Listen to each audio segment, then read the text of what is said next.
We are on our very last day for the Pokemon Unite Asia Champions League Philippine Open 2024. We are still your casters from day number 1 of the playoffs. My name is JJ, and with me is Infinity. Yeah. How are you, dude? I'm exhilarated. I'm looking forward into the games for today because when we're looking at yesterday's matches, it's pretty much filled with 3 games, best of 3 series, and this time around, I don't know what to expect. But something's for sure. We're gonna reach long distance when it comes to these series for today's matches. Oh yeah, for sure, dude. I mean, like, everything here is on the line. There's a huge stake here. We know for a fact that Talon PH is already sitting pretty, at the grand final slot, just waiting for their, opponents. Whereas their opponents, they cannot make a single mistake here. Again, this is just a single series here, and they are now currently at the lower bracket. That means lose one time and you're already out of the tournament. Yeah, it's pretty much the most important things to really just put all in when it comes to these matches. In your respective series, you really have to double down into what your strategy would be to really go into discovering what your draft should look like, your strategies in the game. Right. I mean, as you have mentioned, they have to put out all their playing cards right now. They have to put out all the things that they practice, everything that they worked hard for, especially after qualifying, right? Just on qualifying, they need to put everything that they worked for, everything that they practiced on, because, again, one mistake will cost them everything. Yeah, it's just a lot at stakes on the line, especially considering that we're looking at these teams right now in the lower bracket to have an opportunity to have that final and last chance to create themselves back into the grand finals and have an opportunity to fly to Bangkok, Thailand. Oh yeah, and they are going to have quite a Cinderella moment here because, again, there's still quite a lot of matches. We're going to have 6 matches on the lower brackets before we head over to the 7th match, which is our grand finals. But speaking of this grand finals as well, this is not going to be possible without our official telco partner, Smart. Smart is still the Philippines' best mobile network, having the fastest network and nationwide coverage in the country, as awarded by Ookla of Speed Test Intelligence Data for speed and coverage for the first and second quarter of 2023. And of course, we also have to give thanks to Dark League Studios for powering up this tournament for our local community in the Philippines. And man, I am just really excited. Again, Talon PH is waiting into that of the grand finals. We still have Ethan Celto, Secret Rare Pearl, Secret Rare Diamond, No Sympathy, Lost in Fox, and Night Fox, and Elevate just waiting for their turn again to get back up into the grand finals as well. But speaking of that, man, we have to talk about the prize pool again. 100%. Because the thing is, it's not about the only thing that we're looking at. There's just a lot at stakes on the line here. We have the prize pool, 20,000 USD here in the Philippine Open, and also, once again, emphasizing the opportunity to go into the regional qualifiers, to go into pretty much the regionals to come through before the Worlds. Yes, sirree. Going into Thailand, right? So right now, as we can see, Talon PH has already secured 4,000 USD. They're now currently sitting at the grand final stage. So if they still win, then they're going to be going home with 6,000 USD. However, that can still be stolen here by the other teams crawling back up from the lower bracket. Going to the 3rd place, we have 3,000 USD. 4th placer at the 2,000, 5,000 at 1,500. Along with the 6th place and the 7th and 8th place at 1,000. Yeah, and it's pretty much a lot to look at. Because the thing is, as you have mentioned, it is already Talon who has secured either the 1st or the 2nd place, as they are currently waiting already in the grand finals. And from what we have seen yesterday, Elevate came through to go to the semifinals and waited for Talon here. Yeah, I mean, again, the way Talon was not did not have an easy way to get into the grand final stage. They were really given a hard time here by Elevate. And man, honestly, that 3rd game from yesterday was could have been anyone's game. Could have been Elevate right there at the grand final spot, really. But going over to our playoffs, right? Playoffs day 2. Here are our matches. We're gonna be starting off with Easton Celto versus Secret Rare Pearl.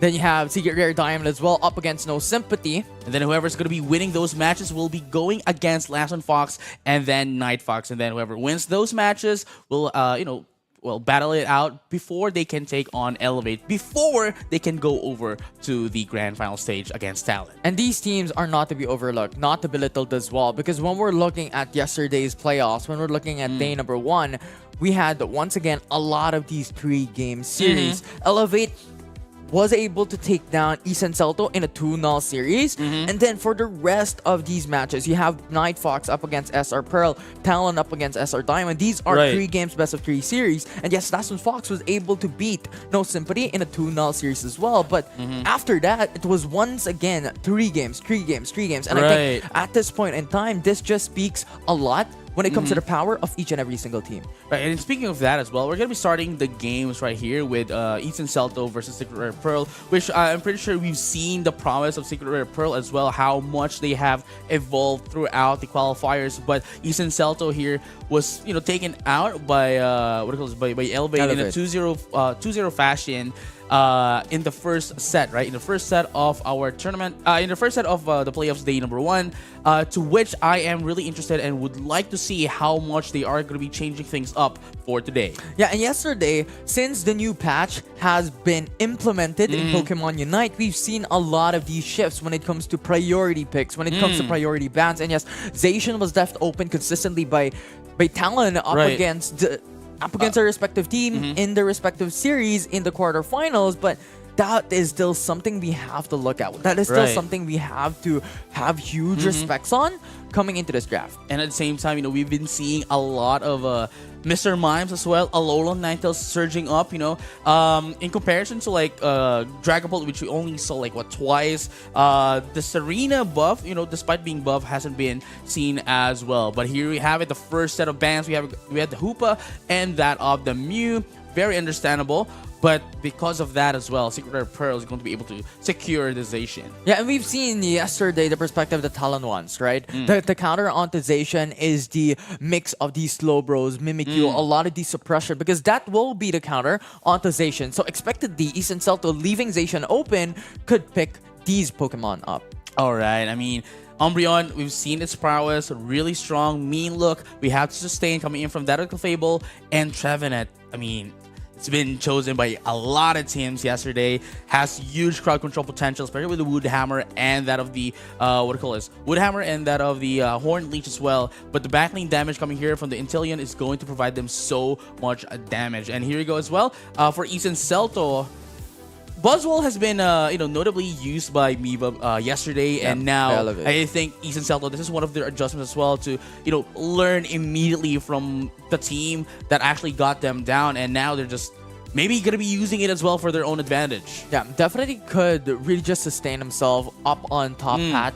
Even leave him alone, you have Umbreon and Glaceon as well to rotate to someplace else. But Delphox has seen such a huge and numerous times yesterday, and that is something that East Celto could utilize when it comes to these team fights. And here you have it. As you can see here, Secret Rare Pearl does have a lot of frontliners. We have the Trevenant as well, and there you go. For the first time, we're going to be seeing them play out with the player cams as well. So for those who doesn't know, everyone is required to open up their webcams for today's tournament. So you're going to be seeing the reactions. You're going to be seeing them as well as we, go over the game. So here we have it. We have East Celto here, and on the other side, we have Secret Rare Pearl. So again, really amazing draft here for both of the teams. They have the crowd control, they have the damage, and now it all boils down to how they're going to be playing it out and how they're going to be, taking this and capitalize this against the other. Yeah, and pretty much for the side of SR Pearl, very linear draft they have, right? Zacian, Trevenant to be expected onto the central area. Zacian consistently being left alone on top hat, and they have Inteleon and Leafeon on the back end to deal damage, with Blissey being that sustained. For the side of East Celto, this will be a suppression chain team composition that they have. They have the mean look for the Umbreon, a very, very tanky Pokemon to say the least as well. Glaceon will be their main damage dealer. Buzzwole will be another frontliner that they have, another suppression. And now the question is, what will Delphox go to when it comes to that moveset? Because yesterday, we've seen a lot of these fire spin moveset coming in from other teams as well, and this now boils down to how East Celto wants to play game 1. Well, here's the thing though, going into the point of this Delphox, I think they're still going to be going in for the fire spin, fire blast as well, just because of the fact that it really helps out the crowd control, and it does so much damage for it being just a crowd control. Yeah, and coming to these early games as well, it will be Secret Rare Pearl who will have that advantage when it comes to the power of Zacian and also the Leafeon availability for the side of SR Pearl. For East and Salto, they have an even level playing field as well, even level chance because they have Umbreon and Glaceon. So expectedly, these both teams will have a little bit more of these back and forwards here in the early game. And here you have it as well. You know, East and Celto was having that of the pressure, but Secret Rare Pearl immediately, as soon as they were able to get in, you know, their power stacks here for that of the Zacian wants to get in a piece of that pie, but East and Celto was able to capitalize on that and punish them accordingly. Yeah, this is what we mentioned, right? A lot of these back and forwards coming into the early game because both these teams have a lot of these pros and have a lot of these advantages when it comes to the early game. But it was just East and Celto who capitalized on it with that 3-man rotation on top hat. But SR Pearl, very good macro strat that they did coming into the bottom path and also dunk the same amount of points up against East and Celto. And there you have it. Very beautiful faces right now, having their serious face modes on again because there's only one mistake all it takes is one mistake for them to lose the match again. They are fighting for their lives right now as they're one mistake will remove them from that of the tournament. But here we have it right now. GKJ with that of the Buzzwole having it level 6, still not at level 7, so doesn't have access to SmackDown yet. Yeah, just very traditional onto the top path, sustainable all around. Level 5 already for Umbreon, so that's good. And traditionally, already to be expected, Clip will be the carry here for Eason. Salto, Glaceon will be the main dependencies when it comes to that damage for Eason. Here you have it, having a little bit of a time here, a little bit of a, cooldown time here for both of the teams as they wait for the second set of Bs onto the top and bottom path. And, you know, moving over to the first set of objectives as well. But as we speak, there's going to be a clash up top. Going to be able to take down that Zacian as well. Now Glaceon will just deal those Icicle Shards damage into the back. A good suppression coming from Buzzwole will secure them another knockout on top bat, and in the end, they will break down the tier 1. I mean, we are seeing, you know, how Secret Rare Pearl has been answering here, but Ethan Celto has been doubling it back the moment they get punished. It's just so much suppression once again, right? And East and Celto, from what they are doing, they're hovering mainly on top hat because the thing is, they do not want Zacian to be let loose because if it's left alone, you could just really landslide the opposition on the same role in the 1v1. So that is what East and Celto wants, and thus far, Zacian has been being always been checked, and when you're looking at the level difference, it is East and Salto who has that advantage. But look at that right now. We're going to be able to see a bit of a clash here because of the Regirock. Going to be taken in by East and Salto. And look at that. Glacial State is going to be popped out as well, but they're going to be taken down, and only the Delphix is up left here, and Secret Rare Pearl was able to immediately punch them through despite getting in that Regirock, and now that causes them the team wipe. The unofficial team wipe for the side of SR Pearl will be able to take their own tier 1, and now East and Salto has to focus in. Regieleki is still available in this map, so they could put themselves into the perspective that, you know what, there is still an objective open onto the top path. We do not want to give it away because SR Pearl could still take her tier 1 on top side. Oh yeah, definitely. And here we have it, the second clasher, perhaps Assistant Celto wants to take advantage and take this Regieleki for themselves. Regieleki now being started by East and Celto. SR Pearl, you have the Zacian into the front line. Sacred Sword will not be enough as East and Celto will take it down for themselves. And now Buzzwole coming into the backside. And Leon is being the target. 1 more HP as Blissey will give them extra sustainability, but Buzzwole will bring the sustainable Pokemon down. SR Pearl loses one of their members. East and Celto now on the numbers advantage. Coming into the backside, it will be Umbreon who will get access into the back lines. Trevenant though being just wreaking havoc into the back end by East and Celto. So they have to change their perspective. And the Woodhammer has just a lot of pressure. But in the end, this will bring them down. It's a 1-for-1. But Enteleon brought down by East and Celto give them an opportunity to really just landslide at SR Pearl on that team fight. And that's what I'm talking about earlier, right? Like, sure, the moment that Secret Rare Pearl is able to, you know, punish down East and Celto will just always return it back twice as much. Blade cancels the dunk coming in from Clip. You have Trevenant as well to follow through. Hornbeach still available. Woodhammer knocks it back. The Cliff Fable, but with a Moonlight, will not be an easy target by SR Pearl. And this time around, you know, the Fable into the side of East and Celto is not gunning in for that of the Follow Me to get some AoEs, but instead goes in for the Gravity, which slows down opponents. And now look at the position of Isen Salto starting up the Reggie Steal. Glide has information, but will not pursue for an all-in as Leafeon and Zacian is left in the central path. So Isen Salto will have the numbers advantage here. And now the tier 1 will be the target. Eyes on the prize. Buzzwole will be able to knock out Trevenant, but Zacian comes through at the right moment, comes to fray, but Glaceon with so much damage and with the level lead brings him down. This is quite beautiful of a play here coming from Isen Salto. This is not how they played yesterday, and now they have adjusted and are now ready to go to the grand final stage. I'm telling you right now, they want some revenge from what happened yesterday. They definitely do, and they're poised to be able to run through the whole lower bracket to come into the grand finals. But there's still Elevate that we have to think about coming into the lower bracket all throughout into the day 2 playoffs. But for now, Reggie Aleki will be started by Isen Salto. No contest by SR Pearl once again, as you're seeing the macro plays that SR Pearl just wants that bottom tier 2 goal zone, and which they do get a lot of points, but Isen Salto still on the lead. Right, still, you know, being able to take that Reggie Lake is going to be able to give them a lot of pressure into the side of Secret Pearl top path. But there goes Fanciful Fireworks going to be up as well for additional damage. Glacial safe as well. And there we have this going to 1 KO. No make that 2 perhaps until not going to be able to survive. It's going to retreat down for them to be able to take the second tier score goal up top. And once again, Isen Salto already read Zacian. The counter onto this Pokemon is Control. And all throughout the early game, coming into mid-game as well, up to this point, Zacian was controlled every single time. Oh, for sure. I mean, that is their main objective. As you have mentioned earlier, if they cannot keep Zacian in check, it's just going to eat them for breakfast. But this time, Isen Salto had something different up their mind, and the Zacian isn't able to do anything thus far. Reggie Bot Pat will come up at 6 seconds. With Isen Salto's damage, there is still a lot of time to be able to take it down. Oh, yeah. And here to have it, Isen Salto has the position advantage into that of Reggie Steal, as Secret Rare Pearl wants to take advantage of this by positioning themselves into that of the Ray Pet here, as I think they're going to be trying to do a bit of a pincer attack here towards Isen Salto. And this will be massive for the side of Isen Salto, getting Reggie Steal when Rayquaza is coming up in 5 seconds. Attacks. This will be a huge buff in a minute and a half. And here to have it, the Rayquaza is going to be coming up. Let's find out how Secret Rare Pearl is going to be able to answer this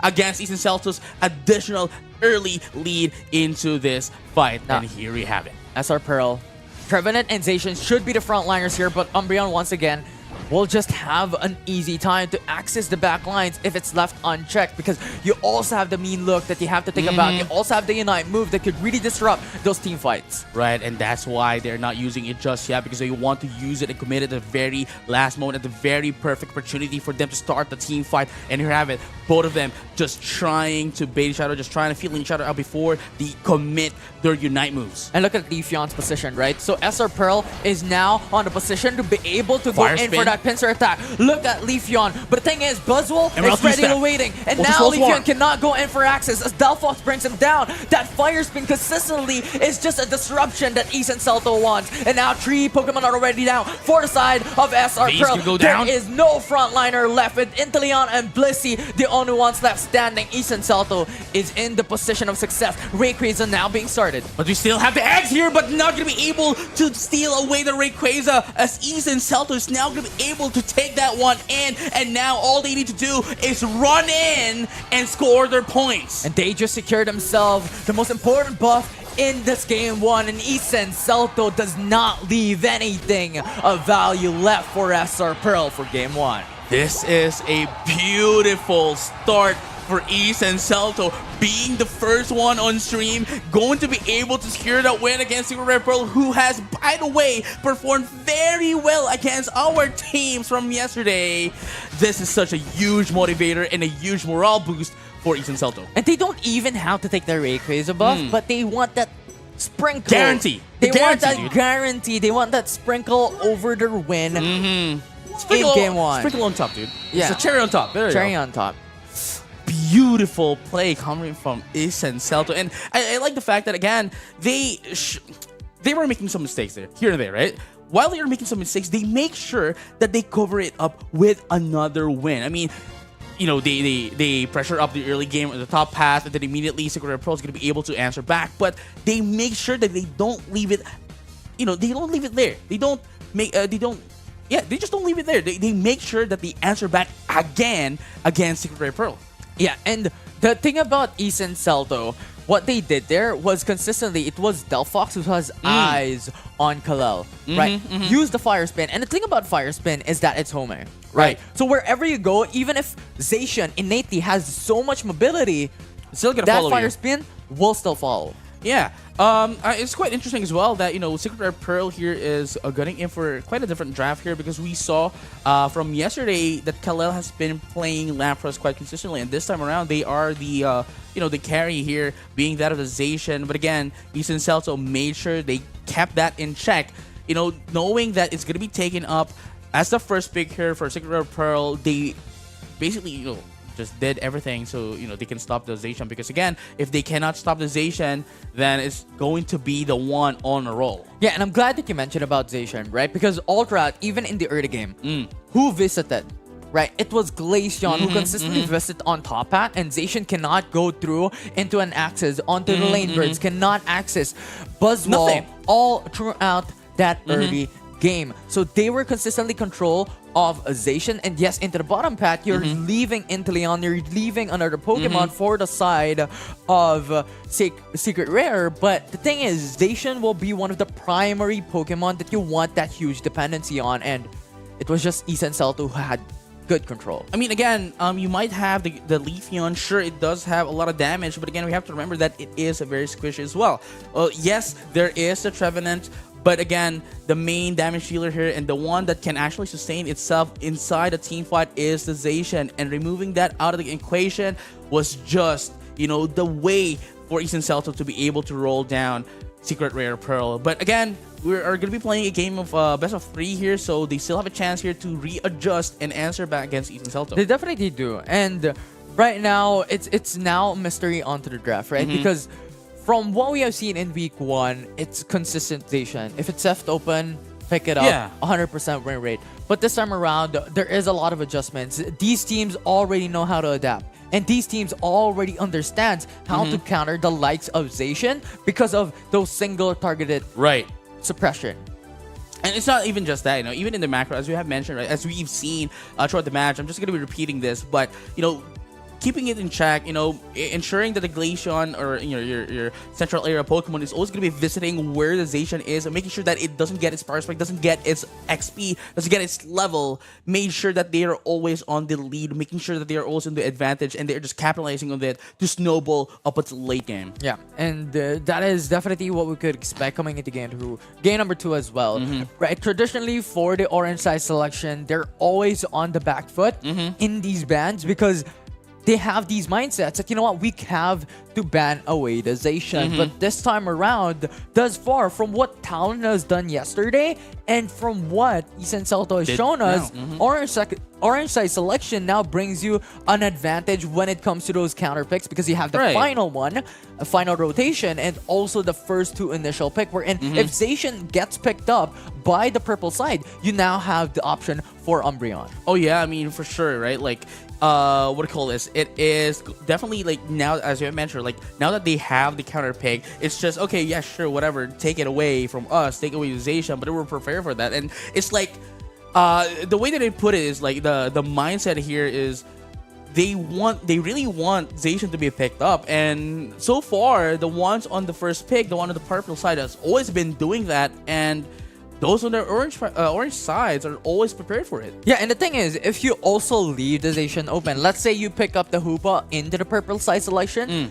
orange side selection could pick up Umbreon and then the Zacian. And Umbreon has been one of the priorities, even the likes of the semifinals yesterday, with Elevate and Talon battling against each other into the purple side selection. It was consistently the Umbreon, and that will just leave a lot of breathing room for the side of orange selection if you don't pick up the Zacian. So it's always, if it's left open, you still have to pick it up. But now the question is, like, how do you want to pretty much do the double bluff and counter the current knowledgeable counter to Zacian?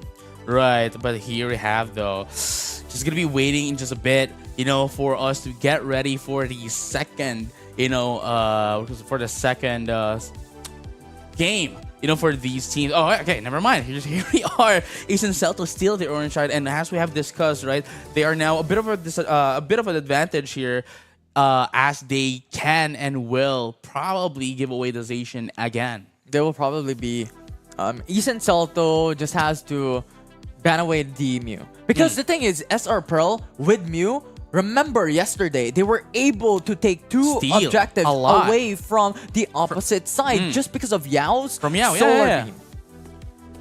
That might be the respect ban here coming in from Ace and Celto, but let's find out though if that's gonna be the case here. They're gonna be respect banning, the Clefable for its huge ability for sustainability. But again, Ace and Celto, as you have mentioned, is gonna be respect banning this Mew from Yao. Yeah, I like this coming from SR Pro. They have that mindset already that, you know what, we can pick up the Hoopa for ourselves. Let's just ban away the Clefable. Now, Ace and Celto could pick up the Umbreon and Zacian as it is left open for them to pick up. This is gonna be really, really amazing though. But they're gonna be going in for that of the Intellion first. Still, the Zacian is still open, but I don't think Secret Rare Pearl is gonna be opening it up. Yeah, definitely something that SR Pearl to double down on. But Ace and Celto, very, very good first few picks here. Intellion has shown a huge prowess thus far here in Pokemon never Unite. mind. They right? went for the Zacian again. It's expected, right? If you leave the Zacian open, it will be picked up. And that is the reason why I was hoping that Ace and Celto will pick up the Zacian for themselves along with the Umbreon. But they opted to go in for the Enteleon. They opted to go in for the Glaceon as well. But still a very good draft overall, because this secures them a huge long-range distance poke for the side of Ace and Celto. The last pick here for Ace and Celto is probably going to be a Blissey, as it still provides more or less like the same draft from game number 1. But Secret Rare Pearl now opting in for still the Trevenant, but going to be changing it up with the the Hoopa and that of the Mimikyu, which allows them to initiate team fights from the long range. Doesn't need to go inside anymore. And there we have it. That's going to be the Blissey into the side of Ace and Celto. Yeah, they still need that sustain. They still need that support. But this will now be a much harder time for Ace and Celto to control Zacian. And yes, they can have the Glaceon to visit on top hat and have that possibility to control on Zacian. But we still have to remember that Mimikyu is also available for SR Pearl. You also have Trevenant for the side of SR Pearl. Either of these two Pokemon could go into the central area, and when it comes down into that final moment, you still have a lot of these suppression that can now control and be the loophole for the likes of those early rotations for Glaceon on top path. And at the same time, right, as we have mentioned, Shadow Sneak is a very, very scary move for Mimikyu to have, and being their initial, their initiator here, is going to open up a lot of opportunities for Secret Rare Pearl to dive into the side of Ace and Celto. Even if they do have, even if they do have the Umbreon, even if they do have that of the Buzzwole, sure. But Mimikyu is always going to be supported here by not only Trevenant, but also the Hoopa. Yeah, and that will be one of the perspectives here. Ace and Celto now has to play a little bit more front to back than they did, because they now have two frontliners alone. They have two backlines, which from what we have seen that SR Pearl has done coming into game number 1, they opted to have that opportunity to go into the flank. So you saw Leafeon's position in that final moment to hope for a pincer maneuver. That is true, and now we're going to be headed into game number 2, where if Ace and Celto wins this, they're going to be moved forward to the tournament, and we have to say goodbye to Secret Rare Pearl. But if not, then we are in for a treat for game number 3. Once again, ladies and gentlemen, all trainers alike, Secret Rare Pearl versus Ace and Celto, game number 2. It's game number 2, indeed. A little bit more towards this early game. A lot of expectations, right? Glaceon could still come up on top path, coming down into 9 minutes, 20 seconds, 10 minutes, or rather 9 minutes into this game. Number 2, it is something that we could expect that Ace and Celto would do.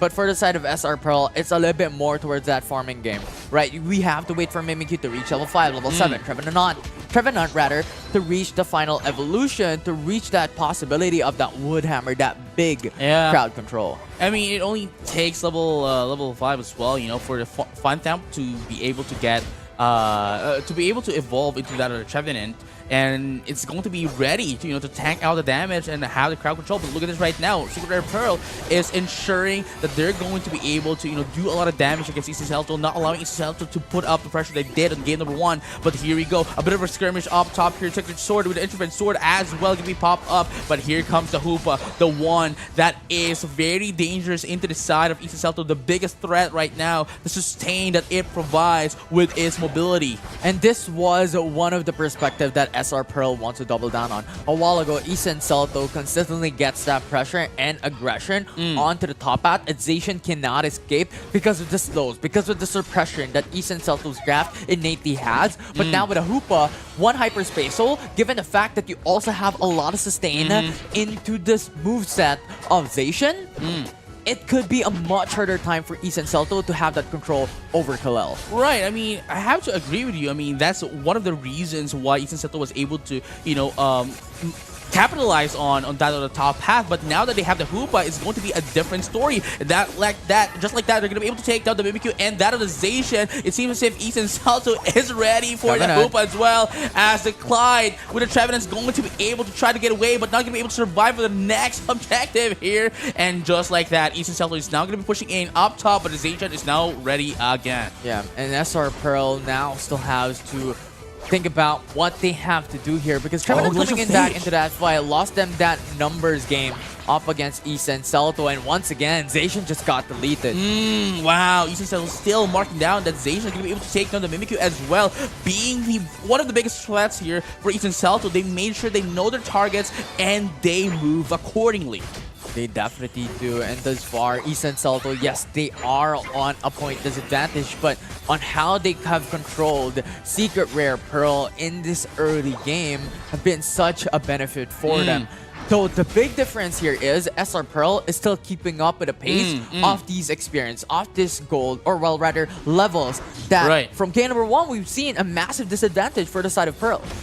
But here we have it, the first objective into that of the game. Let's find out how this clash is going to happen. Solar Blade to poke some damage into that of the Buzzwole, but going down is going to be stolen here. The Reggie Steel is going to be stolen by that of the Leafeon. Emerald 2-step to take down the Buzzwole, and the Umbreon is out as well. And this might be the opportunity that Secret Rare Pearl has been looking for. Solar Blade once again for the 3rd KO for Leafeon. Yeah, and SR Pearl just won that through and through. Once again, the Leafeon's prowess is unheard of when he comes to these long-range engages. And now Jiwoo going through, denying a little bit more point security for Secret Rare Pearl. Trevenant coming into the backside with a Word Hammer and the Horn Leech will be able to secure them the Blissey, but a 1-for-1 trade will be looked out for by Isen Celto. Well, that's actually pretty good as well. A very good trade here in favor of Secret Rare Pearl, just because of the fact that, Clyde getting taken out meant that their teammates was able to disengage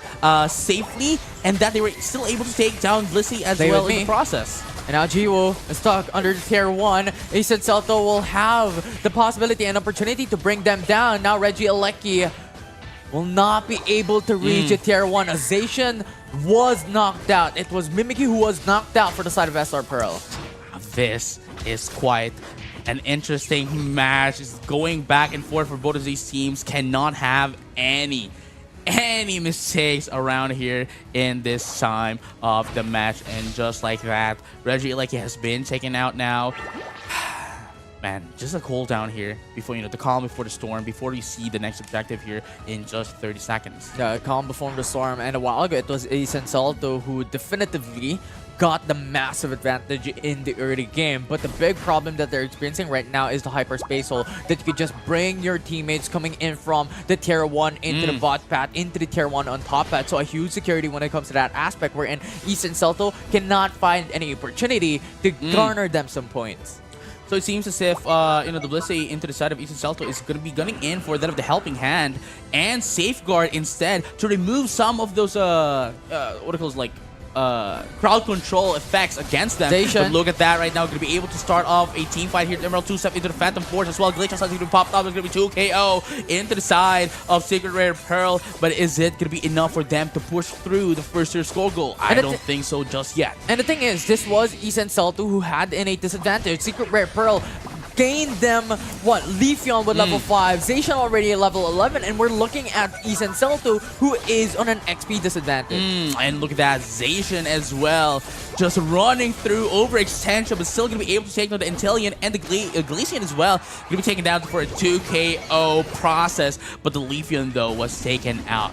And now SR Pearl has to use the Rinse and Bound as Ethan Celto wants the objective into the bottom path as Reggie's up. There we have it. Secret Rare Pearl still does have the advantage. We're going to be able to take down the Regirock as well away from Ethan Celto. Ethan Celto was a little bit late here because of, well, there's the Rings and Bound coming in from that of the Hoopa. Now Hyperspace Hole for the reset for Trevenant and Mimikyu as they are very, very low on HP and coming back into the bottom path. Immediate reset. That's really, really fantastic to have Hoopa. That's the power of this Pokemon. I also like the fact that it's a micro decision coming in from Secret Rare Pearl, but they are not allowing their teammates to take the Citrus Berry. Because again, once they take this past 5 minutes, it's no longer going to spawn back. And now they can use it later down on the team fights when Hoopa uses its Magician passive active move. And now Ethan Celto starting up, or rather SR Pearl starting up the Reggie Alecki. No contest for the side of Ethan Celto, given the fact that there's just so much advantage. And Zacian was left unchecked, already at level 13 in 2 minutes and 30 seconds. And that's not what Ethan Celto wants to happen. And, you know, having that leveled up to level 13 means it's going to do so much damage, as we just saw, deleting the HP here of the Umbreon. Now another tier 1 secured by the side of SR Pearl. And yes, Ethan Celto will answer back with a tier 1 of their own, but they will not be able to secure it. Only 70 points gold out. Yeah, it's quite an interesting pick here for the Blissey as well. You know, we were expecting it to do a bit of a sustainability here, but instead goes in for the buff build here. You know, additional attacks, additional defenses, and removes the hindrances as well for the teammates with its safeguard. But coming into that of the team fight, Ethan Celto needs to be able to take this Rayquaza if they want to win. Now Rayquaza being started by Clip. But you still have Zacian that you have to be worried about. Wow. If you have that engage, Ethan Celto has targets on the Clyde already, but you still have the passive proc to be able to go away Phantom Forest, to be able to go back Hyperspace Hole. Was perfect coming in from Secret Rare Pearl. Now Ethan Celto wants to answer back, but Trevenant with a Wood Hammer just controlled them, and Kalel into the front lines. There's just no escaping. There's no hiding, and SR Pearl will secure the team wipe. My goodness, Secret Rare Pearl just answering back against Ethan Celto. Going to be able to take them all out. Team wiped, securing this Rayquaza and securing the game for themselves as well. And man, they did not disappoint as we are headed to game number 3 for the first match of playoff day 2. It was such a draft advantage for the side of SR Pearl, right? Because the thing is, they have Zacian, they have Hoopa, they have Mimikyu. There's just so much that is built into this draft. In addition to that, they also have the Leafeon that could deal that poke damage, and no one could access Leafeon given that you have 4 or 3 frontliners for the team. No, yeah, and I mean, that's what we were talking about earlier as well, right? Like, it's almost the same draft here for Ethan Celto, and being able to have used it on game number 1, right? That means Secret Rare Pearl already knows what they're going to be doing going into game number 2, and now they have adjusted quite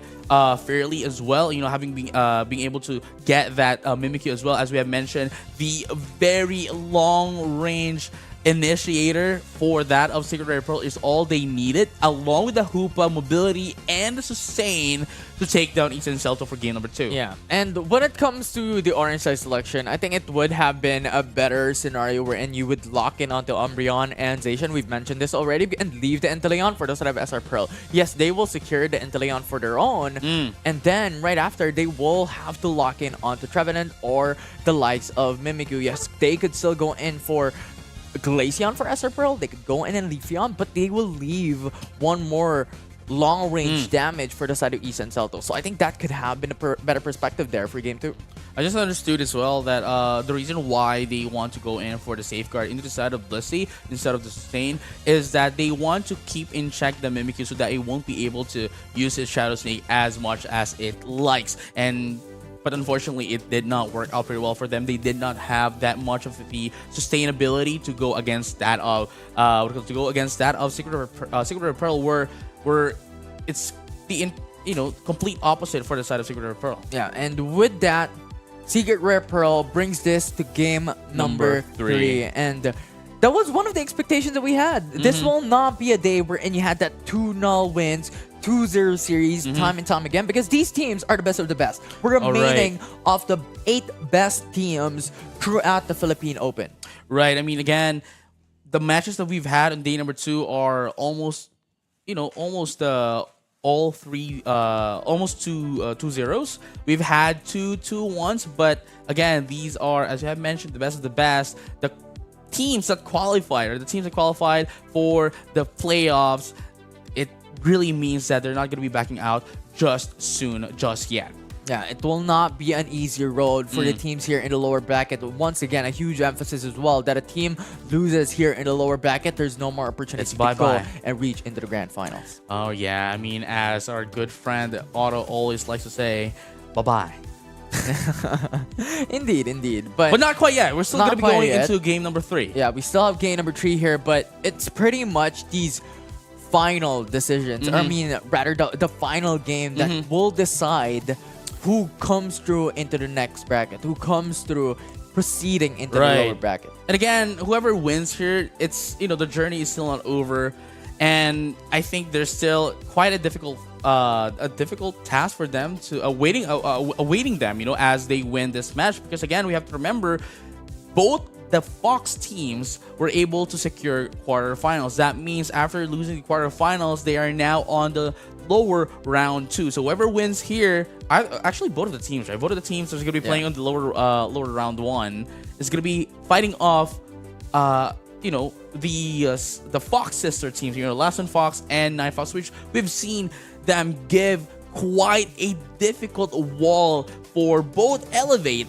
and Talent to pass through. Yeah, and one of the purviews as well, I know we're not to that point as of yet for the Last One Fox and Night Fox, but from what we've seen yesterday, Last One Fox, to be more specific, is they have a trick up their sleeves, right? The Del Fox and Trevenant duo combo coming into a single composition had netted them so much benefit, and as you have stated, became a much harder opponent for the likes of Elevate or Talent. Right, and speaking of which, though, we are now going to be headed into game number 3, the final match to dictate who is going to proceed forward to advance to the tournament. Maybe Secret Rare Pearl or East Celto will be dictated first with the draft. Yeah, and East Celto retained themselves into the orange side selection. They understand that they have a better lead, they have a better advantage going into the orange side selection. How Secret Rare Pearl thus far had drafted in game 1 and game number 2. But SR Pearl also decides that,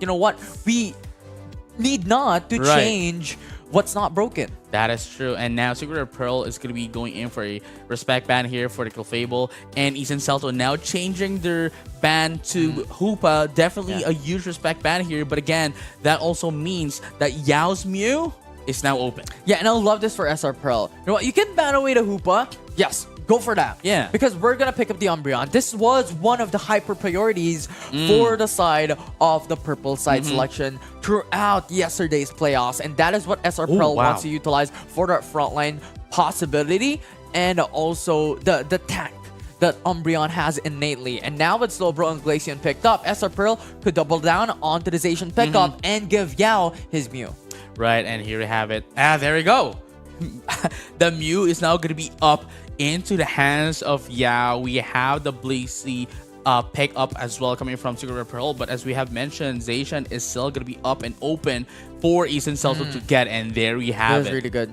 Because the thing is, SR Pearl leaves the Zacian open, and I think the mindset was that, East Celto could go for the Slowbro and Mimikyu, one of the counters that we've seen being played out by Talon yesterday, but East Celto doubles down. You know what? We're doing a double bluff here that, you could pick up the Zacian, we have a counter to it with a Mimikyu, or you could leave it open so we have Comfey and Zacian to funnel through. No, yeah, that's actually why I reacted as well as you say, your statement here, because this is going to be a funneled Zacian for the side of East Celto, but Secret Rare Pearl, though, is going to be doubling down with that of the Lapras and, still with that of the Leafeon. But East Celto wants to do a bit of a burst damage here, ending it up with Gengar. Yeah, and the massive problem now that SR Pearl has to conquer is their lack of single targeted suppressions. The only one that could stop Zacian for the side of Isen Salto by Secret Rare Pearl is Umbreon. Yeah. But the thing is, aside from that, who else can do it? There's pretty much non-existence for other members. I mean, I guess that's also the reason why there is, the Blissey, because it can, throw its bombs for a little bit of a knockback. And we have to remember still that there is a ice beam coming in from that of the Lapras. And of course, it's Lapras Express. If you don't hit anyone at all, then you're going to be putting up an AoE knock-up as well. But again, as you have mentioned, there's not much of a single targeted move here to crowd control that Zacian along with the Comfy, except for Umbreon. Yeah, and that's the thing, right? With this lack of single targeted suppression, Isen Salto, Zacian innately is a very, very difficult Pokemon already to deal with. Add to that, a Comfey in addition, that's an extra layer of difficulty. True. And that's just another degree that we're in. Secret Rare Pearl needs to look into the perspective. We have to control Zacian every single time. But how are we going to do that? How are we going to reach that point? And that question is going to be answered now for game number 3 as we head over to the last game here of Secret Rare Pearl and Isen Salto. Let's have a champion time.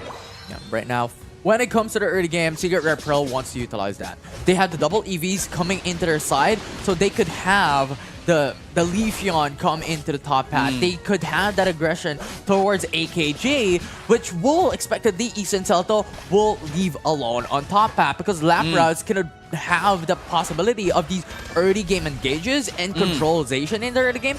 Once again, emphasizing the lack of single targeted suppression, especially coming into the early phases wherein you're still having to reach that point wherein you unlock the Ice Beam. Right, I like what they're doing here, Isen Salto, because they are ensuring that this Comfy is helping down, the XP of that clip with the Gengar, currently a Haunter, before the Comfy actually moves over to that of what we call is the Zacian up top. And now there's gonna be a 3 down here. Comfy is now with the Zacian as well, and I think we're gonna be seeing a bit of an action here as well with the oppression coming in from that. Isen Salto gonna be able to take down that Lapras immediately after. An amazing hit here from that of the Zacian. There's just nothing that can stop Zacian in this early game. Yes, I stated you have to put in the visit for SR Pearls for Leafeon to come up on top, but it's just another layer of difficulty. Once again, that emphasis. We have stated this time and time again, but that's just how it will be so difficult for SR Pearl to overcome. And yes, you stated that Comfy helping out Hunter, helping out Gassy to gain that experience because good the fact you have SR Pearl with 2 EVs. You still have to respect that possibility of that invade, but Isen Salto has that already answered in their heads when it comes to the draft. That is true, and now they're just going to be waiting for the central birds here to come up, and it seems as if most of that actually went in on the side of the Comfy and, well, not most of it, but all of it went to the side of Comfy and the Zacian. And right now, Lapras and Blissey will be able to find the opportunity to go in for a little bit more points going into the top path. And Comfey, along with Zacian coming through, hoping for that defense. Hunter comes in as well. A 3v3 occurs. Zacian hoping to bring down the likes of Lapras, but there's just a lack of sustain. There's just a little bit more damage towards the side of SR Pearl, given that they have the Leafeon availability here in the early game. I mean, that's also, we can now definitely see how much Comfy is helping out the Zacian, because if it wasn't for the Comfy, that would have been a, fainted Zacian. Yeah, and right now, Leafeon stayed up on top out as well. And that will bring down the Zacian, followed up by the Hunter and SR Pearl. We've stated that they need to control Zacian, and that they did. Yes, sir. Game number 3 with 3 KOs to start it off for the second set of KOs in the game. They are not going to back down just yet. Secret Rare Pearl wants this advantage, wants the pressure, and wants to oppress Isen Salto. And that is something that Secret Rare Pearl thus far coming into this early game has done very successfully. They double bluffed it. You know what? Isen Salto go for the chase. The lane birds will be available on top path, but it was Leafeon who stayed put into the top path and just waited for opportunity to pincer, to pounce up against Isen Salto. And now they are on the back foot because when we're looking at the levels, Leafeon already at level 10. Isen Salto still not reaching to that point. Gengar's level 9, Zacian's level 8. Phantom, here we go. Here's the Unite move. Oh, actually didn't. Okay, there we go. We have seen the And they power up steal here. the They're gonna be Registeel as well. No, they're not going to be able to take away the Registeel here as it goes into the side of Secret Rare Pearl. The Gengar wasn't able to push through with its Unite move, taking away that Registeel. Yeah, SR Pearl, Leafeon once again just takes away and steals away the Registeel away from the hands of Issa and Celto. And that utilization of those buffs, they were able to landslide into the bottom pad engage, and that netted them an extra tier 1. That netted them a lot more points once again. Yes, sirree. And here we have it. 5-minute marks here into that of the game. Secret Rare Pearl still has the lead here, not only in terms of the points, but also in terms of the XP. And here we have it, 215 to 0. 115 up against 0. This is a massive, massive lead for the side of SR Pearl. And from here on out, they could just play it a little bit more safe, right? Just deny these wild Pokemons for the side of Issa and Celto to not give any more XP for the side of Zacian, because Tier 2 Go Zone would be a much more harder task for SR Pearl to reach. So they just have to get the Regieleki. They just have to get the Reggie into the bottom path, get that advantage on the Rayquaza, but not like this. Secret Rare Pearl once again just dominates, and Zacian and Glaceon immediately removed. And Issa and Celto just hope to be able to defend the Tier 2 Go Zone on top path, but there's no stopping the power of Secret Rare Pearl on this early game damage. And Unite move already used up by Glaceon to try and zone them away, but that's not enough. 319 points already secured by SR Pearl. That was a beautiful Mystical Mirage to just engage the team fight, because again, it makes them invisible. And here we have it, a bit of a run back here for Secret Rare Pearl for them to be able to try to take this Regieleki, but unfortunately they're not going to be able to do that. So as Issa and Celto takes away this Regieleki from Secret Rare Pearl, but they're not going to be stopping here just yet. Milo's going to be popped up, and there goes the mid Prance as well. It's going to be 1 down, 1 for 2 trade in favor of Secret Rare Pearl, but it's still the Regieleki as well for them to deal. Milo is going to be popped up as well, but they're not going to be stopping here just yet, as Roxy is going to be taken out as well. And Ursay, without the Comfy, does not have the damage to survive, nor the sustainability, and is going to be taken out as well. Yeah, and SR Pearl is just doing everything right coming into the early game. 3 minutes and 50 seconds in. Issa and Celto, yes, you can take the Regieleki for yourselves, but SR Pearl, once again, they are looking into Glaceon, removing that Pokemon, and Zacian as well. No breeding room for XPs, no breeding room for those levels to come up into a stage where they can fight. And now Regirock will be the contest for Issa and Celto and SR Pearl as well. A Slowbro is brought down, and Secret Rare Pearl secures the objective. Yes, sir. And there you go, Roxas again, just trying to get away here. But there is 5-man bottom here into the side of Secret Rare Pearl, but going to have a little bit of disengage here. Don't want to overstep, just because of the fact that Issa and Celto is now back and ready to jump back into the bottom path. And SR Pearl still has a lot of time. They already have secured how many point advantage? 251 point advantage or something like that. Yeah. Something insane coming into the side of SR Pearl. It's a massive lead coming in from this team, and once again, they cannot or they should not just risk it all onto going into those team fights that are unnecessary. They could just play for objectives, wait for the right opportunity wherein the Rayquaza comes up, and just buy time wherein Issa and Celto will not have access to that. Right, Ursay right now trying to get as much love as can so that it can help down in terms of sustainability for the upcoming team fight. But here comes Secret Rare Pearl as well. As you can see up top, is now ready to take down the Regieleki for them to be able to provide so much more pressure before the upcoming Rayquaza. Yeah, and 279 or 281 point advantage for SR Pearl. That's massive. And now Gengar is just brought down. And Issa and Celto is now pretty much on the back foot. They have to force on these engages. They have to force in the issue because they are on the massive lead. But the thing is, SR Pearl have taken the Regieleki on top side already. So that will be a security of 42 points pretty much, or around 20 points for SR Pearl rather, as Regieleki was the one who broke down the Tier 2 Gold Zone on top path. So once again, another extra advantage for the side of SR Pearl. And this is what we talked about. SR Pearl could just play it a bit more safe and could play it patiently by time, where Issa and Celto will not have any more opportunity to break down those Tier 1s. And here we have it, a bit of initiation coming in from Clyde here. having a bit of a mean look here. Slow beam to start it up, but no follow-up though. They're going to be left alone. Emerald 2 is going to pop that blast assistant into Prius as well to have a bit of a sustain here, but it's not going to be enough as 2 has been down into the side of Ethan Salto, and now Gengar with a clip. Might get clipped here, gets the Moonlight as well. Beautiful hit here coming in from Clyde. They're going to be able to take on the Gengar and probably going to be able to take on the Request as well for themselves as they outnumber Ethan Salto right now, but they still do have the egg bombs here, but they're not going to go anywhere here as they're going to be able to take down the Zacian and the Comfy as well. And just like that, Secret Rare Pearl is going to be able to wipe down Ethan Salto and just defend away, put down such a huge wall for Ethan Salto so that they won't be able to take down that Rayquaza.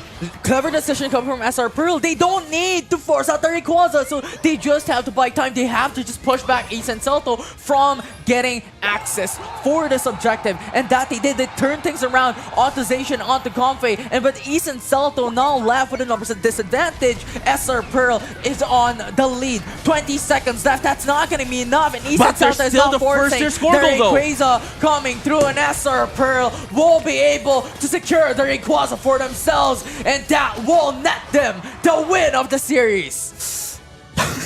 Yow is wow, ladies and gentlemen, and all trainers alike.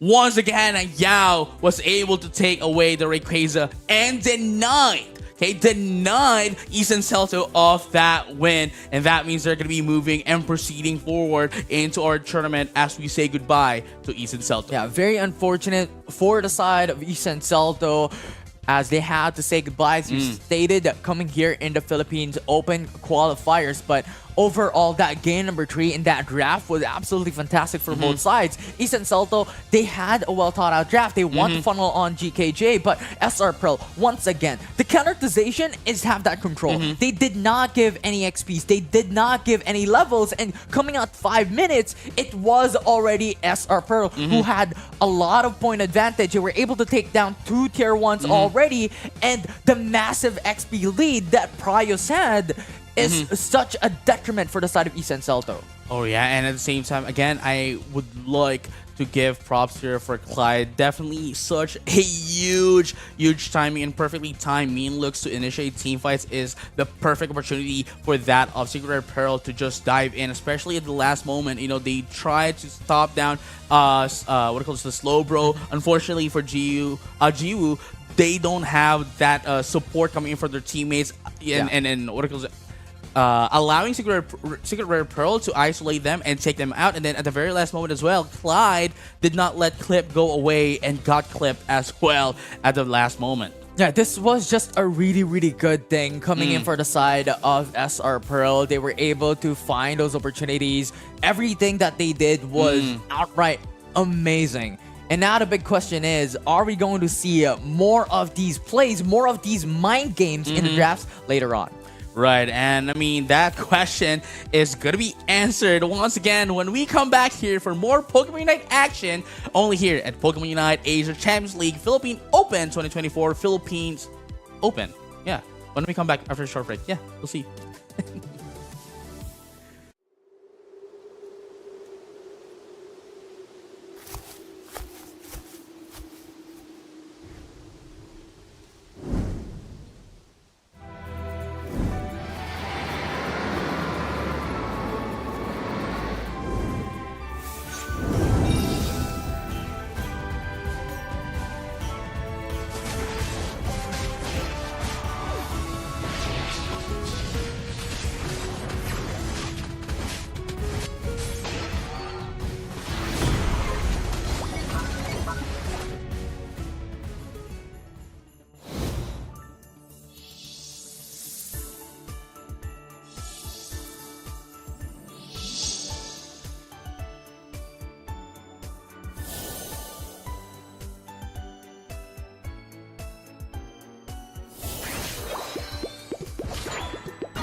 Of Asia, it is Pokémon, undefeated from the very start of the tournament.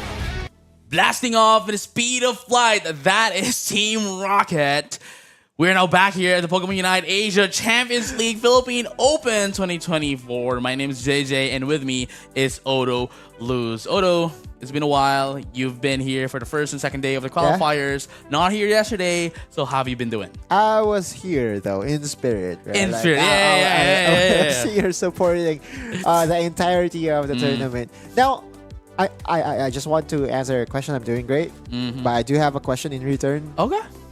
Is it true Team Rocket has already disbanded? Actually, yeah. They well, they haven't disbanded yet, but like Jesse and James and They're too Meow- old for it. No, they wanted to make their. Do they grow older though? No. No? But they made their own podcast. They actually had a podcast, so they have a radio show. So Welcome to Rocket Studios. We are going to, of course, show the bracket for the information of everybody, and this will be the day 2 brackets for the playoffs. And again, we are focusing on the lower brackets. It's all about the elimination stages. Every single one of these matches are do or die here, JJ Kun. And just now, Eason Salto is already out of the tournament. right, because of that as well, Secret Rare Pearls now going to be proceeding to the next stage of the tournament, which is the round 2 of the lower bracket, fighting off against Last One Fox. But that is going to be a game that we're going to be seeing after this one. Yeah. As for now, we're going to be focusing up to Secret Rare Diamond and No Sympathy. Right. That's also going to be a banger. We have seen Secret Rare Diamond and No Sympathy all throughout the tournament, right? Yes. They've been here since day number 1. They've struggled so hard. And of course, the main goal is for them to continue their journey to be part of the top 2, right? So that's the goal. The goal is for them to win the whole lower bracket so that they will have the opportunity to represent, of course, the Philippines in the regionals. Which is like what? Four games in a row? Oh. 5 if we are going to have the grand finals. So if they do ever reach the grand final stage as well. But here we have it. Without further ado, we're going to be headed straight into that of our draft. Secret Rare Diamond going to have the first pick as No Sympathy is on the orange side. Welcome to our podcast. And we'll be discussing again the draft here by Secret Rare Diamond and No Sympathy. SR Diamond, Mike Ross. Absolutely so good at the game. I was talking to a couple of friends locally, and I did say that Mike Ross reminds me of my younger days. Yeah, able to carry. Do you believe me? I mean, Like you have to, dude. But hey, you know what? Hopa and Zashin is going to be banned away here. Meanwhile, SR Diamond really wants to prioritize the Clefable. Now, the question is, who's going to play for their support? Is it going to be Hua or Haise? Hua. Because there's a question mark. Yeah, true. Right, I mean, that's something that we are going to be seeing after we get into the game. But this time, though, No Sympathy is going to be prioritizing that Umbreon and Trevenant. And, we don't need to explain this anymore. We've been talking about this for the past 2 days as well. That, Trevenant and Umbreon are really great in crowd controlling Pokemon. And into the side of Secret Rare Diamond, they're going to be answering back with with Mew and Leafeon. Yeah, Mew and Leafeon for SR Diamond is more of a staple pick for them. They don't go for unconventional picks. Meanwhile, No Sympathy. Oh, A9.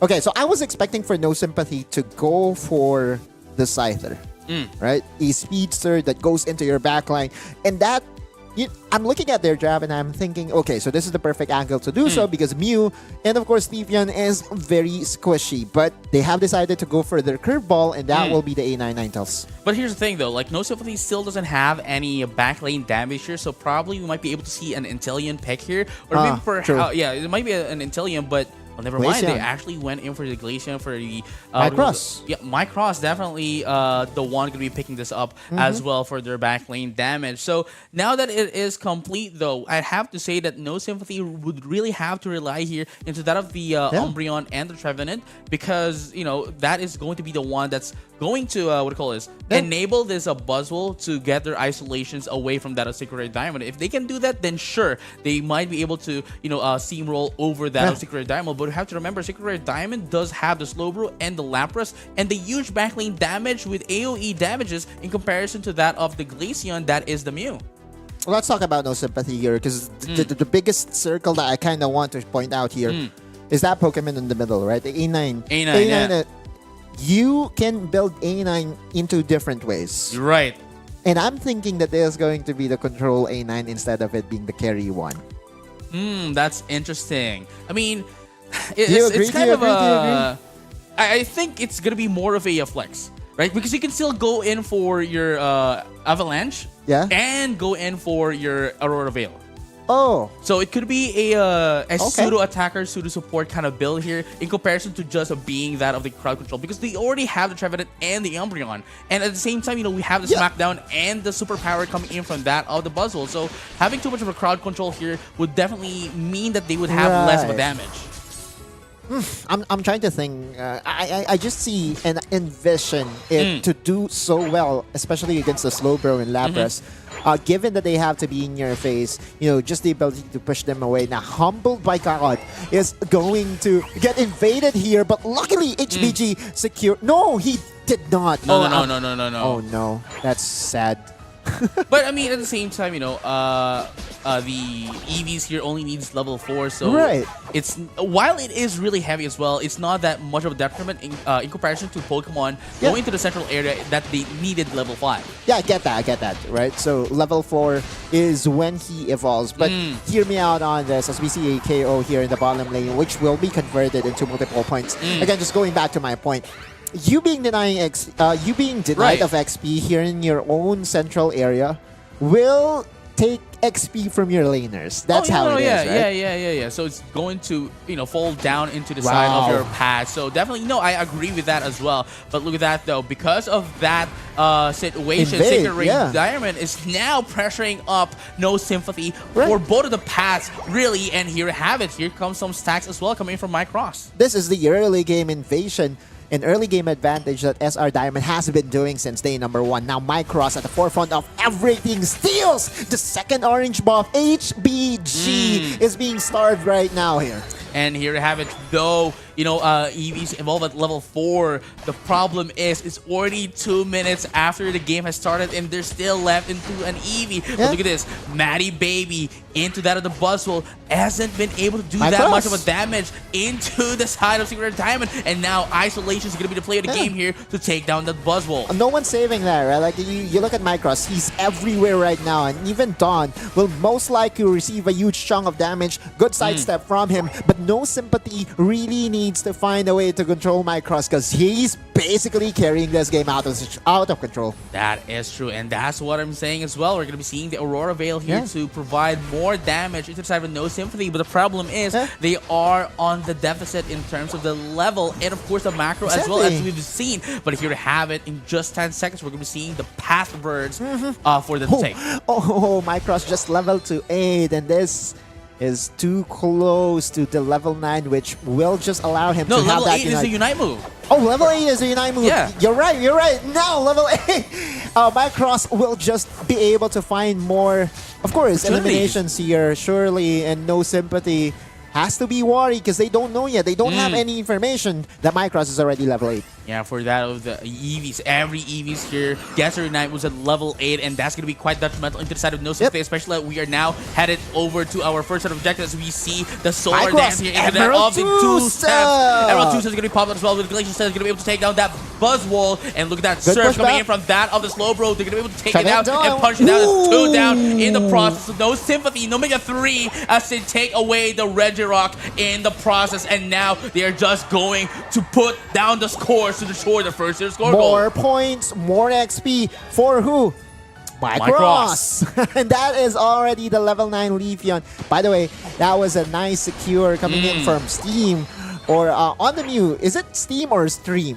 It's Steam. It's Steam. It's Steam. Okay, so as Steam with 3 for an E. Okay, reminds me of someone. But hey, you know what? Secret Rare Diamond is really dominating. No sympathy right now. Now within my expectations, but Mycross is being enabled by his teammates to really just enjoy the space that he's having right now. And now SR Diamond does have a 147 point lead. And at the same time, having that access to its Unite move once again into, that of the Regieleki means they are going to be able to output so much damage again this time around. Okay. And look at that. No Symphony is now backing down a bit, but look at that. Icy with the Leopard Express not going to let that happen. Snowdome's getting popped as well. Emerald 2-step as well. Immediately going to be able to have that 5-man KO team wipe for No Sympathy. Secret Rare Diamond now has the opportunity to take down this Regieleki for themselves freely. That's a quad KO from the guy that we did say is the star player, the diamond, the brightest diamond from Secret Rare Diamond. Mycross is just out of this world right now. And they're not stopping anytime soon. There's a slow beam. It's going to be hitting this Umbreon. They're going to be able to take it down once again. Glacial Sin is going to be popped up with his Horror Blade coming in from that of Mycross. Going to be able to take down one again and again. Mystical Mirage to end things up, but humbled by God, just got humbled by Secret Rare Diamond. Secret Rare Diamond is just running away with things. We have to tone ourselves down because we know that it's going to be a very long day. But I cannot really fault you for being this excited because Secret Rare Diamond's play is really leaving everyone breathless right now. Specifically this guy, Mycross, playing like Mike. Oh, God. What? Yeah, that's... Right? I mean, it's quite magical as well. That's a very old reference, but if you get it, you get it. You're a man of the times. There you go. But look at that. Ice is gonna get isolated here and probably gonna get taken off as well. But the slow beam as well. Sorry, this slow bro here coming into the serve, going to try to stop them from scoring in Emerald 2-step with the Phantom Force as well. Is going to be able to answer it back against No Sympathy, allowing them to get 2 KO in the process. 2 for 2 trade for both of the teams, but they're not gonna be stopping here as they still want to take the Trevenant into the side of No Sympathy. Now Satoru, oftentimes he's doing a very good job in really being the front line, but how can you be the front line if the damage is just too superior to your defenses? And Secret Rare Diamond bearing any mishaps. Come the Rayquaza fight, I believe that this should be over. No Sympathy, they're showing signs of life, but you're seeing over and over again, Mycross even secured that Reggie buff for themselves. Another advantage. Into that of the Aurora Veil and the Ice Scale Spear as well. Going to be able to punish down with that of the Fabled take. But the mean look as well. Beautiful placement to take down the Lapras. And this is the life that you're saying. So, auto lose. But again, Mycross is not going to allow that to happen without their own take. You see their camera over there, right? I see. With his backs showing his name. You should respect the guy, but I'm kind of curious. Where is Mycross? Oh, wow. Level 14 right now is Mycross. This is quite crucial for Secret Rare Diamond. That means they are going to be able to output so much damage right now into that array fight, and probably, since we have a lot of time here, would be able to get level 15 even before that last team fight. I'm just enjoying the show right now here, JJ Kun, because Mycross is definitely putting one right now for the delight of the fans of SR Diamond. Now this dance on the top side is happening. It's a 5v5. Surf is going to be popped up as well just to, put them away. No Sympathy is getting no sympathy at all at SR Diamond. And here you have it. Probably the team fight that we're looking for before the Rayquaza. And everyone's going to be popped on the Unite move. Snowbloom's going to be popped as well. Glacial Stage as well. 2 KO in the process for that of the low 9 tails. Phantom Force is going to be popped on as well. And look at that. Icy is going to sustain their teammates. And as they take this one again, slow beam into that of the boosted attack coming in from Stream. Going to be able to take down 2 in the process. And now only the Glaceon is left. Mystical Mirage to take a bit of a damage here. And the 2v1 is going to be popped out as well. No, Mycross is back here. Humbled by God needs to go away. Yeah, time is definitely on the side of Secret Rare Diamond. No Sympathy needs to press the issue, needs to force fights in order for them to get a chance. And chance there is, because right now there are tier 1 goals that is open 4 dunks for no sympathy, but Secret Rare Diamond time and time again is denying Oh, wow. it. Micros getting caught. Oh my goodness, Micros right now is still gonna be able to get away, and a slow beam is going to stop that Buzzwole from isolating that Leafeon. And now Micros at level 15 is allowed freely to go haywire. 1 minute to go, and no sympathy is feeling the pressure right now. You even see the notification that the left team is basically lead. leaving everyone right now in the dust. They need one more turn to get this team fight. If they win this team fight, they take the Rayquaza out, but I don't think Secret Rare is going to be able to let that happen. Leaf Blade is going to be popped out as well. Into the Solar Blade, and look at that, Ultra Swole Storm is going to be popped out as well, but still not going to be enough to be able to take that one out. That's going to be retrieved down inside of No Sympathy, but here comes the Trevenant going to try to push him aside, but no damage coming in from the side of No Sympathy is going to allow Secret Rare Diamond to take them all out and take the game for themselves as well. That is game number 1 to the side of Secret Rare Diamond. That was too quick. That was too quick, and I'm losing words right now on how to define the playstyle here by Micros. I really think that he's one of the best Leafeon players that we have in the country right now, and he's being enabled by his team. All right, so Hua was the one who played instead of Heise. Stream, by the way, on the Mew did actually save Micros from going down at one point, blocking all the icicles coming from HBG or Humbled by God. And the thing here is, I want to see the scores, actually, because... Right. The score of each individual? Yeah, I kind of want to ask you right now, the KO scores, because I kind of want to ask you right now, how many KOs did you think? 15 KO, dude. 15 KO, 11 assists. 11 assists for Wait, that's Micros. 10, right? Like 15 So to 10. that's KOs, assists, and... yeah, that was 15-10. Yeah, 15-10. There we go. Steam at 9 and 10. Yep. Respectively as well. This is just the expectations that we have from Secret Rare Diamond. They're playing here. The diamonds in the rough now really shining through. And again, it's Micros time and time again delivering for his team. No Sympathy had no answers. No, yeah. I mean, at the same time, I still have to commend again.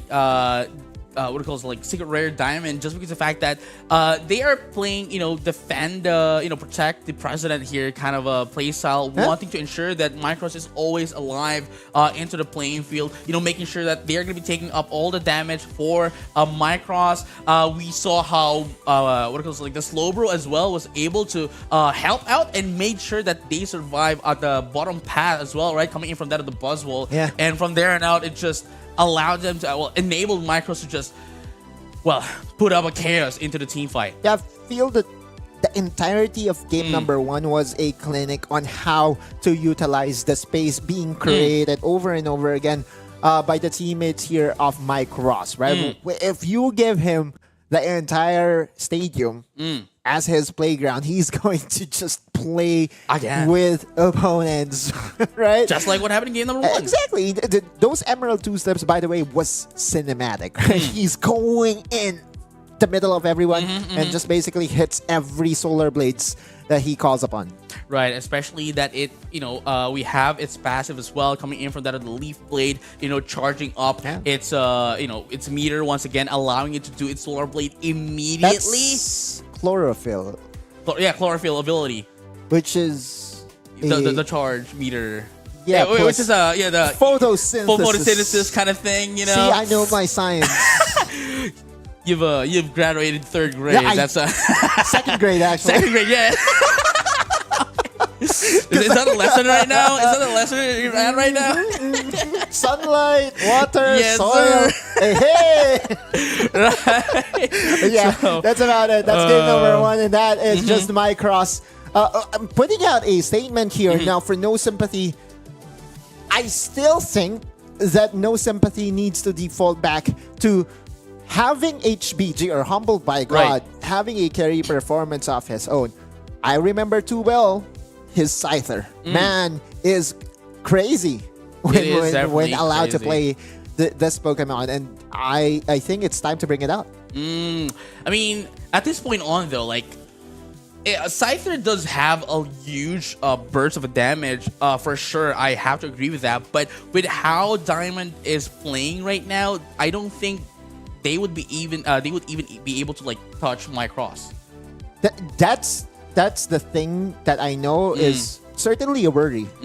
But this is a time where your backs are against the wall, and the best part about it is that you can play for your comfort. You can just play what you think is your best Pokemon. And I believe that Humbled by God has shown twice now that he's a Proficient. yeah, he's a professor, I guess, in playing the Scyther. This is a challenge to him, by the way. It is definitely going to be a challenge because, again, there is quite a lot at stake here. And at the same time, IC is there up as well to be their, the defender. Yeah. And again, just taking up all the damage, it is a huge wall before they can even touch my cross, taking out a lot, into the side of Secret Rare Diamond, and it seems as if we're going to be seeing a bit of a side switch here. Secret Rare Diamond is now on the orange side, and no sympathy. It's going to be able to get in that first priority pick. There are two things that you can do if you're no sympathy. One is to deny Stream of his Mew. I feel that Mew, when played by Stream, that's his best Pokemon. And of course, Leafeon by Macross. Right. But Well, here's the thing, though. Like, Macross also has Glaceon, which, by the way, can still be used here by No Sympathy, but maybe stolen. But Hoopa is up as well. Umbreon is up there as well. Ninetales, Mr. Mime is there as well. So there's a lot at stake here for No Sympathy. Yeah. This first pick is definitely going to be crucial against Secret Rare Diamond. And the Lapras is going to be prioritized. Is this No Sympathy recognizing that Secret Rare Diamond would not bring out their Hoopa? Because you're just looking at how they play whenever they get the wins. It's off of infinite sustain coming from the Clefable. And there you go. It's I believe it's going to still be Hua. Yeah. Hua, and there you go, Umbreon. Hua! IC though will be denied here by No Sympathy, which is also a good thing, right? Because I feel that IC has been so good on the Lapras that you kind of have to deny it. And another Pokemon that you can deny from him, of course, is going to be the Blastoise. Now, this Pikachu is basically a surprise to me, but talk to me through those JJ Kudo thought process behind the Pikachu. Right now, as we can see, the first three picks here is going to be the Lapras and the Blastoise. Definitely going to be a huge wall here for Secret Rare Diamond, allowing them to be able to gather more damage, and at the same time, this Blastoise is going to be able to push out a lot of damage while being in the front, allowing this Pikachu to put out the damage with its Thunder and Crowd Control stun with the Thunderbolt. More of a control attacker, surely. But Secret Rare Diamond just has picked their own version of threat to the side of No Sympathy. That is going to be Macross again on the Leafeon. No Sympathy, though, would elect to go for their attacker bruisers here. They have three front lines, basically, with Blissey as well to provide that extra tankiness. It's Spear versus Shield, surely, right? Like, No Sympathy does have a lot of defenses. Meanwhile, Secret Rare Diamond kind of wants to penetrate through. No Sympathy here. With this kind of lineup, Venusaur, Blissey, this is going to be a funneled Venusaur. Right. With that of the Pedal Dance and the Giga Drain. So Sustain plus Bruiser type kind of Venusaur, because they don't have that frontliner damage. That's why there is the Blissey as well, which was, by the way, it started from the Philippines, actually. This kind of combination with the Winter Tournament way back, 2021, I believe. But anyway, though, they don't have much of a damage here. The only one that they have here is Venusaur, and of course the Pikachu, really huge. But Blastoise, sure, it can stand alone. But with the attacking prowess coming in from that of Secret Rare Diamond, especially that we have X attack here from the Crustle, it can easily be deviated away and pushed back, allowing for Secret Rare Diamond, most especially Macross and Mew, to put out the damage. That's the thing, right? Like that's the reason why I brought out the Spear versus Shield analogy, because I feel that right now, what they are thinking is that they have to have infinite sustain, especially with how aggressive Secret Rare Diamond has played the early game. one thing that No Sympathy needs to do is to make sure that this Bulbasaur will have enough space to level up, because that Bulbasaur is kind of weak early, right? So it also takes time for it to scale up. I mean, that's why, there is the Dawn with that of the Blissey having that of the XP share, so that whoever's going to get funneled here this time, being that of the Venusaur, would be able to get as much, more XP really, for both of them. Yeah, it did become a 1-3-1 and good, I would say good adjustment overall coming from No Sympathy, making sure that the Bulbasaur will have enough space to farm up and level up. Now he's level 5, so that's objective number 1 completed here for No Sympathy. Oh yeah, and here to have it. Just having a bit of a stacks here, but Ivysaur still at level 5. Still not going to be able to, do a lot here, except for the Razor Leaf and the Giga Drain. Still needs at level 5 so that it can get its Battle Dance for it to be a bruiser against that of Secret Rare Diamond. But again, we have to remember, Secret Rare Diamond does have a lot of backlane attacks here, so it might take a while for them to get in. But here comes a bit of an advantage here for that of Secret Rare Diamond. Going to be able to isolate this Raging with a Pikachu, and just like that, that is 1 KO again into the side of Secret Rare Diamond. Oh my god! Just got deleted here, and that's already the double KO out of nowhere from Secret Rare Diamond. Satoru also is going to be taken down. Secret Rare Diamond don't want any roughness in the edge. They are a shining star, the shining diamond in this match, just invading freely without remorse. That's how many Solar Blades hitting one after another. That's like 3, 4, and so now Secret Rare Diamond is converting that into more advantages, even getting the central boards. For Micros, of course, the juicier XP will be funneled onto him. That's the goal for them. Meanwhile, Maddie Baby is trying to at least slow down the tempo on the top side and was able to get some goals in. But I just don't think it's enough, because again, this is a familiar territory for Secret Rare Diamond. They are starting to snowball once again here, JJ Kun. It's going to be quite interesting as well for Muddy Baby, by the way. We have to take note as well that it's not having any stacking items. It does have some stacking items, but it is a special attack specs, which allows it to increase its special attack moves, but not the AOS cookie, not the HP, right? Not the HP that we almost see a lot here as well. But here we have it, starting off, with that of the first set of objectives in this game. No Sympathy and Secret Rare Diamond now, positioning themselves down bottom, and Hua now opting in not for the gravity, but follow me. That was Hua just introducing himself, and so now the poke game continues with Too Late's. Too Late's might just be able to lock it down, and you see Micros starting and finishing the fight right away. And there we have it as well. Secret Rare Diamond still not over here, as they still want to do a little bit of damage, disengage here, just to prevent from getting hit by that Petal Dance. But there you go, Solar Blade once again taking out the funnel into the side of No Sympathy, and now they're really going to be able to take down this Regirock, while Hua and Tolates and of course Icy here is just going to be able to try to push away No Sympathy for the major objective. Tolates is definitely not too late here, because he's starting the fight alongside Micros. That will easily be converted here by Secret Rare Diamond to just more points in the bottom area. This goal will definitely have to go down. They're concentrating their efforts in really accelerating Micros, even getting that 40-point dunk on the bottom area. But No Sympathy is actually not too far points-wise. Oh yeah, I mean, the biggest lead here for that of Secret Diamond is that they have the lead in terms of the macro. They have the advantage on that, and they have the advantage on the XP as well. So in terms of having team fights, Secret Rare Diamond, despite even if they can take down one Pokemon into the side of Secret Rare Diamond, they might still be able to win the team fights. No Sympathy is trying to trade something. Recuperate. Trade something. And No Sympathy was actually able to get the goal on the top area. But then again, Micros is already level 11. We saw in game number 1, he was able to reach level 15 just because of the amount of XP that he was able to get for himself. And not to mention that he did not get knocked down for the entirety of game number 1. And same can be said here. SR Diamond I believe it's starting to become the immortal Mike Ross show.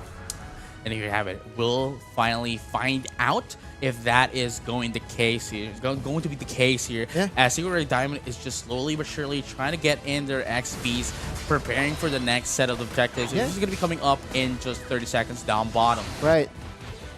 It's slowing down. It's slowing down. No Sympathy is really feeling the pressure that Secret Rare Diamond. But you look at the map, who has the advantage is definitely SR Diamond. Now Satoru trying to set up an ambush here, but it Mean will look. easily be spotted.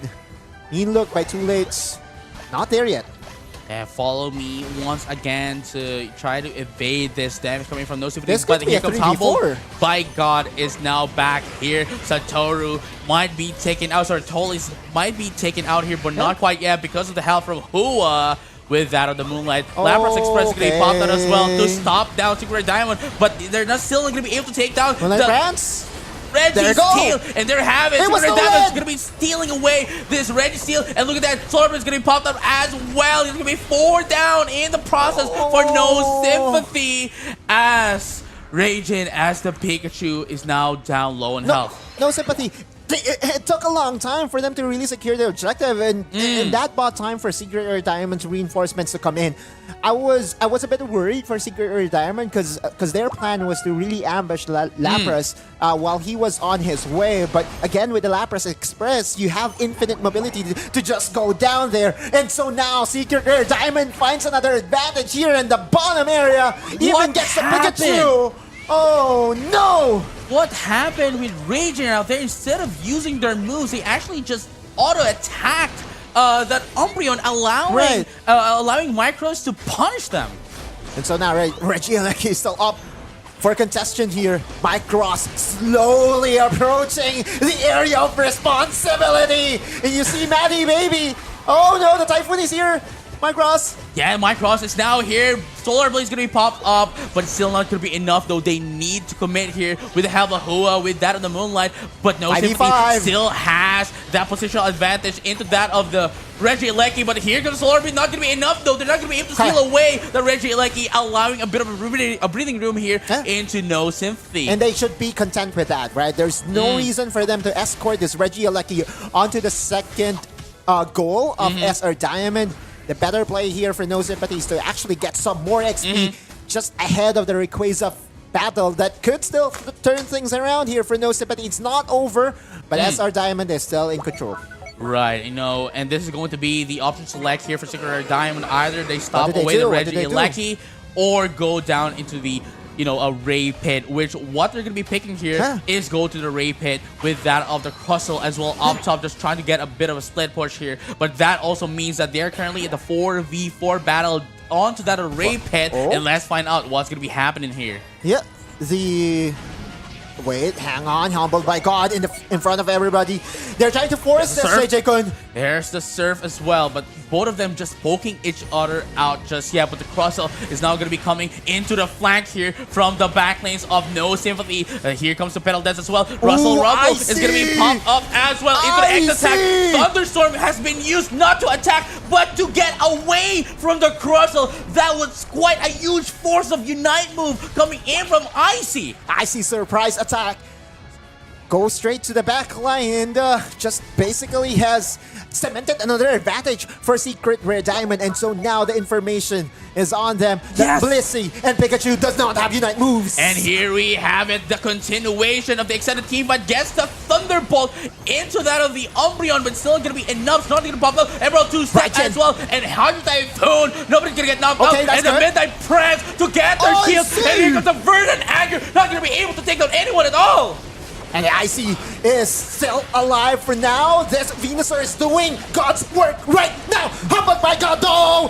It's going to be targeted by Icy and Stream. 4KO! And just like that, the Lapras is going to be the only one left here with that of the Mystical Mew. Mirage. But here comes a Mystical Mirage. But they're going to be able to steal away the Citrus Berry as well for some sustain. Just pushes them away. But beautiful play here coming in from Seam to stop Maddie Baby from scoring in. And Secret Rare Diamond is now celebrating down below, as you can see, as they proceed to the next stage of the tournament with a 2-0 win. Wow. Secret Rare Diamond. They're on form today. This is a very promising start for them here, JJ Kun. That's a 2-0. It's not often that we see a 2-0, especially at this Not level at of play. this stage Exactly. of the tournament. That's this is already the eliminations match, and unfortunately for No Sympathy, their tournament run ends here. Secret Rare Diamond will be advancing. We look into the stats. Mycross, Icy, and Stream was able to find that 3-prong attack to penetrate through the defenses of No Sympathy. But my MVP vote goes to Icy. Oh yeah, I mean, if it wasn't for IC, I don't think they would have been able to force down Raijin. And of course, we have Dawn as well. Yeah. Yeah, see, that's too, right? Like, Right. Raijin was trying to get away from IC's flank attack. Yeah. Rubble Rouser into the X Scissor. Raijin went in for the Thunderstorm just to get away. Exactly. And Dawn had to sustain Pikachu away just to get away. And that is quite a huge waste that was forced in by IC alone. By himself. By himself. That's it. I see. And oftentimes, he often gets overshadowed by Mycross, and Mycross again. Just looking at the numbers, he's still the beautiful MVP, play, right? still beautiful damage as well. But Right. IC, I'd have to say, by that final team fight was the highlight of that match. Exactly, play of the day or play of the game. Play of the Or game, play definitely, series. definitely. Surely, IC again, just finding his mark onto the back line, but that is just series number 2 here, JJ Kun. And man, the next set of matches, we're Right. going to be seeing the sister teams here, both of the Foxes, right? Lassen Fox and Night Fox, which is going to be, battled with Secret Rare Pearl and oh wow, these are sister teams, bro. I just realized. Okay, so we have I just got excited. Lassen Fox going versus against Secret Rare Pearl. Pearl, right? And Night Fox going against SR Secret Rare Diamond. Diamond. So this is the brotherly fight that we're gonna be seeing for the next set of matches, the sibling matches here. And man, there might be a huge possibility of happening of a team. I think this is in wrestling terms, it's a tag team match. It's a right? tag team match, definitely. Yeah, there we go. A tag team match, and if they do win, both of the sister teams wins their respective matches, we might be able to see a quite a sad match for the losers round 3 because they might take away their own sister team. But with that being said, though, we're gonna be heading back in just a short break here, so don't go anywhere. We'll be right back.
the very start of the tournament. Welcome back to the Pokemon Unite Asia Champions League 2024 Philippines Open. And I'm back. My name is Infinity and this is Autolus with me. And we're down and proceeding into the lower bracket this time around. Let me just check. Is this my angle? Was it? Is it?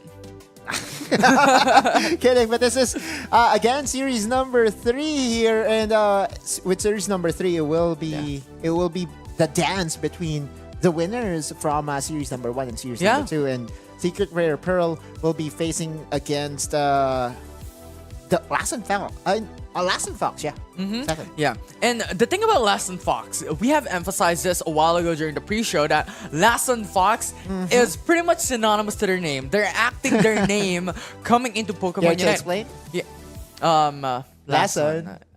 Poison. Yeah.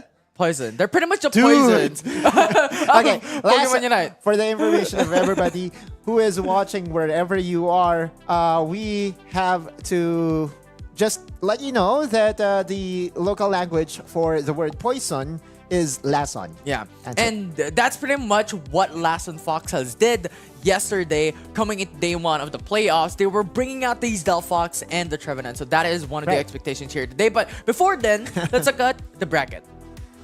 Lower bracket, Lassen Fox going to face against Secret Rare Pearl, and then followed immediately by their sister team, Night Fox, going against Secret Rare Diamond. And JJ Kun was super excited about this because it's a tag team battle. Yeah, that's the thing, right? Like, it's such an exciting moment. Right. The thing is, like, Lassen Fox is with Night Fox, and then Right. Secret Rare Pearl is, of course, with Secret Rare Diamond. And having these two separate brackets, Yeah. having these two separate matches successively, Right.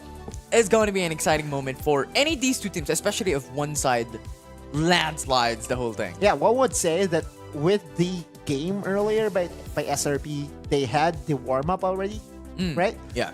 And they will have momentum heading into this game number 1 against Lassen Fox. But I really cannot feel confident for SRP's chances here. Lassen Fox has proven time and time again that they can stand toe-to-toe against the best of the best. Yesterday, Lassen Fox, they played the Trevenant and Delphox to its perfection. And Yeah. that, I think, needs to be respected here by SRP. Yeah, and the thing that canceled it out, that thing what Talon or Elevate did yesterday to really just deny this out from Lassen Fox Yeah. is the ban on Trevenant. And the question is Secret Rare Pearl going to ban that No. out or Zacian? Which is, I believe, you know what, they're going in for the latter. There's huge respects onto the Zacian pick. I feel that with the play of Lassen Fox here, Trevenant is just too much. I believe it's 4-inch, right? The one piloting The Trevenant. Trevenant. Yes. Or is it? No, I think 4-inch is on Night Fox, and Lassen Fox does have the K combo, K Kura, and Kiawi, I guess. I think so. I Yeah, believe so, yeah. so many names, but SRB again will be snatching away the Trevenant for themselves, and we'll also have that extra sustain, extra support coming from the Hoopa. Yeah, already one of the expectations, right? Lassen Right. Fox picked up the Mimikyu as the priority, so Hoopa will Right. be left open for SR Pearl to pick up. But Lassen Fox, Yes. they're going in what Talon had did yesterday. The Slowbro and Mimikyu combo, and having the Slow Beam and the Play With Me Yeah. will be a fantastic thing for the side of Lassen Fox. later Exactly, on. it's a big composition, right? You take one, that's -1. That's a 4v5 numbers advantage to the side of whoever has it. But it's easier. It's easier said than done here, Yeah, because definitely. especially knowing that SRP does have a lot of frontline that can absorb this Unite moves coming in from Lassen Fox. They also have a very good carry from the backline in the Inteleon. Now Lassen Fox, they're not going to steer away from their Delphox, because Delphox also has a fox, and Lassen Fox is a fox. Yeah, so they want that as a mascot. Right, exactly. Delphox, Lassen This Fox. is their... if they're not going to win with Delphox, it's not a Lassen Fox win. It's not a Lassen Fox, man. Definitely. And that is one of the playstyle that Lassen Right. Fox did yesterday. Delphox goes in with a Fire Spin, Trevenant follows up with a Wood Exactly. Hammer, or vice versa. And yes, in theory, that is not what we could expect, or rather, on paper, that is not what we have right now Yeah. under draft composition for Lassen Fox. But on paper, on theory rather, they're going on for the same type of strategy. Yeah. Right? You have the Mimikyu, you have the Slowbro, you have the Delphox, you even have the Buzzwole on Right. top of that to have that chain of suppression. Exactly. So the role of Buzzwole here will be to be the Trevenant, right? He will be the one to engage. He will be Pretty the much. one to absorb the pressure coming in from Secret Rare Pearl. And once they're clumped together, there goes the fire spin that basically just Yeah. embers everybody, I guess. Yeah, and the thing about Fire Spin as well is that's homing, right? So even if you go further Love apart, it, yeah. give distance from those team fights, the Fire Spin will follow Yeah. through. And that will give a lot of these opportunities Right. for the likes of Mimikyu with the Shadow Sneak as well, with the Play With Me, with so much distance closer to Right. come through onto those team fights and chase. Mithril will still be the one playing the Mimikyu, and we saw yesterday, and yeah, we saw yesterday, Mithril has really shown expertise on this Pokemon. Now, the interesting part is that Kiawe, yeah, we're right, it's Kiawe, will be playing the slow bro instead of, being the one setting up with the Buzzwole. So it's kind of different from what we saw yesterday, but again, Keikura, one thing to note about him, he was able to dish out 100k damage yesterday. Yeah. It's hard to top that. Sure. It definitely is not. I mean, given the fact that you have Lass and Fox in this Right. type of composition, you expect, Delphox to not produce a lot of damage because you're going in with a Yeah. Fire Spin. You're being more of a utility for the team, but Lass and Fox utilize that utility Yep. to their advantage, and Delphox just dealt so much damage, as you mentioned. Yeah, if you hit on multiple targets, it adds up. Basically, right? It's simple math. And then that's been the goal here. Kikura is being allowed by Kiawe to really have that advantage. On the top side, though, I believe we are going to have a very early 3v3. Mithril is here.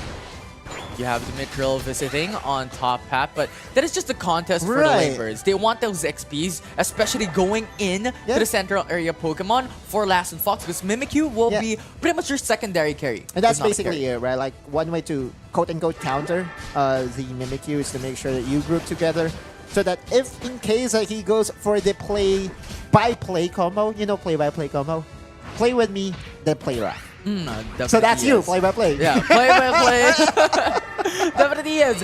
But yeah, as you mentioned, right? Right. You want to utilize the play rough. You want to utilize that play, with me. Yeah. Because these two moves Right. have strong damage capacity, have strong damage capabilities, and that will be one of the dependencies here by Lass and Fox. And right Central now, Birds. Altarius and Swablues being contested here by Lass and Fox into the central area. But Secret Rare Pearl, while that's happening, gets a dunk on top. Exactly.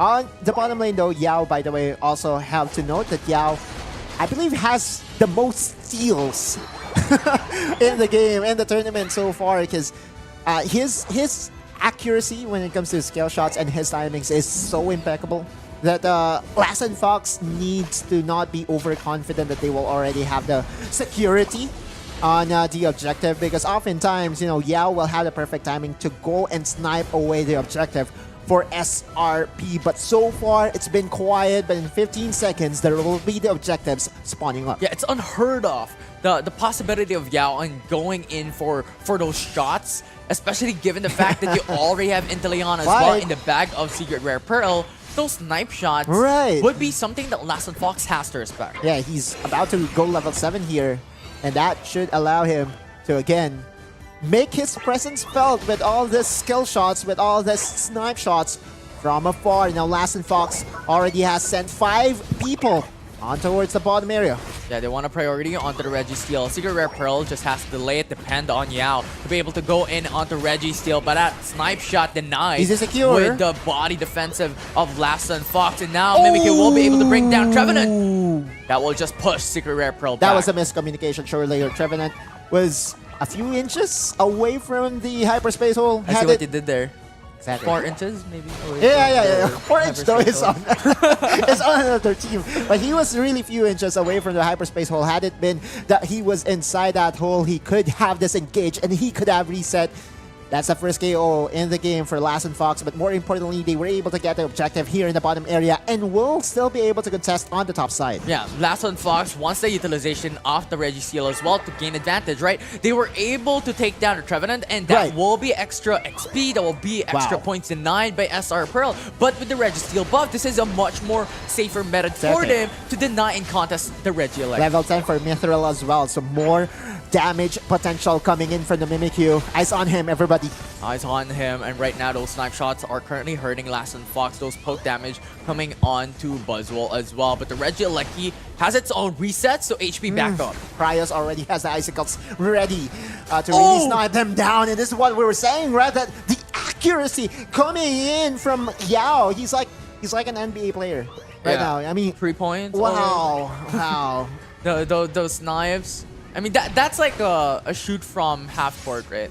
Going very far away. Right, with Steph 100% Curry accuracy. Surely, right? Oh, and of course. Hoopa, a little bit too overextended coming Mimikyu. into that fight there. Mimikyu will gain access into the back, but Delphox is deleted. Coming from Lapras, Oh, no. having that isolation, and now the pins are attacking from SR Pro. Removes some of their members. The numbers advantage comes to the side of SR, and Buzzwole gets Miserable. deleted and Okay. erased. And Secret Rare Pearl once again doubles down onto that all-in engage with the Phantom Forest, and Lassen Fox got wiped out. Kekura, uncharacteristically, did actually get picked on. And that's the thing, right? Another pick onto Kekura, and this is not what you want. This just may mean that Delphox goes down twice in a row. They just cannot deny in contest the Regieleki. Delphox once again is gone coming in for that fight. Hyperspace Hole, the resets comes in, and Strevenant going for the Horn Leech to go back and retreat. With a safe distance, Regieleki can go in for the dunk. And There that we go, will be the 40 opening points. for Secret Rare Pearl with around 36 overcap. That's a huge amount of points being gifted over to SRP, but Kekura had to do better here. Yesterday, when he was on a roll, he was untouched on the back line. But that's twice in a row that the Trevenant was able to get to him. And now SRP just decides to get more points on the top side. Ranks Unbound, actually TP is coming for Secret Rare Pearl into this fight. Reggie Ice is what they want, but it is Revenant who goes down. It's a 4v5 coming into this play here. Lapras knocked up with a superpower. Boom. Coming in with Buzzwole's Unite move as well, and Lapras gets deleted. Reggie Ice goes to the side of Lassen Fox. That's a 4v5, actually 3v5, with two of the members of SRP on the top side, busy, really getting some points in, and that's what Lassen Fox really anticipated. With a numbers advantage, it's time for them to get more XPs for themselves and get advantage. And finally, Lassen Fox, this is what we saw from him yesterday. Their control when it comes to team fighting, Kekura, time and time again, is able to dish out damage. It's massive, and right now Lassen Fox is looking for another. They have still the tier 1 coming into the top path here, and Regieleki will come up pretty soon. But for now, Secret Rare Pearl is still at a massive lead here Right. with 59 points advantage. There's just one Unite move available for Lassen Fox, so wisely they disengage. But the Slow Beam is one of those Unite moves that can really turn around the fight, and Mimikyu is already level 13.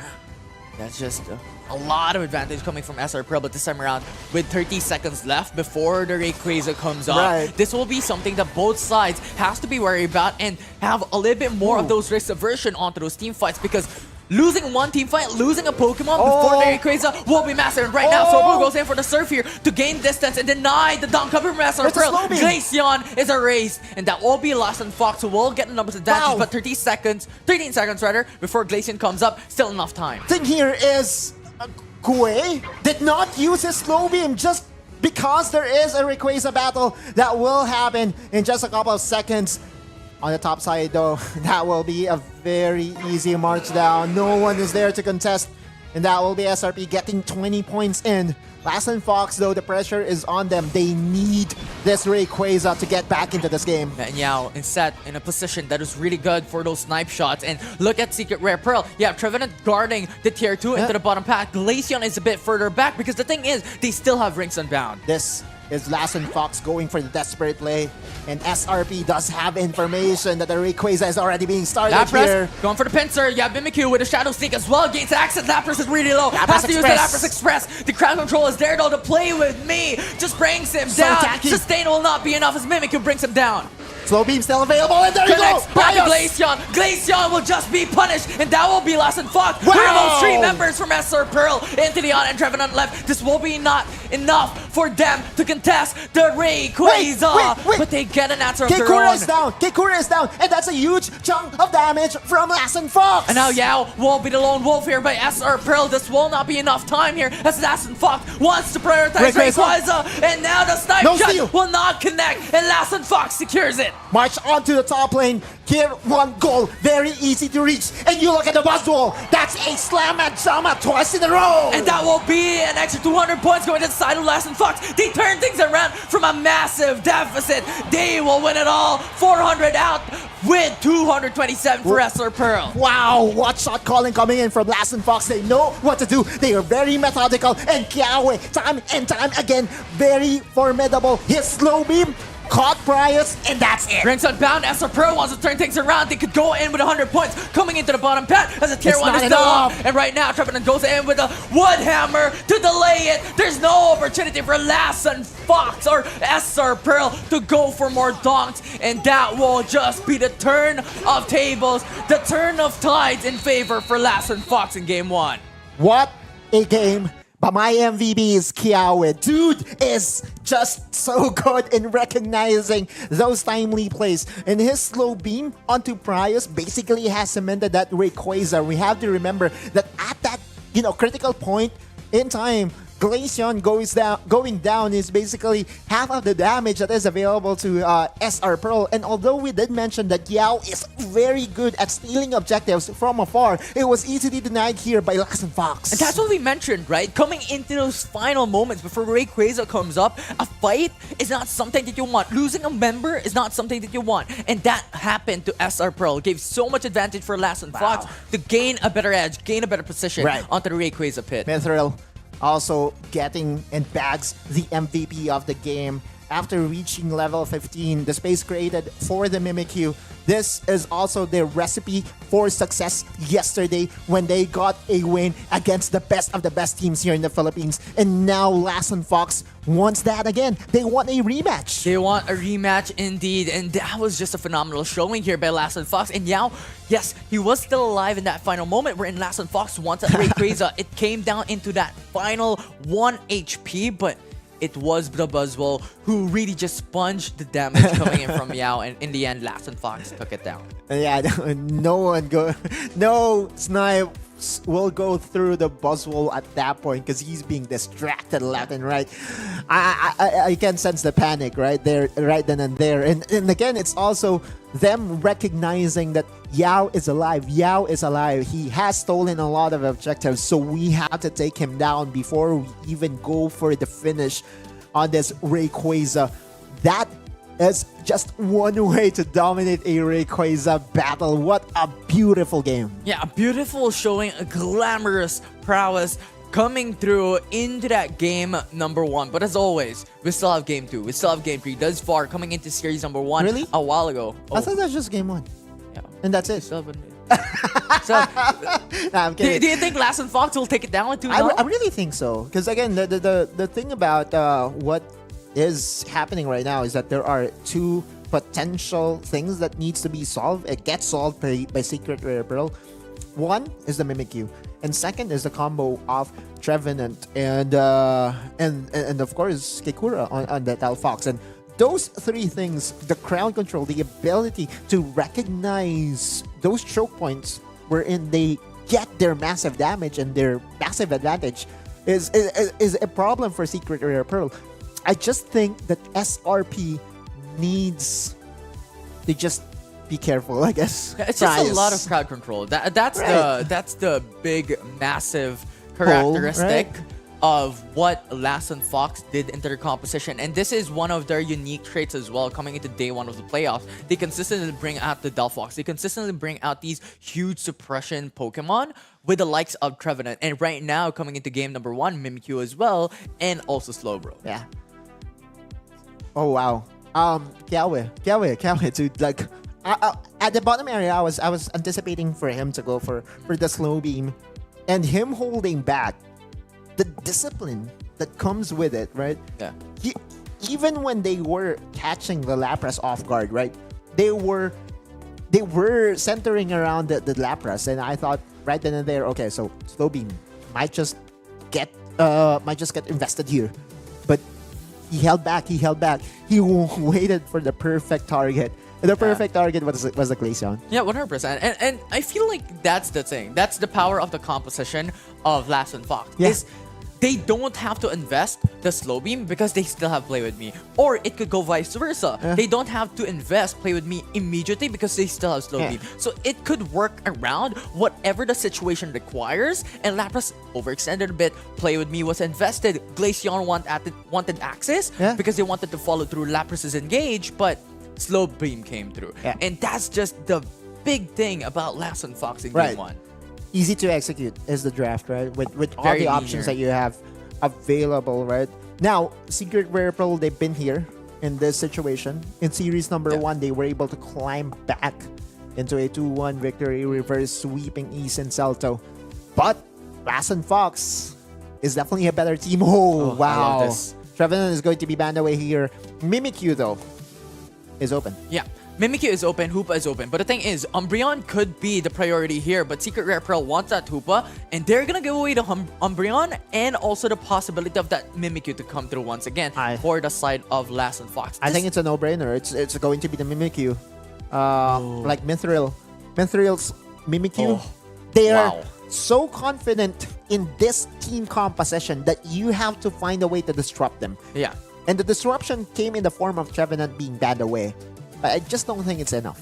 And this is massive coming from Last and Fox because the thing is, traditionally coming into these first few picks for the Orange Eye selection, they want the priority onto the Clefable. But this time around, they don't need to pick it because there is already a supporter The Hoopa, for the side yeah. of SR Pearl, given the fact that they have Hoopa already. So they just have to buy time coming into that final pick. So Wow. now they have flexibility on going in for Lapras, going in for Delphox in their composition. Again, it's not going to be a Last and Fox win without the Delphox. And Delphox gets secured here at number 4 pick for LF. Now, SRP will go for another EV here, Leafeon, and also rounds up their draft with the Blastoise.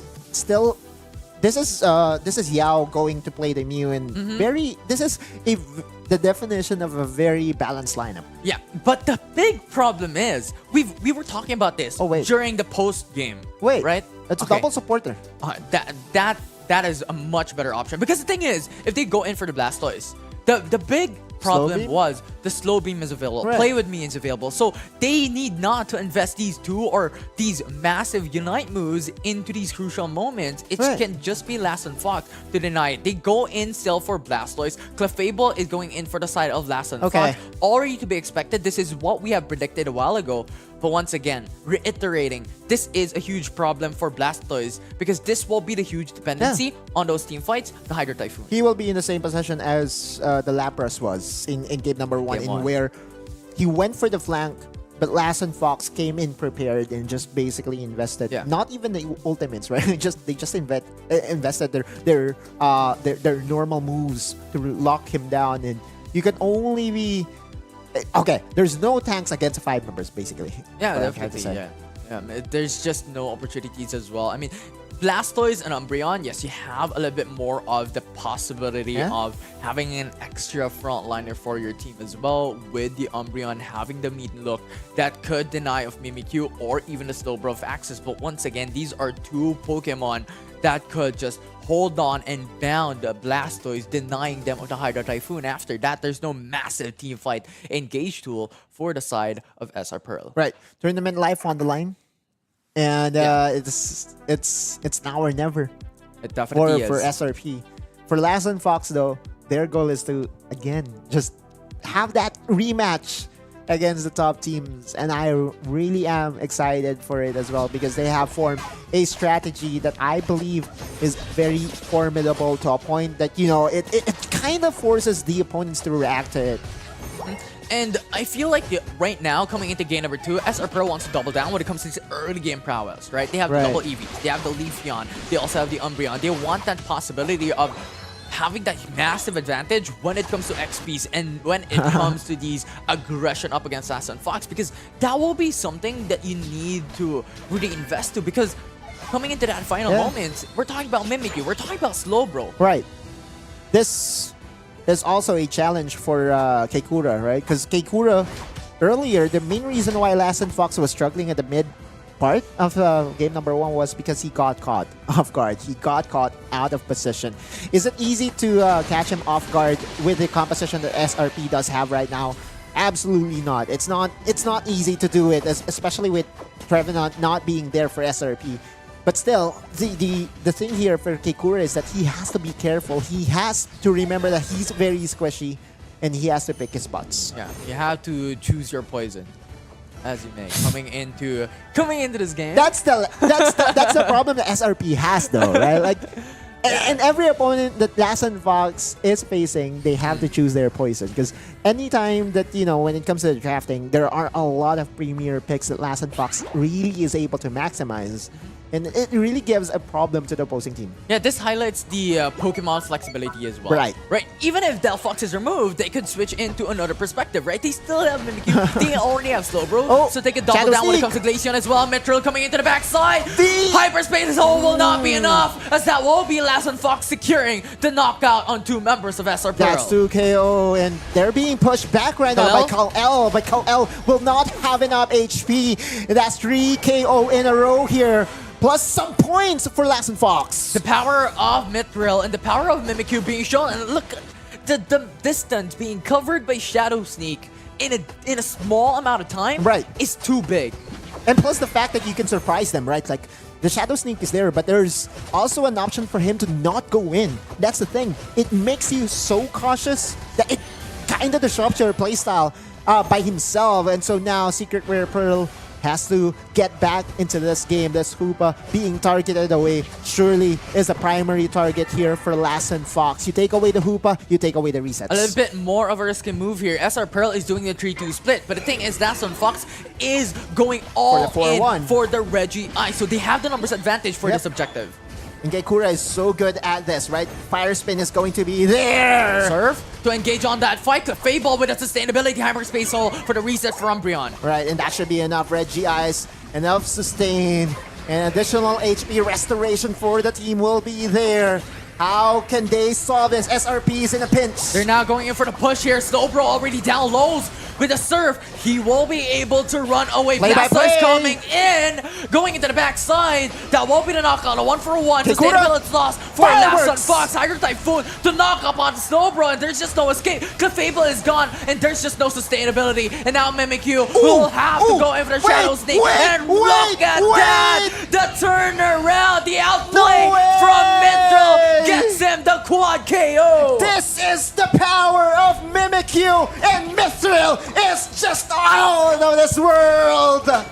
Mithril just played SR Pearl from that fight. And now Lassen Fox is having the massive advantage coming into this engage. Hoopa falls down, and it will be Mew who has to retreat. Lassen Fox is enjoying a sizable lead right now. 2 goals already down for the side of SRP. How can they stop the bleeding is the question here, Infinity. Because so far, so good. Wherever Mithril goes, positive things happen for Lassen Fox. Every time it happened coming into the early game, they were able to get the triple knockout coming into that early stage of the matchup. And coming into the bottom pad as well, Yeah. they were able to secure so much with the Reggie Ice. He's already level 12, and that's huge at this point in the game. 5 is. minutes, level 12. Oh, crazy. And now you look at Kiawe. He's zoning everyone away with the help of Keikura. And Secret Rare Pool was not even able to see Regieleki go down. Yeah, and a massive problem is that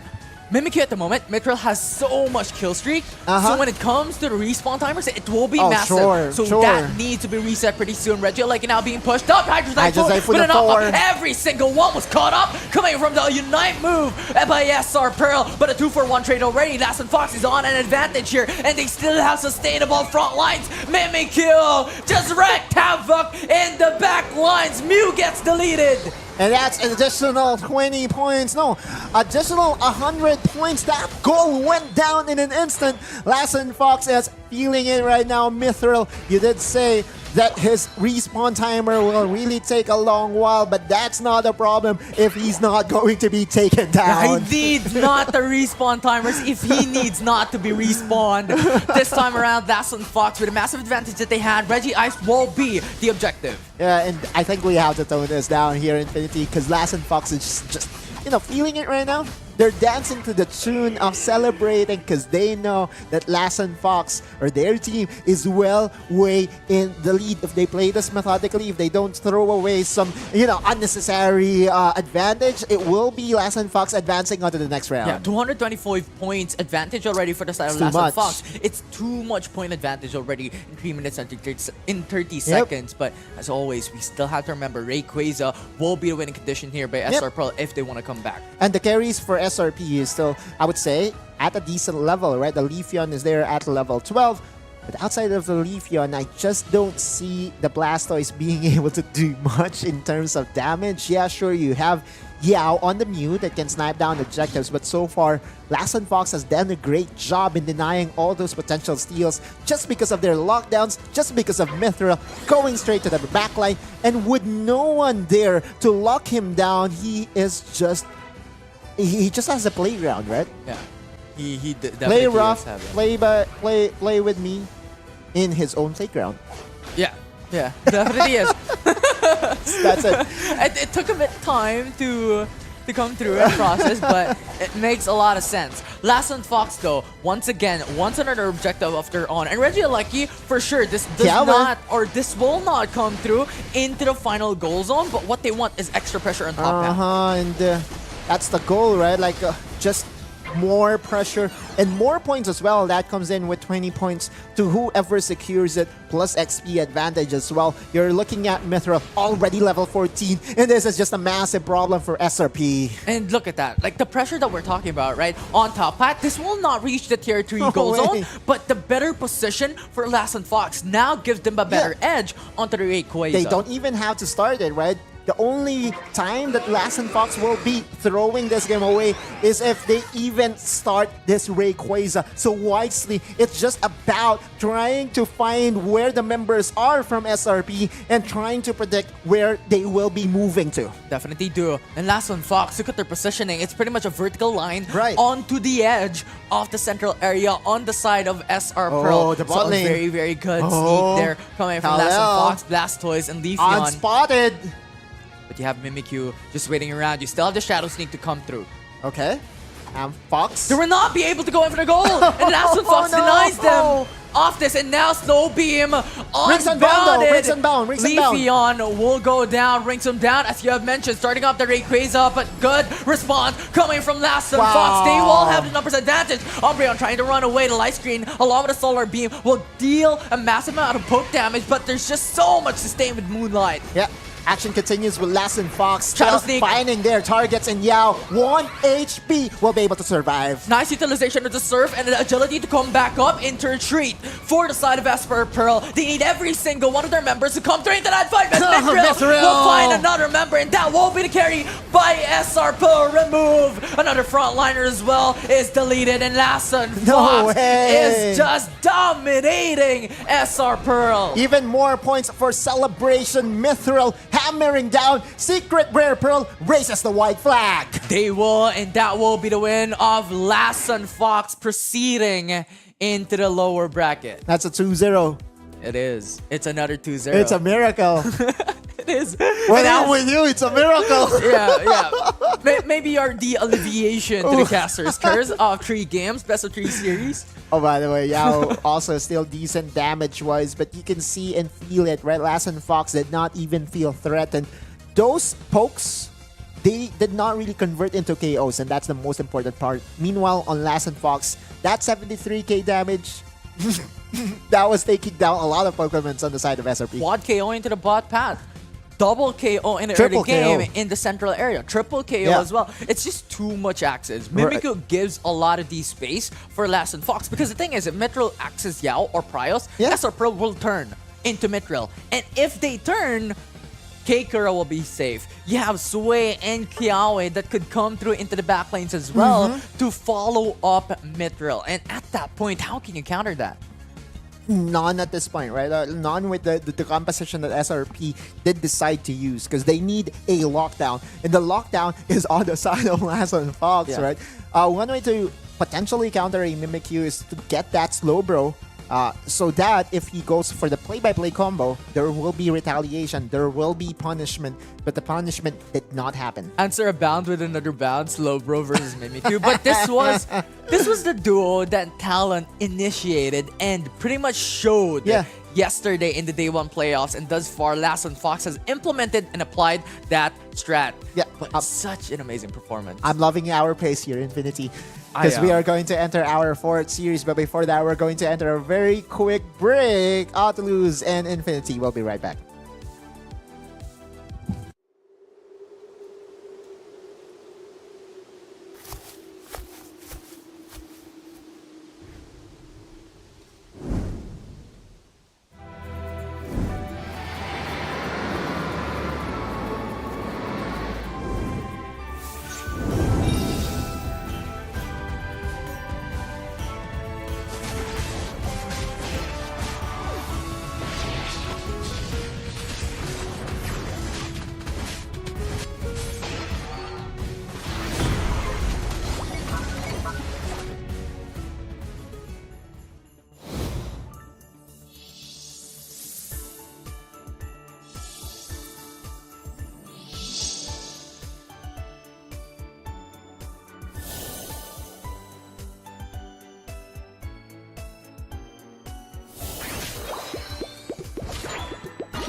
Welcome back to the Pokemon Unite Asia Champions League Philippine Open 2024. My name's JJ, and with me is Odo Luz. My dude, you've casted quite an amazing match before this. It's how do you feel right now? Moving forward to the tournament. All I know is that we are already 3 series in. Yeah, this is the fourth one. Yeah, this is the fourth one. And I know that Secret Fox. Sorry, not Secret Fox. no. You're combining it too, dude. that was good though. That was good though. I got Yeah. you off guard. That might be the third team. Right. Night Fox did advance just from the prior series. Sorry, Lass and Fox did advance just from the prior series, but now Night Fox, one of the teams that we have also been saying that it could be the dark horse here, will be facing against Secret Rare Diamond. And okay, there you go. Thank you Right. for the brackets. Right. At least now I won't be mistaken. No more Secret Fox, dude. Anyway, speaking of secrets here, if Night Fox actually wins against Secret Rare Diamond, then they will have to go through, against their sister team. Yeah. Why does it have to be sister team though? Why cannot Sibling team? There you go. Is it? How about brother team? No. Cousin team, like cuz. Cuz, yeah. Yeah. There you go. That works, I guess. But and also, I'm just not 100% sure if that will happen because SR Diamond with It's still strong as well. with their performance from just a while back, it's a very promising. No, to say yeah, the I mean, least. at the same time, as we have mentioned again and again, and we were the ones casting that game as well, Right. Mike Ross was It's just like amazing. Mike. It's like Mike. There we go. Yeah, man, getting in that magic, am I right? I can't wait for him to face against LeBron. Oh, at least yeah, that yeah. will be settled, right? If that actually happens to the grand finals, if they can, get through the lower bracket. That's a tough task for sure, especially when facing against Night Fox that has always been formidable. Yesterday, we saw them draft a Talonflame. We also have learned that you have to ban away the Trevenant against them. And SR Diamond does actually have the liberty and luxury to do so because Night Fox will be the one forced to take away the Zacian. Now, Clefable, though, is going to be the target banned by SRD. Well, considering how Night Fox here, honestly, any teams really getting in that Clefable, right?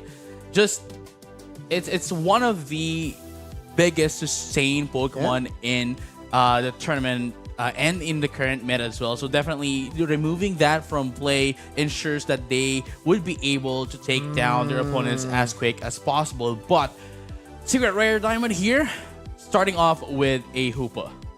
I'm also looking at my notes right now, Night Fox, as they lock in Trevenant and Mew.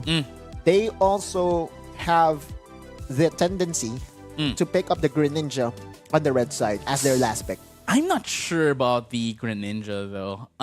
Again, I've been quite skeptical of the Greninja since yesterday. Sure, there might be some teams who was able to use it, though I don't think that's going to be quite enough, especially going into the side of Secret Rare Diamond here, starting off with the Hoopa, Blastoise, and the Leafeon. Sure, can take out the Leafeon, but the road to getting there, to getting into the Leafeon would be quite a huge wall. I'm looking at the there you go, Mycross on the Leafeon again. Wait, that's an overdraft. Oh, I guess it's already completed. Night Fox will be bringing out the Talonflame once again. Right, so Talonflame, we have a lot of capabilities here for the crowd control, and at the same time, burst damage coming in from that of the Fly.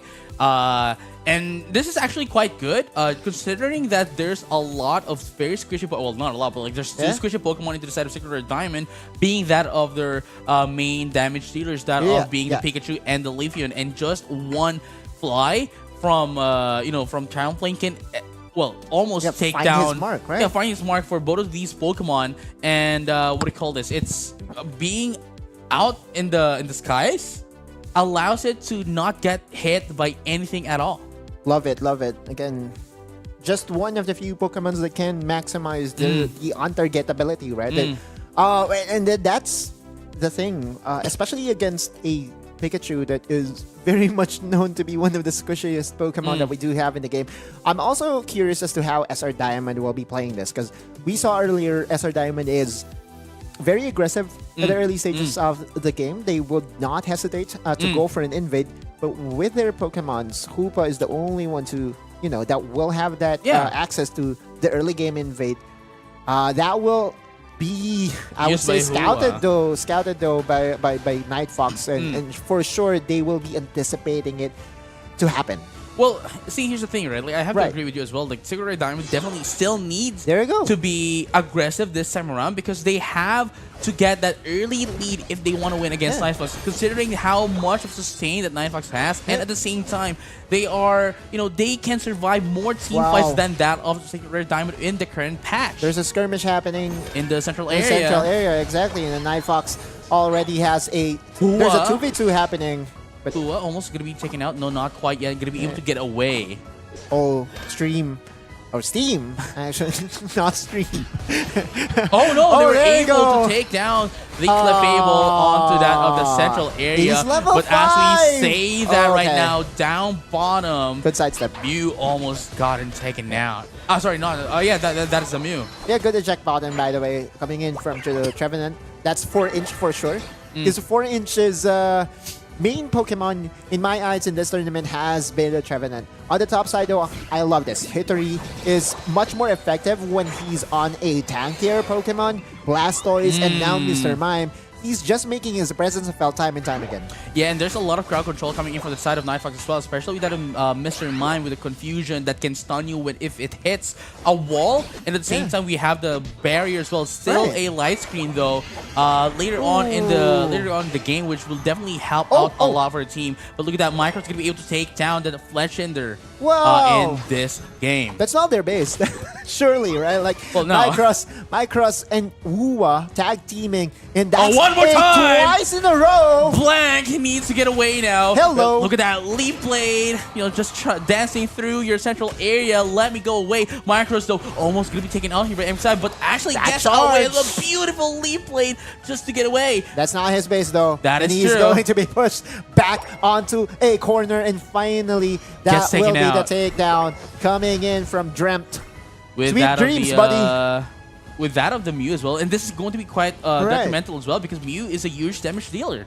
The concern I do have for Night Fox though is that Blank is pretty much delayed just because of that back-to-back takedown coming in from SR Diamond. Clutch play coming in from them, although it did result in Micros going down, and we all know how punishing it is to be taken down after nursing a good amount of kills. Sorry, a good amount of takedowns. So now, Secret Red Diamond, with that said and done, they're actually getting the advantage now, and Micros time and time again will be finding those openings. Right, and at the same time, as you can see, it's already at level 9. The only one right now in the game that has access to their Unite moves as of the moment. So definitely, they would have a lot of prowess here going into that first set of objective, especially with there's the elevator right now from Hyperspace Hold. And look at this, Secret Red Diamond just going to try to steal away this Regirock away from Night Fox. Leaf Blade is going to be popped up, and here comes the fly. Two steps going to be popped out as well to take down two Pokemon into the side of Night Fox. No, they're still not stopping though. They're going to be able to, Night Fox going to be able to take down that Regirock, but the question is it worth it? 4-inch right now, trying to get away, but with Hoa here now, Bliss Assist is going to be popped up as well to sustain that 4-inch with the Trevenant. Beautiful stuff from Night Fox, ensuring that they can get in. That's a 4v5 because left alone on the top side is Hittery.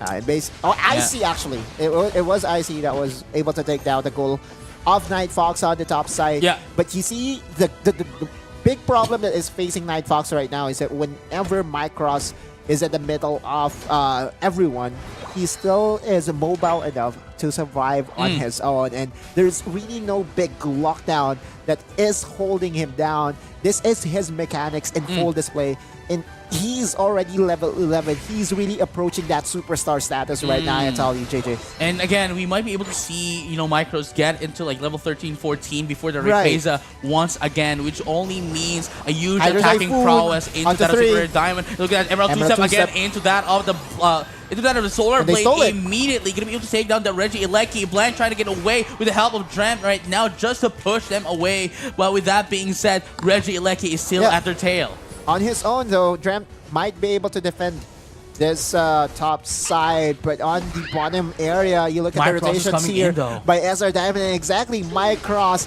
his targeting is just too on point right now, and by himself he's serving as a distraction, as there is a 4v4 Flame happening here in the Sweep bot lane. is going to be used here by Blank just to push them away. But unfortunately, not going to be able to take them out just yet. And here comes, the Hoopa going to be taken out as well to Lays just to disengage as well this time around. Hittery on his own is going to be able to still defend and block the goals here on the top side. Icy. The value of Icy is just on full display here, JJ. Meanwhile, the bottom area, 4-inch, starting the fight here in the bottom buff. Ooh, wow, that is quite an unfortunate one for 4-inch air because they are just stopping them to go back to the base. But here comes They the might just ringside go down. bound for everyone to go down into that of the bottom pad. Here comes the fly. Going to be able to Reggie deal a lot of damage. The Thunderstorm's gets going to it? be popped as well. Mr. Mime. It is going to be Mr. Mime. Hittery Diggity Duck is going to be popped up. And there goes the Showtime coming in from that of the Mr. Mime, putting down 4 in the process. Rep. No, make that 5. But unfortunate. Oh, actually wasn't able to get back from the hyperspace hole. And that is going to be the first unofficial team wipe here for Night Fox. Yeah, that's a good way to come back into this because Micross was definitely feeling it, but he's one to go down in that team fight, and that finally serves as the opening that Night Fox needed to slow down the game. SR Diamond was actually flying, and no, not flying, was running away with things. And speaking of flying, that's Blank flying away. Right now, too late though. He will be able to stop beautiful this. place of the barrier Yeah. just to try to stop it, but unfortunately still not enough for them to get away.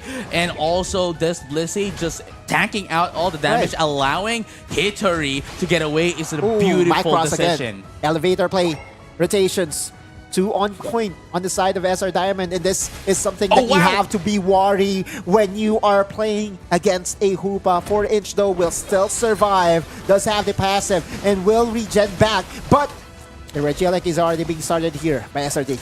Yes, sir. And here we have it. It's Close going battle. To be it's going to be quite a free take here for Right. that of Secret Rare Diamond, who Oh, are putting them into such a lot. Dram is going to be taken out again by a solo KO here. Beautiful takeoff coming in from that of Mike Cross. He saw Mew, Level then 14 basically now. Yes, bye-bye. Level Wow. 14 now. It's crazy how this player plays the Leafeon. He just goes and maximizes the potential of this Pokemon. It's not even an exaggeration at this point. He is just so on point when he's being gifted and he's being allowed to play this. At this point, I really believe that you have to respect Bannon. Oh yeah, for sure, special. But again, even if they do take down That's his Leafeon best Pokemon though. right now, Right. but we got to see Glaceon pop up as well into the hands of Micross from day number 2. Yeah. So it might be an opportunity for it to bring it out. Yeah. But here comes the Rayquaza. Let's focus down into this one for now. No one is in the lead. Actually, it's SR Diamond, but surely Hey, well. both of them do not know that the information provided. So SR Diamond and Night Fox will be squaring this off with the agenda of definitely securing the Rayquaza. And here comes the Flyers. We're going to be able to take down the Umbreon for That's the one first down. KO. And that is a signal for Nightbox to try to take Yep. this Rayquaza and use it as a bait against Secret Ray Diamond. But Micross right now still staying down bottom to put down that 100 100 points into that of the bottom. Just getting path. information. Here comes the Fly again. There you just go. to get There in you some go. stuff. And here comes Micross putting in the hundo. Now they 4-3. just need to defend this Rayquaza from Nightfox. This is what I'm talking about. This is the winning time. This is my cross time. into the showtime as well. But Hittery is forest. going to be able to try to get away here. And Hydro there you go. Typhoon. Hydro Typhoon's going to pop up. Hyperface Fury as well to push away Nightfox. Now, Silver Ray Diamond has the Okay, 4 advantage inches into down. that of the Rayquaza. And all they need to do now is defend this from Nightfox. It's a 4v5. SR Diamond knows that they are at the advantage. Micross, time and time again, those jumpers, those points. It's been recorded in history that he's one of the clutchest players in this tournament. And here we have it, another KO for Mycross, and Rayquaza is almost gonna get taken out here. Thunderstruck is gonna be popped up here. Who's gonna be able to take it? Is it gonna be stolen away by Nightbox? No, it will not be stolen away as Mycross does the last hit into the Rayquaza. Celebrations are in, and the players know it. Mycross, the lost son of Michael Jordan, is here in the Philippines. Secret rare diamond, as we have been saying, diamonds in the rough no more, as they have shined through and through again and again in the tournament, winning their game against Night Fox. Love to see it. Love to see it. Again, we've been singing the praises of Mycross, and time again he delivers. This damage, it's not even his best play of the game. His best play of the game was him getting on towards the score goal here in the bottom area and finding the right timing to go in and dunk it. Slam dunk champion for a reason. No. What?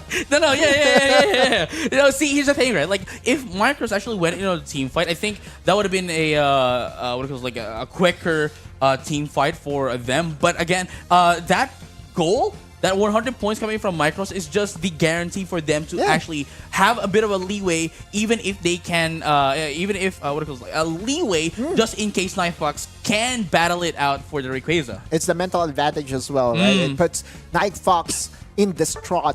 They are confused and they do not know what to do. I know that they have the Mr. Mime, but definitely they were the ones that got pressed into a corner. And as our Diamond continues their winning ways earlier, in series number 2, they were able to get a 2-0.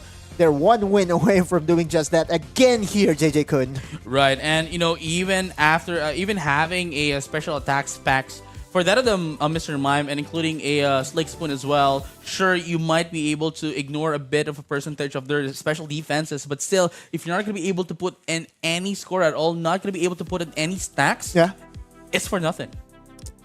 Those are the nuances of the game. It's all about finding the advantage, and they don't play around Hitori for sure. And it's not a play style here by Fox, right? What they want to do is to allow Blank to get the XPs and to be accelerated. However, and this is the biggest however, right? Just the way that SR Diamond played it, Blank was unfelt. Oh yeah, for sure. I mean, well, there were some situations where we were able to see a Blank, especially with its fly. First off, you know, we have they were able to take down Tolate as well with the Umbreon at the top path. But other than that, I guess then I would have to agree with what you said. I mean, it's only those occasions where you won maybe twice at most. But other than that, it's almost as if like they had nothing in the game, more or less, right? It's that back-to-back KO that really disrupts your tempo. And although you're right, Blank had flashes of brilliance, it wasn't the same Blank that we saw from yesterday. Blank is definitely carrying this team. Blank is definitely tasked to be the one to lead this team onto the next round. And just the way that he got controlled here by SR Diamond, Picasso moment.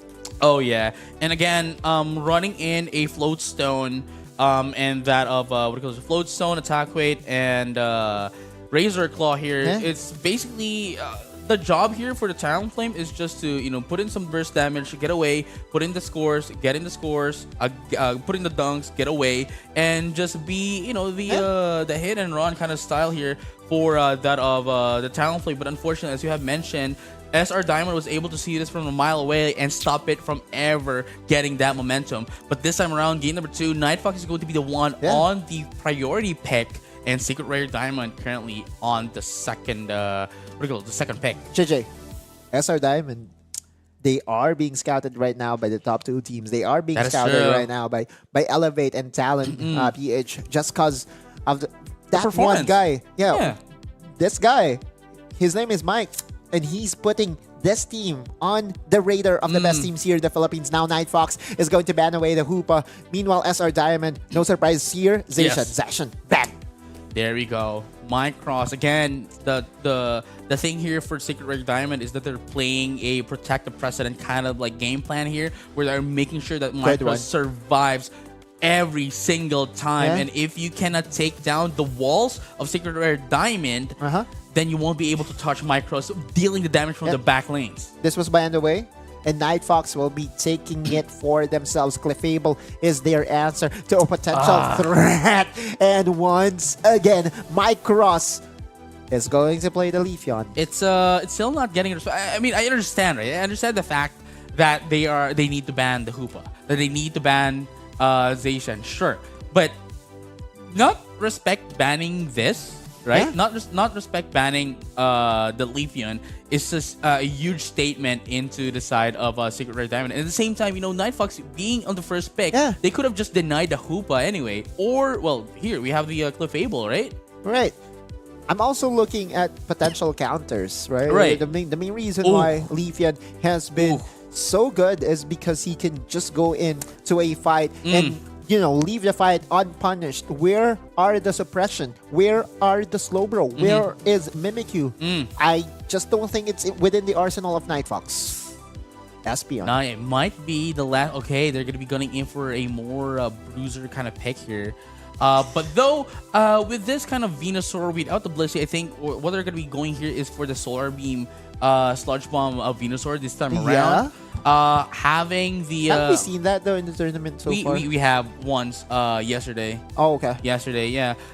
So, having Trevenant and the Lapras in the front line, mid-range damage coming in from that of the, Espion and back lane from that of the Solar Beam Venusaur. But this time around, though, they have Secret Rare Diamond's draft here is beautiful, I'd say. It is, they have the counters for the frontliners, they have the backlane damage, they have a Bruiser, Crustle with the X-Scissor, which has a lot of mobility thanks to articles like Shell Smash.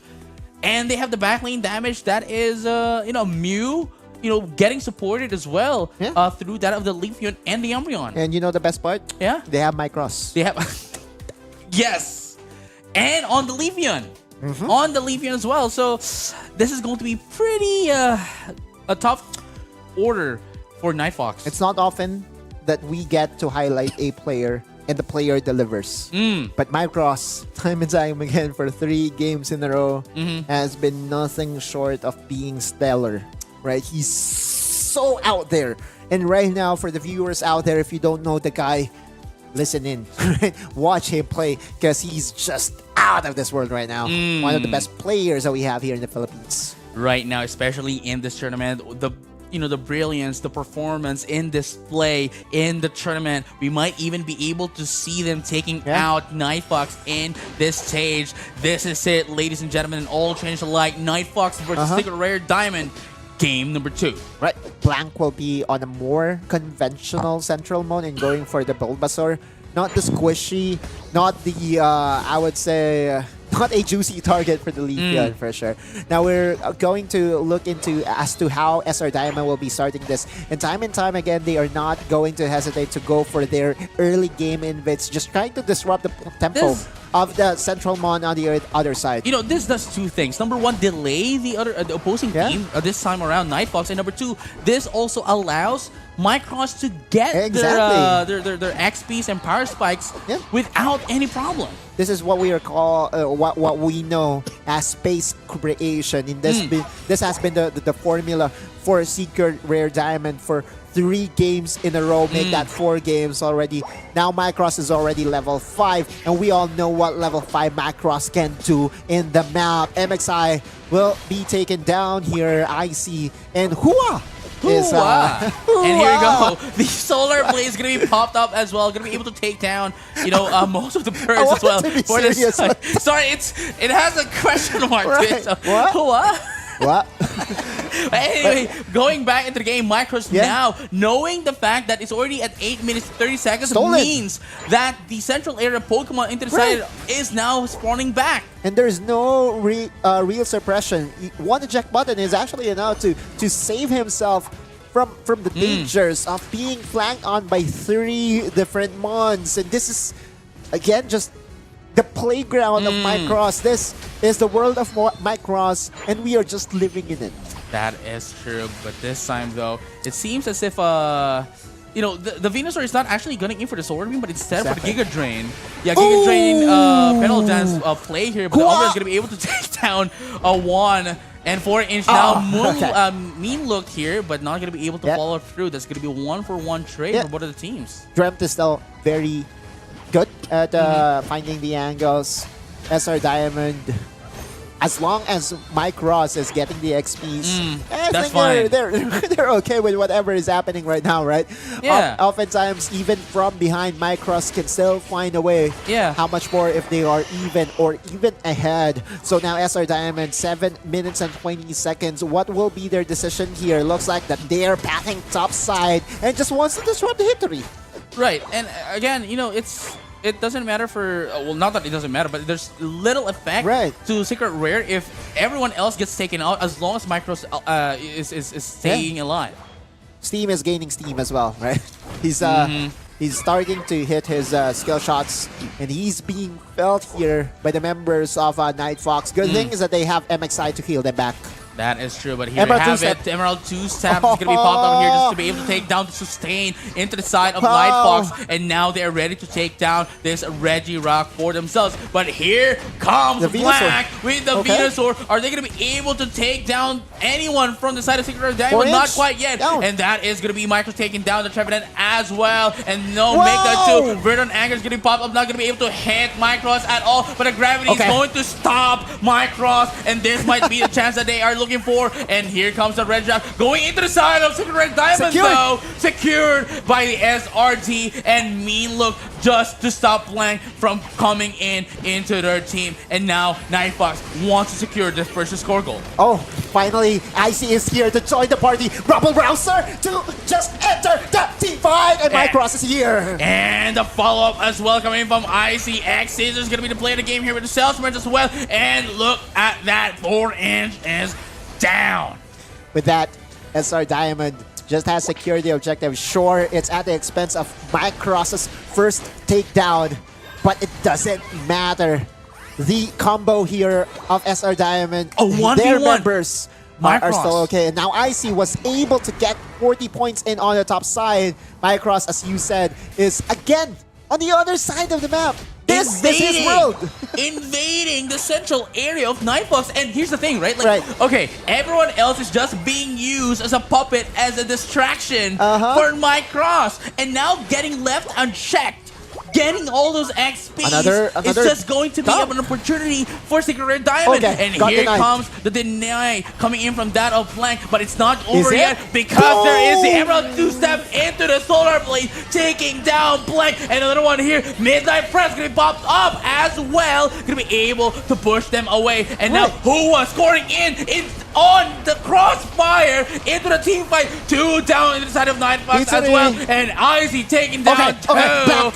Here comes 3, and Blank is the only one left up top for Night Fox. Even the Crustle was able to run away, and with the development was happen, with all the development that was happening, I was looking at Mike Cross for the entire time. He wanted to dunk those points into the bottom area. He was not able to join the fight, and finally Black shows up. That should be the secure on the Regieleki. That's massive for Night Fox. That is true. But the thing is, though, is it going to be worth it? It's only going to be worth it if it Slow comes beam. through Slow the beam. first tier score goal. Slow is going to be Oh, popped wait. up Okay, into the finally. Solar Beam. And Ice is going to be able to take down Blank in the process with the Solar Beam, taking out the Cliff Fable. And now, as I have mentioned, Wow. it's only going to be worth it if it comes through. But it does not, as Secret Rare Diamond is slowly but surely taking out the And Regieleki. for the entire time, Macross was not even joining the fight. As you said, everyone is a puppet right now, and he's running the show. Macross getting more points, getting more XP for himself. A Emerald 2v1! into No that of way! the amazing Psychic Solaire. Sorry. Yeah, Psychic Solaire here into that of the Espeon, but still not going to be enough to take down Mike Ross. Ooh, wow, okay. Just the aggression overall is so remarkable, but Night Fox already has the advantage here. Mike Ross going for the steal. Is it gonna be enough? Though, no, not quite enough. Good And- punish. Oh, Gun, no, Good Gun's gonna punish. be able to get away. Good punish coming from that Nightbox, but someone is scoring in up top 40 points. That is going to be the play of the game here. Secret Rare Diamond just giving away the objectives here, but 3 KO in the process. Beautiful stuff here Right. coming from Nightbox, capitalizing on their take of that Reggie. Oh no! Oh no! That's a take home. That's a takeaway, and that is the Mew down. Now Micros. Micros That's is twice in a down! row. The crowd control coming in from 4-inch is just too good, and so now Night Fox all of a sudden is in the lead. That is true. And again, as we have mentioned, once they break down the walls of Micros, everything crumbles and falls apart. And that's what Night Fox is doing right Yep. now. And Oh, look at that, Black Blank's going to down. be taken down in the process up Yep. top. KO onto Blank is too critical right now. It's all about the winning time, and they do have enough seconds to actually take down this Reggie Alecki. No one is there to contest, and SR Diamond will just be taking it with a smile. Wow. Secret Red Diamond Wait, has... no one took it. Okay, They so don't have the damage to burst down the because Reggie Minecraft Alecki. was away. That's true. Okay. And you know the Mew itself is not going to be able to secure that. Not for the them. best objective damage for sure. Now 4-inch and company, Night Fox.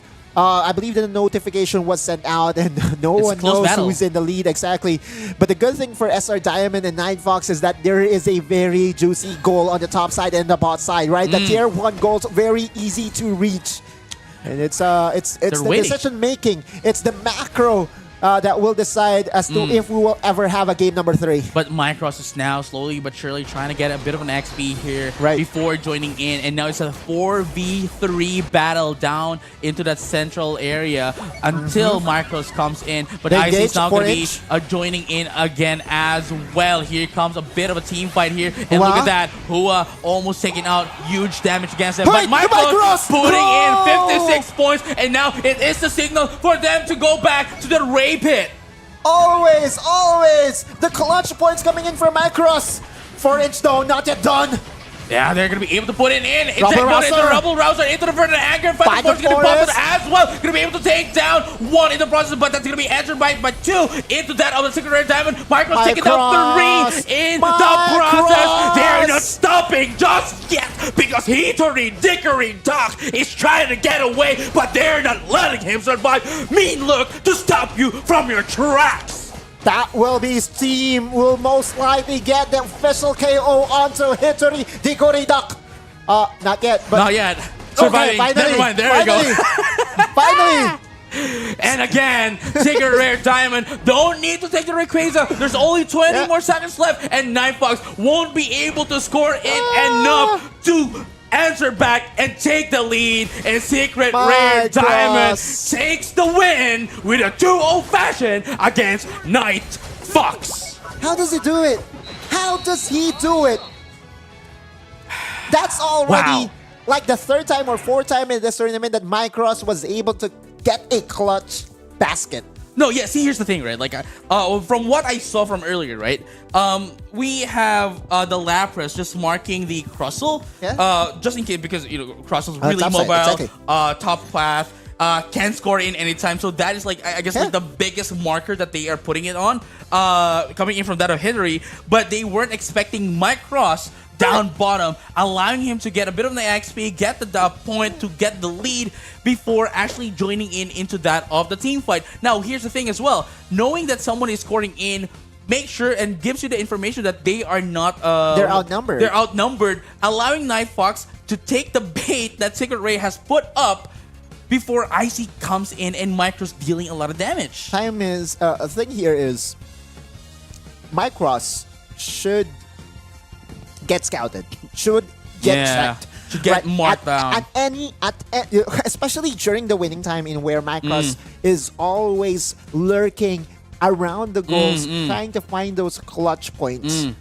Night Fox did a great job mid-game to control Macross, Right. but when it comes to the winning time, Macross was able to elude them and get the points in clutch baskets once again for Macross. No, again, yeah, that's what we saw, right? Just to reiterate that at the mid game, we thought for a second That Nightbox will be able Nightbox to already was push able it to game 3, right? Yeah, forces to game 3. They were already, they were already there. Controlling Micros, Yeah. removing the defense, or removing the walls of Micros, Right. taking them out one by one, and eliminating them in Yeah. a team wipe. Well, though not at the same time, but still, Yeah. they weren't able to capitalize on that.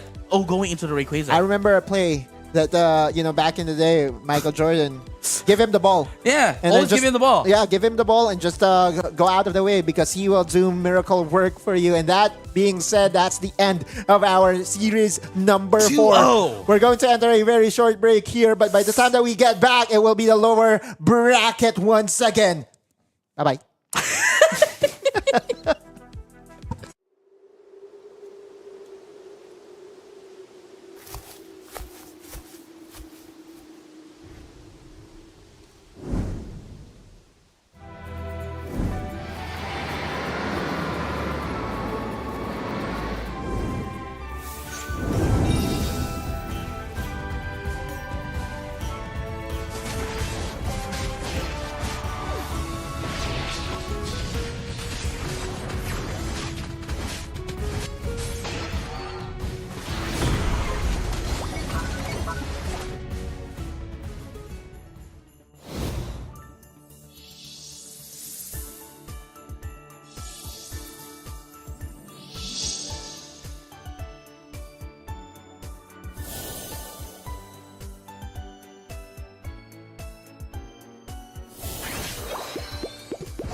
And if you think we're going to stop having amazing matches, then you are wrong, because we are now back at the final stage here. This is the quarter final. I think it's the semifinals. No, the semifinal. There we go. Yeah. The lower semifinals of the tournament, where we're gonna be seeing Last on Fox and Secret Rare Diamond. My name is JJ, and with me is Infinity once again. What is up? I'm doing amazing. I mean, looking at the games a while ago, it was very, very intense, and it was an unexpectation that Secret Rare Diamond will win it 2-0 on how strong Night Fox is all throughout day number 1 of the playoffs. But rare and behold, Secret Rare Diamond comes through into the lower semifinals up against Assassin Fox. Right, and here's the thing. Here's the big thing, though. Whoever wins here, there's still a huge wall to climb here. Elevate is waiting for these teams, and we are sure for a fact that Elevate is watching these teams. More specifically, Lason and Diamond. We both know that they have their own strategies, especially, coming in with, the Delphox Trevenant kind of combination rather, and Secret Rare Diamonds defend the precedent gameplay. Yeah, and pretty much there is a lot of expectations on the Lason Fox that will revolve in a couple of Pokemon. That will be Mimikyu, Trevenant, Delphox, Slowbro. These are the expectations for Lason Fox. And for the side of Secret Rare Diamond, it will be pretty much Micross. Right, and man, it's if you cannot remove the defenses, the walls of Micross, you're going to have a hard time against this. But I guess that is where Delphox comes in, because of the Fire Spin, ensuring that everyone is lined up. There goes the Trevenant as well, wood hammering everyone, and then allowing Lason Fox to just remove the defenses that Secret Rare has with Micross. But we'll find out in just a short bit if that is going to be what's going to happen.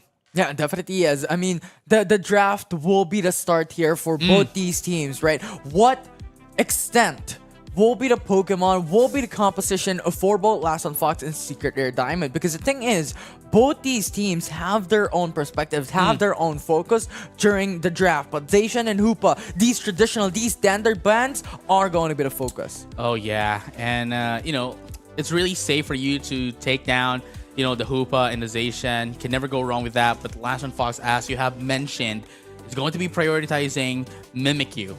Yeah, and I think that is actually pretty good as well, because, we have to, they need to get in on Secret Rare Diamond, but that also means that they have access to the Clefable. Yeah, they have access to the Clefable, Umbreon as well, a very standard and high priority for the side of SR Diamond here. But for the side of Lason Fox, Delphox is still up, Slowbro is still up, and a huge priority for Slowbro as well, from the performance of Mithril a while ago, along with Slowbro in the bottom pad for the side of Lason Fox. And again, we have to, reiterate again that this is still an extension of the tag team fight of both of these sibling teams from both Foxes and Secret Rare. But now the answer here for Secret Rare Diamond is still the Crustle and the Mew, and they still haven't taken in the Leafeon yet. With Micross, we might be able to see again, as I mentioned earlier, the Glaceon might be coming in if Lason Fox decides to take it away from Secret Rare. But the thing is, they want that Delphox, right? Lason Fox has done this time and time again. That is one of the expectations. Now they could go in for another bruiser, another frontliners that they've done. Lapras. This is exactly what it looked like a while ago in the prior series, in the lower quarterfinals, and that leaves SR Diamond with the double poke with Leafeon open. Now, most of the damage coming from Lason Fox is going to be coming from that of the Delphox, obviously, alongside with the crowd control that it provides, and that of the Mimikyu, sustained with that of the Blissey, and of course, frontline damage and crowd control, Slowbro, and of course, the huge tank here that is the Lapras. Now, Secret Rare Diamond actually picked the last one, Leafeon, ensuring that they have the options, some possibilities for them to have their main damage dealer. Yeah, and this is the pattern that we've seen in week 1. And this was one of the strengths coming into these Philippine regional open qualifier teams that we've had in the prior week, wherein they had the double poke, the Mew, and the Leafeon. So this will be the dependency for Secret Rare Diamond to deal damage. And now the big question, or well, the big mystery is rather on how you want to control the Slowbro, how you want to control Mithril. Because if Mithril will gain access to the likes of Mew and Leafeon, from what they did in the prior series, they could definitely just remove that huge chunk of damage from the opposition. I agree with you totally 100% just because the fact that, again, they are closely remote into that, closely remote. They have the composition of that of the crowd control, which can essentially remove all these walls from Secret Rare. Now, the question is, would they be able to sustain these defenses, or would Last Fox be the one to take it out? Yeah.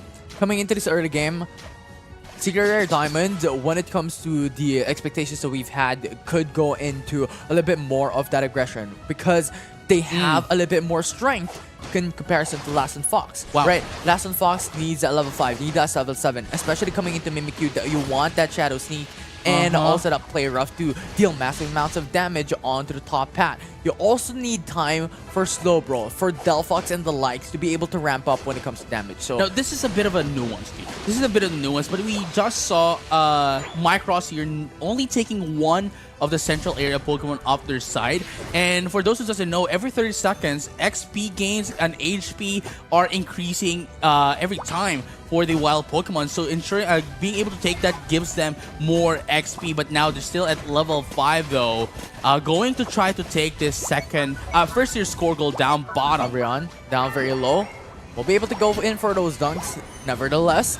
And Secret Rare Diamond now on the lead here, but Mimi comes through in a very quick maneuver, already at level 5, but not be able to secure the knockdown. Right, so here's the thing though, Secret Rare Diamond here wants to ensure that Micros, again, still the same kind of game plan, would be able to get their XPs as early as possible. Now it's going to be 2v1 here, no make a 2v2 into that other central area. No, we have the Delphox coming in as well. Micros almost gotten taken out, but they're going to be the ones who takes out it's Last Fox here with a 2KO in the process. Yeah, but Secret Rare Diamond utilized the macro play to dunk on top hat, gains 30 points with the help of Crystal. 3KO into the side of Secret Rare Diamond before the first set of second set of bursts here, before the major objective. Give them a huge lead against Last Fox. This was already one of their predictions, even during the draft, even when the game has started, right? Secret Rare Diamond definitely has a better lead when it comes to the early game.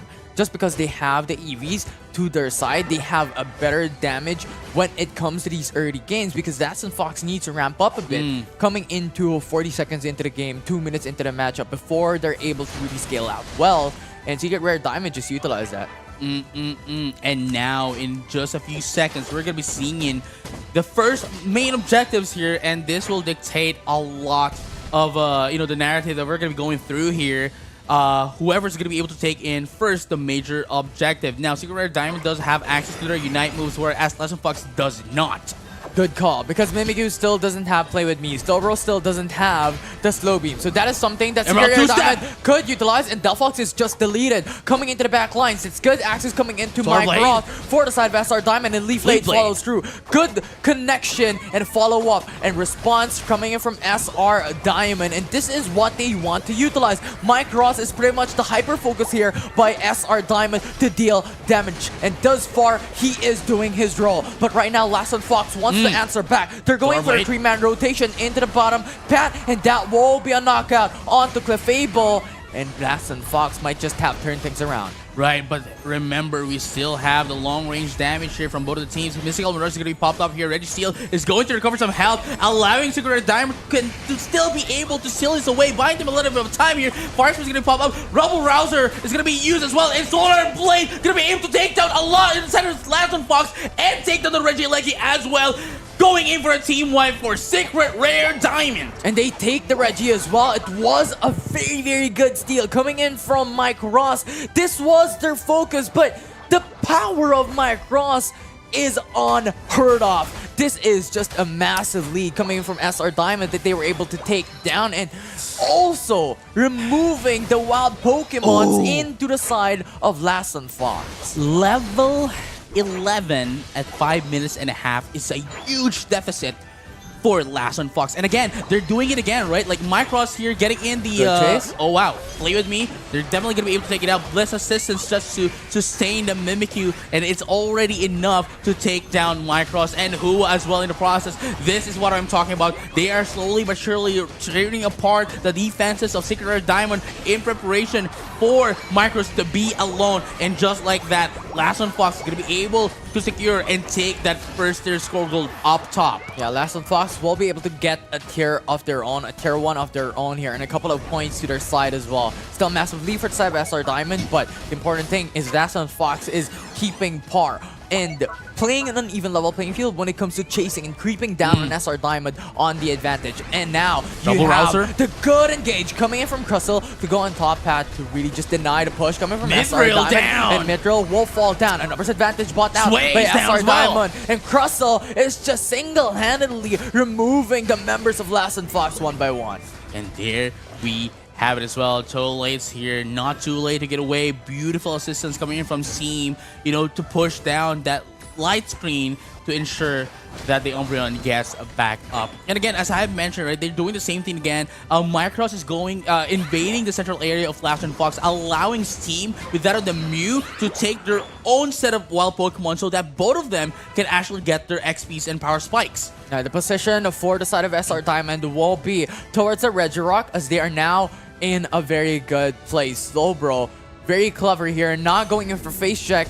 And right now he does it. The mean look, exactly what SR Diamond has hoped for. And a Solar Blade deals damage, but the Amnesia just gives him so much defensive capability coming into those fights. Yeah, not only is it providing you know, offensive capabilities, but also, you know, recovers a lot of its health, ensuring that it survives and takes in more damage for the team. And now Secret Rare Diamond is having a bit of a time here, you know, a bit of a problem to secure Umbreon? the Regirock. And now Midnight Prime is going to be popped up as well. Not going to be able to get any shields at all. But here comes Defensible Fireworks as well, going to be popped up. And here we Solar have Blade. it. Micros again taking down one into the side of Last of Us, removing the sustain from their team. And they are not done here, as they're going to be able to take down the Decidueye as well. And now they are outnumbering Last on Fox into that Regirock pit here. Moonlight is going to be popped up as well, but that is it. Kiawe taking down that Clefable. 3 down right now from Last on Fox. And SR Diamond prolonged that match,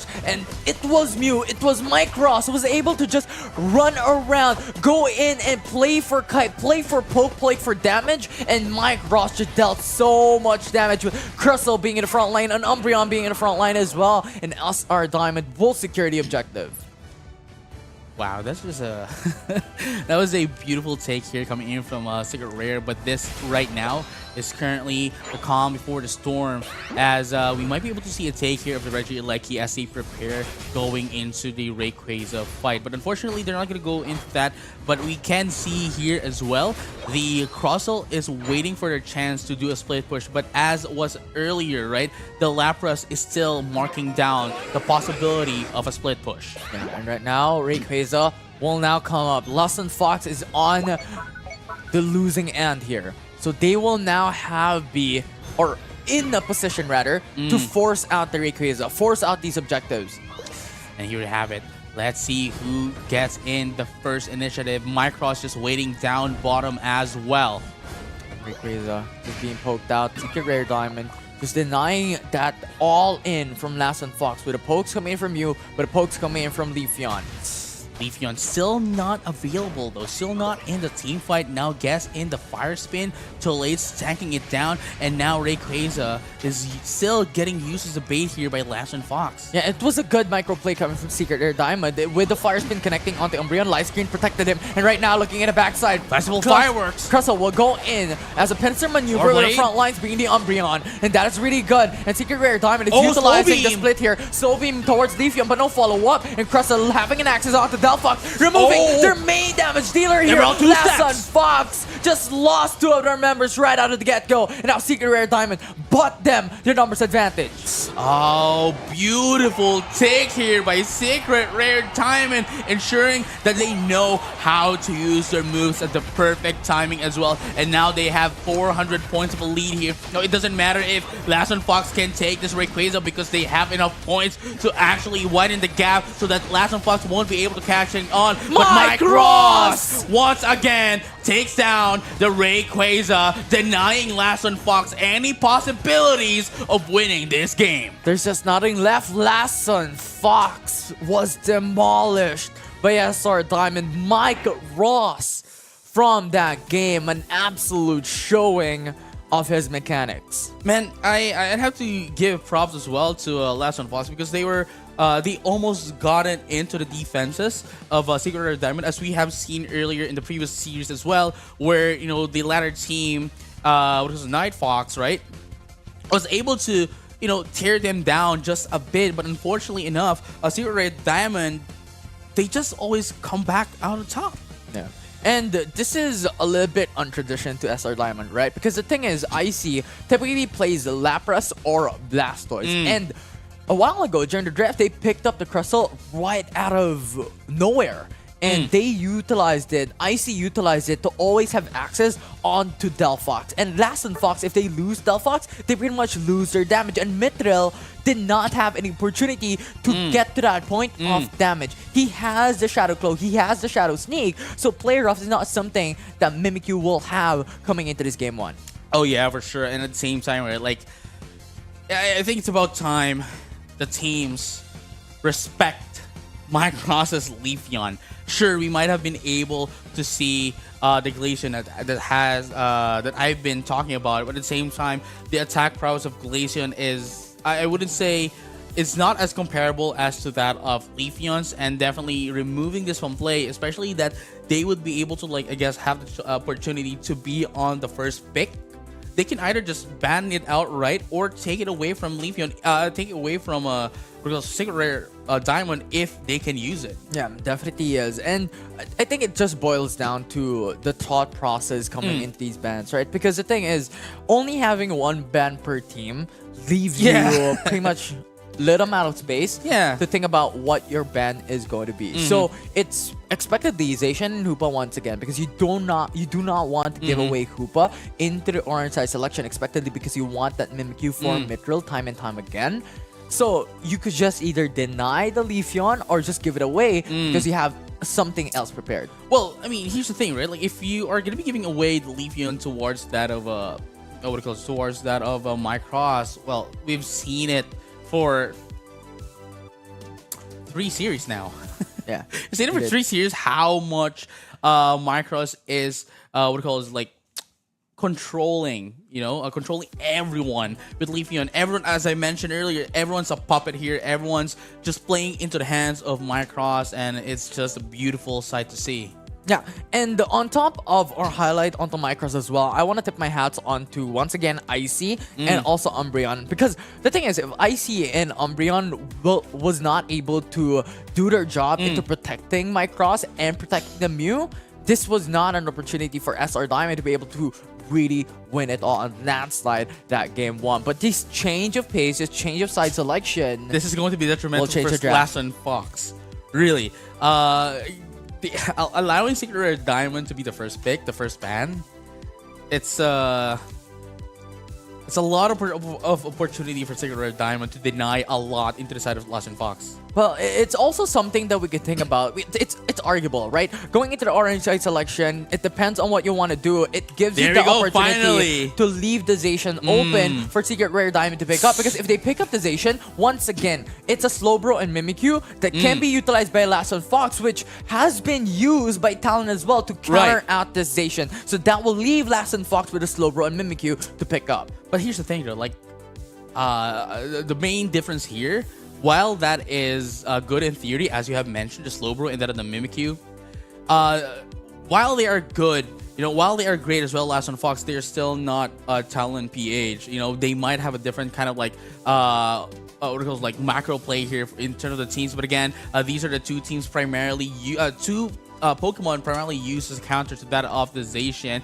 And again, beautifully banned here from Last and Fox, respecting Micross's Leafeon finally out of the play. And no possible counters onto the Blastoise just leaves them onto this pickup coming into the side of Blast and Fox because they already have Mimikyu that could go into the central area. Slowbro could go into the bottom path. So Blastoise, no one can deny the Hydro Typhoon. Oh no, yeah, for sure. And at the same time, no bounce. Both of the bound moves are now into the side of Flash and Fox, and all they can do now, even Meanlook. Even Meanlook won't be able to stop rapid spin. Definitely is not, but for the side of SR Diamond here, they will change up their pace as well. Pikachu will be picked up and Zoroark as a lock-in. And SR Diamond's main key of point coming into game 1 that won them the game was their early advantage. Them winning that early game and getting a massive amount of lead up against Sass and Fox was their center point. So that could be something that Secret Rare Diamond can do,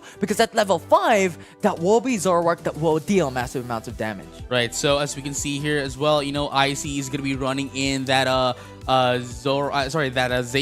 We have Tolates into that other Umbreon, Hua with the Clefable, Steam with the Pikachu, and Micross expectedly with that of the central area Pokemon, Zoroark. Into the other side, Last and Fox, Kiawe into that of the Slowbro, Sway with the Blastoise, Nam with that of the Blissey, Kura onto that of the Mew, and of course the Mithril again with the Mimikyu. And again, just looking over on the draft, I like this draft of Last and Fox because it's a huge counter, again, as you have mentioned, towards that of the Zacian and what may coming in from that of the Secret Rare Diamond. But again, the main problem here and the main question here is, would Last and Fox be able to deliver? Yeah, and that's the thing, right? It's always this coin flip because Zacian, arguably one of the best Pokemon right now in the competitive scene. But if you can control the prowess of Zacian all throughout the early mid game, there's no opportunity for Zacian to come and have access into the back lines. And that is what Last and Fox is double downing on. That you know what,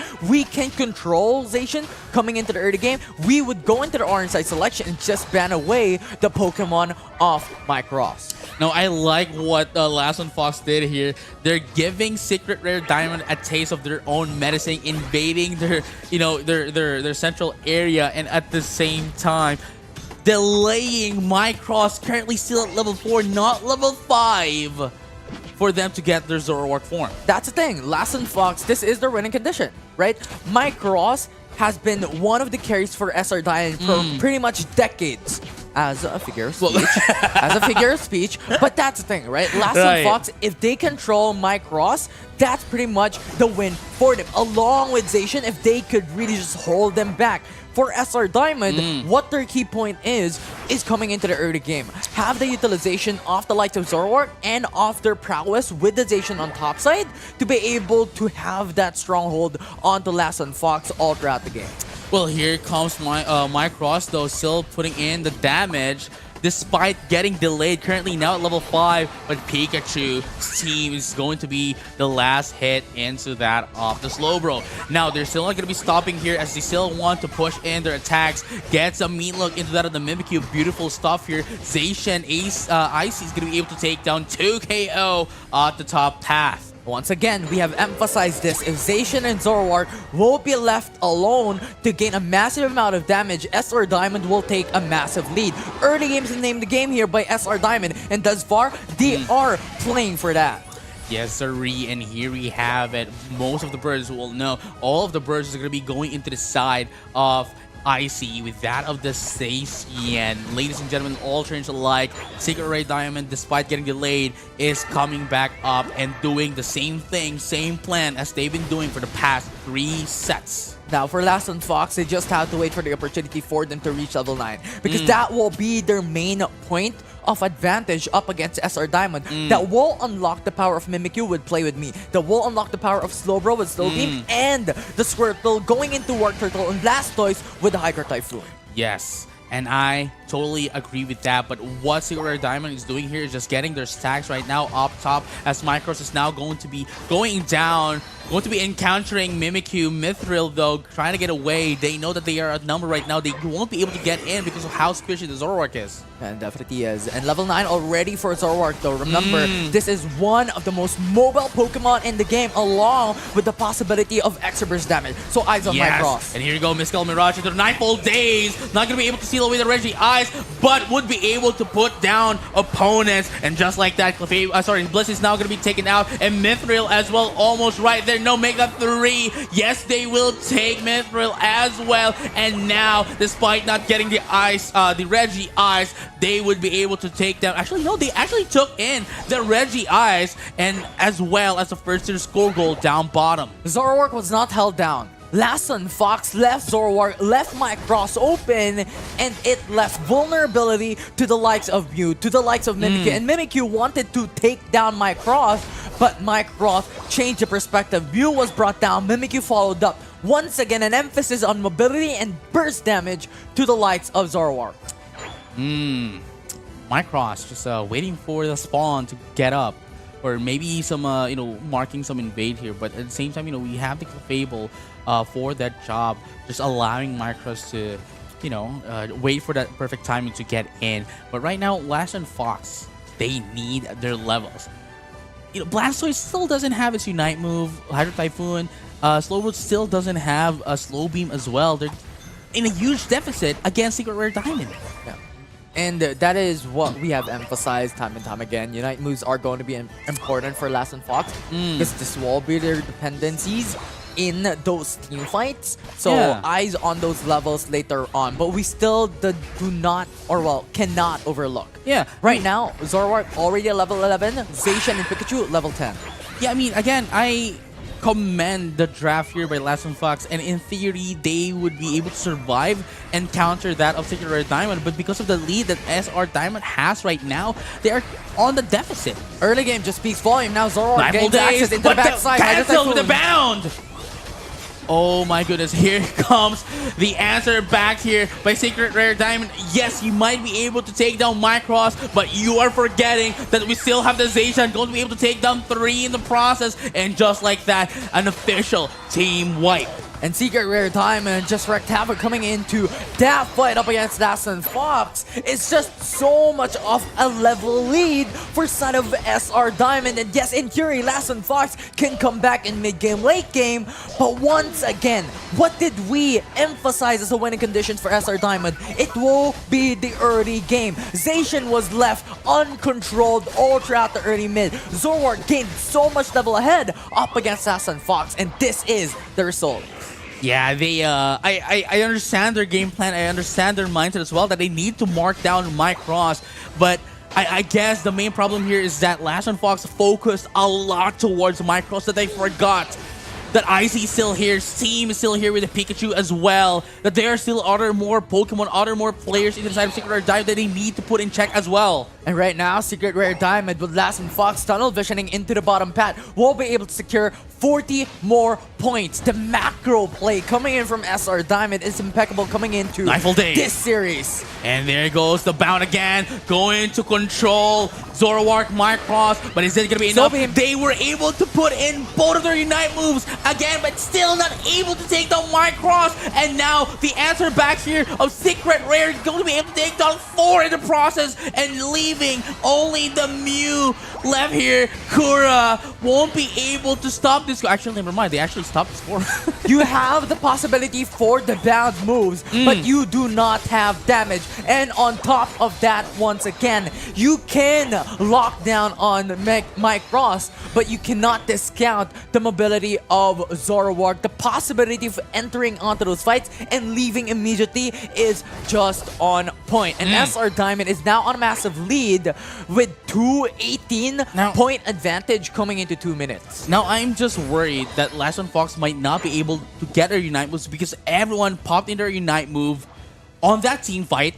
no more bounce coming from Play With Me with Mimikyu, no more Slow Beam as well, and no more Hydro Typhoon is going to be quite detrimental for the side of Last One Fox. Sure, they might be the only way for them to get it now is if they can get in a lot of wild Pokemon to charge their Unite moves. But as that happens, as the fight happened, there was virtually no more wild Pokemon into the side of Last One Fox. Therefore, not having all their Unite moves, as we can see right now, as the Rayquaza is coming up, only the Mimikyu, only Mew now has no Unite move, but still. Yeah, it's still something that we still have to respect, right? SR Diamond still has like 200. Complete. What?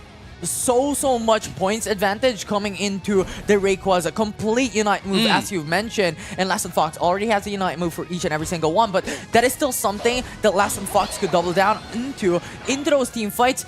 Last One Fox has a better lead when it comes to the Unite moves. They just have to utilize it really well. Have to look on Zacian and Zoroark. Macross unchecked once again for 3 sets in a row. And now Macross is being left here, being allowed to do a split push, perhaps join the team fight if they're having troubles here, but they don't even need Micros just yet, because just the 4 of them is enough to push down Last One Fox. But now that there is the Unite move being popped up as well, and Micros just doing a bit of a flank here as they wait to lower down the HP. It is gonna be enough 3-for-3 trade. Micros with a Fate Attack gonna be able to take all of them out without using the Unite move still. That's the massive problem. Last One Fox tunnel visioned onto Zacian. They used the Slow Beam, they used the Play With Me, and they used the Hydro Typhoon. And see, here's the thing.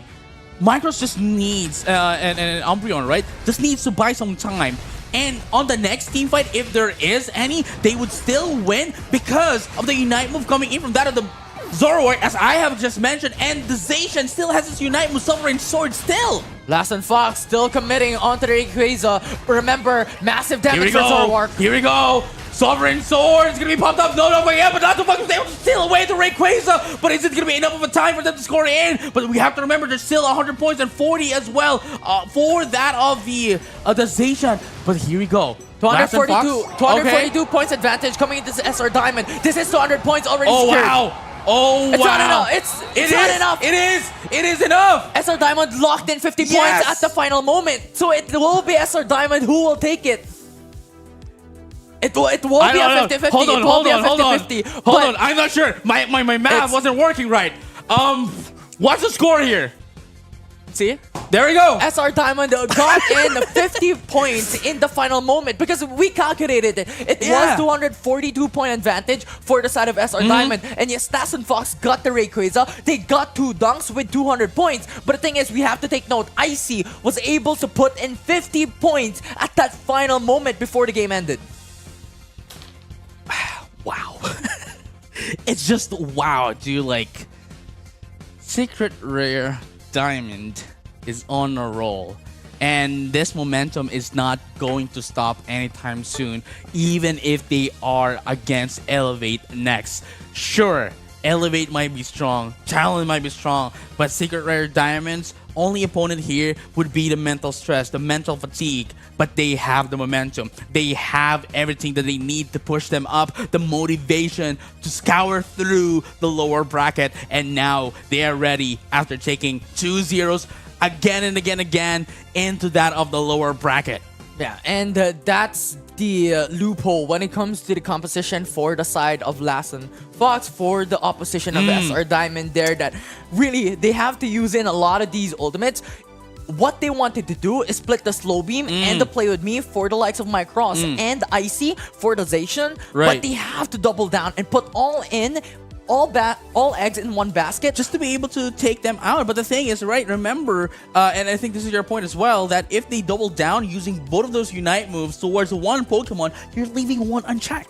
Yeah, definitely is. Right? And even then, they used up the Hydro Typhoon as well, along with the eject button. So pretty much, there is only 2 Unite moves left. That's onto Mew and pretty much onto Clefable, I believe, one of the sustain and support champion, of Pokemon rather, for the opposition. And that's not enough. And what's not enough here is the journey to get into the lower finals for Secret Rare Diamond. And that is the next one that we'll see together when we come back after this short break. Don't go anywhere.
And welcome back, everyone.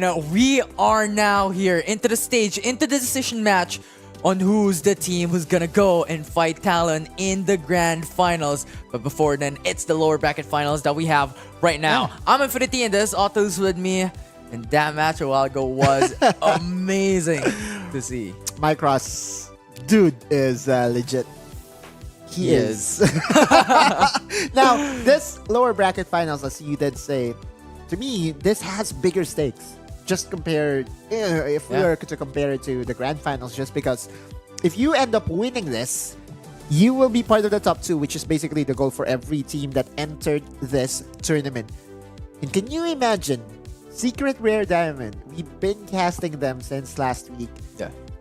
There were bumpy roads, and in fact, there are tournaments, or there were games in where we saw them being bumped down as we look into the bracket by teams that they were able to conquer. Finally, you were looking at the overall holistic brackets here. We're looking at Secret Rare Diamond immediately got set down by Talon PH, but the Cinderella run by SRD and now is going against Elevate for that final spot. Yeah, it was Secret Rare Diamond who lost against Talon in the upper bracket. They were brought down, had to beat down, no sympathy, and really just creep themselves through into the lower finals. But we still have to take note that Elevate is the runner-ups in World Champions 2023. So that is still something of achievement for the likes of Elevate. Yeah. And if SR Diamond has the potential to bring them down, that just speaks a lot for this team. This tournament already has shown one thing that I know for sure.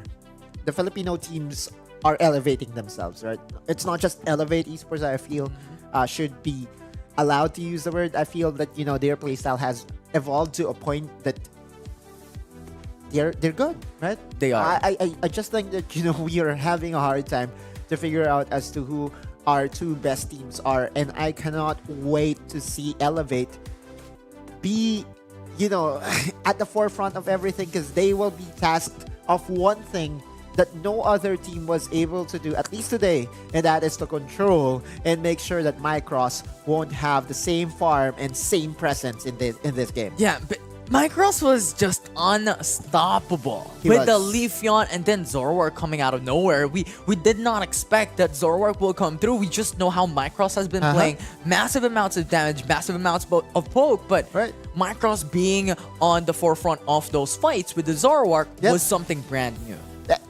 This was the result of a respect ban that was targeted onto him. Lassen Fox basically has admitted that Mycross is a problem, and one way to solve problems is to invest one of the bans that you have here in Pokemon Unite. But that's the thing, right? You only have one ban, and that allowed Icy to go and get his Zacian. Yeah. And that really is a very big difference, right? Icy, with all the spotlights that we have targeted, or we have put on Mycross, I believe that Icy has remained consistent all throughout. Has been the secondary carry for the team of SR Diamond. And the thing that I'm concerned about here, Infinity, is the top side. Icy will have to face against one of the best top players that we have here in the Philippines. That's Miva. Yeah, Miva, and typically the Buzzwole to be expected for the side of Elevate. How will you be able to deal with this, especially considering that, traditionally you have picked up the Lapras, you have picked up the Blastoise. Blastoise cannot fight in the early game, and Miva's playstyle is aggression. Yeah, he's going to go in and get those small advantages that basically builds up into a lot. It snowballs into something bigger as we speak. Now, Elevate will be banning away the Slowbro, and Secret Rare Diamond has to respect I like this. the Zacian. Now, this is going to be the biggest. Wow, Elevate will go for the Umbreon.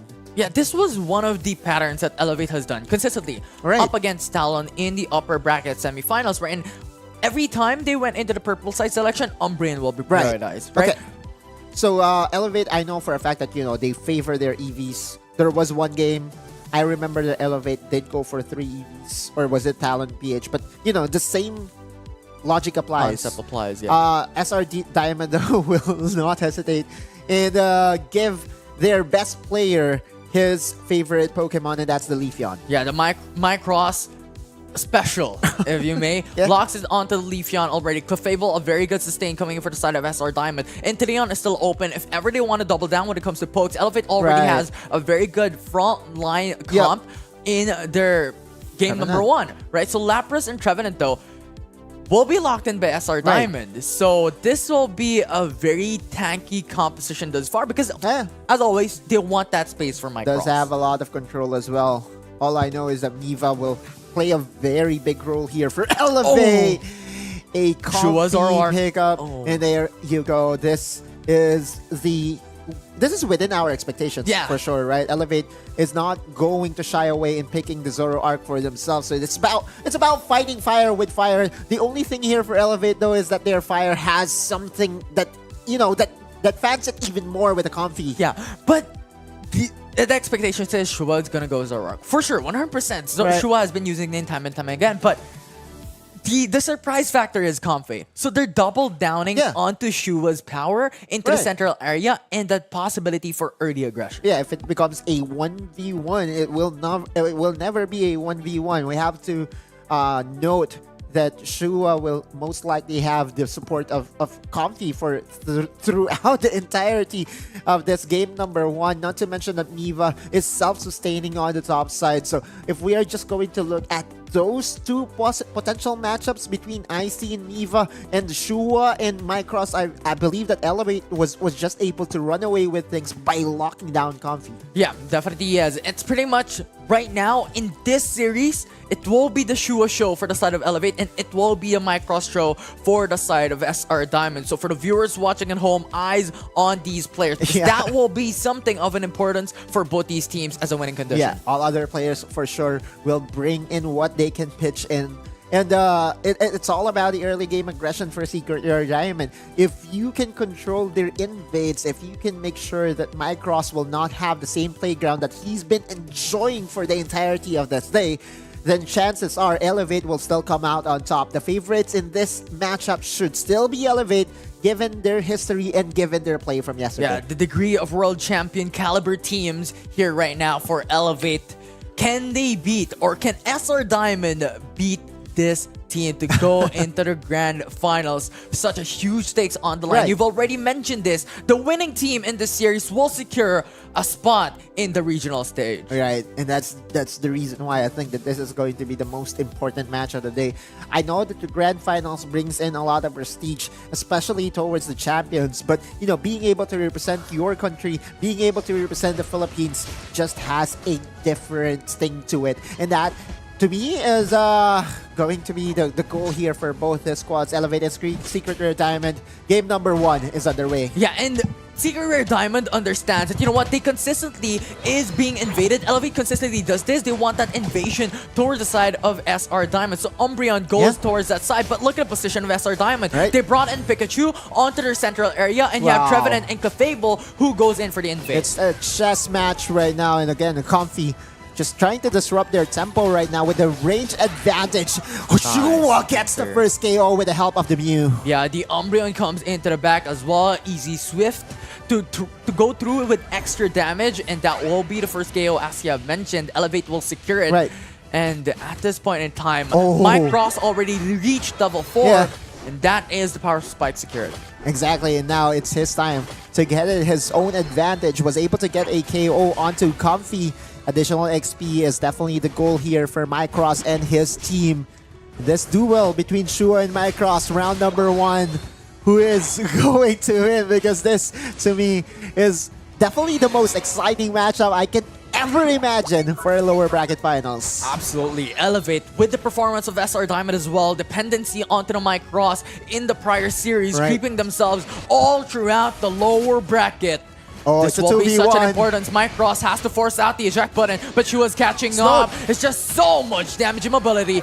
Elevate brings him down. And you look at the value of Diva, right? Recognizing that he has the opportunity to flank and cover all the exit paths here by Macross. This is Elevate. This is not just the Shua show. Miva will also carry his own. And elevating the pressure as well towards the side of SR Diamond. You mentioned this a while ago that they need that early game advantage towards the side of Shua, but they lost one of their members a while ago with their Invade, and Shua right now already level 7, so a lot more burst damage potential from here on forward.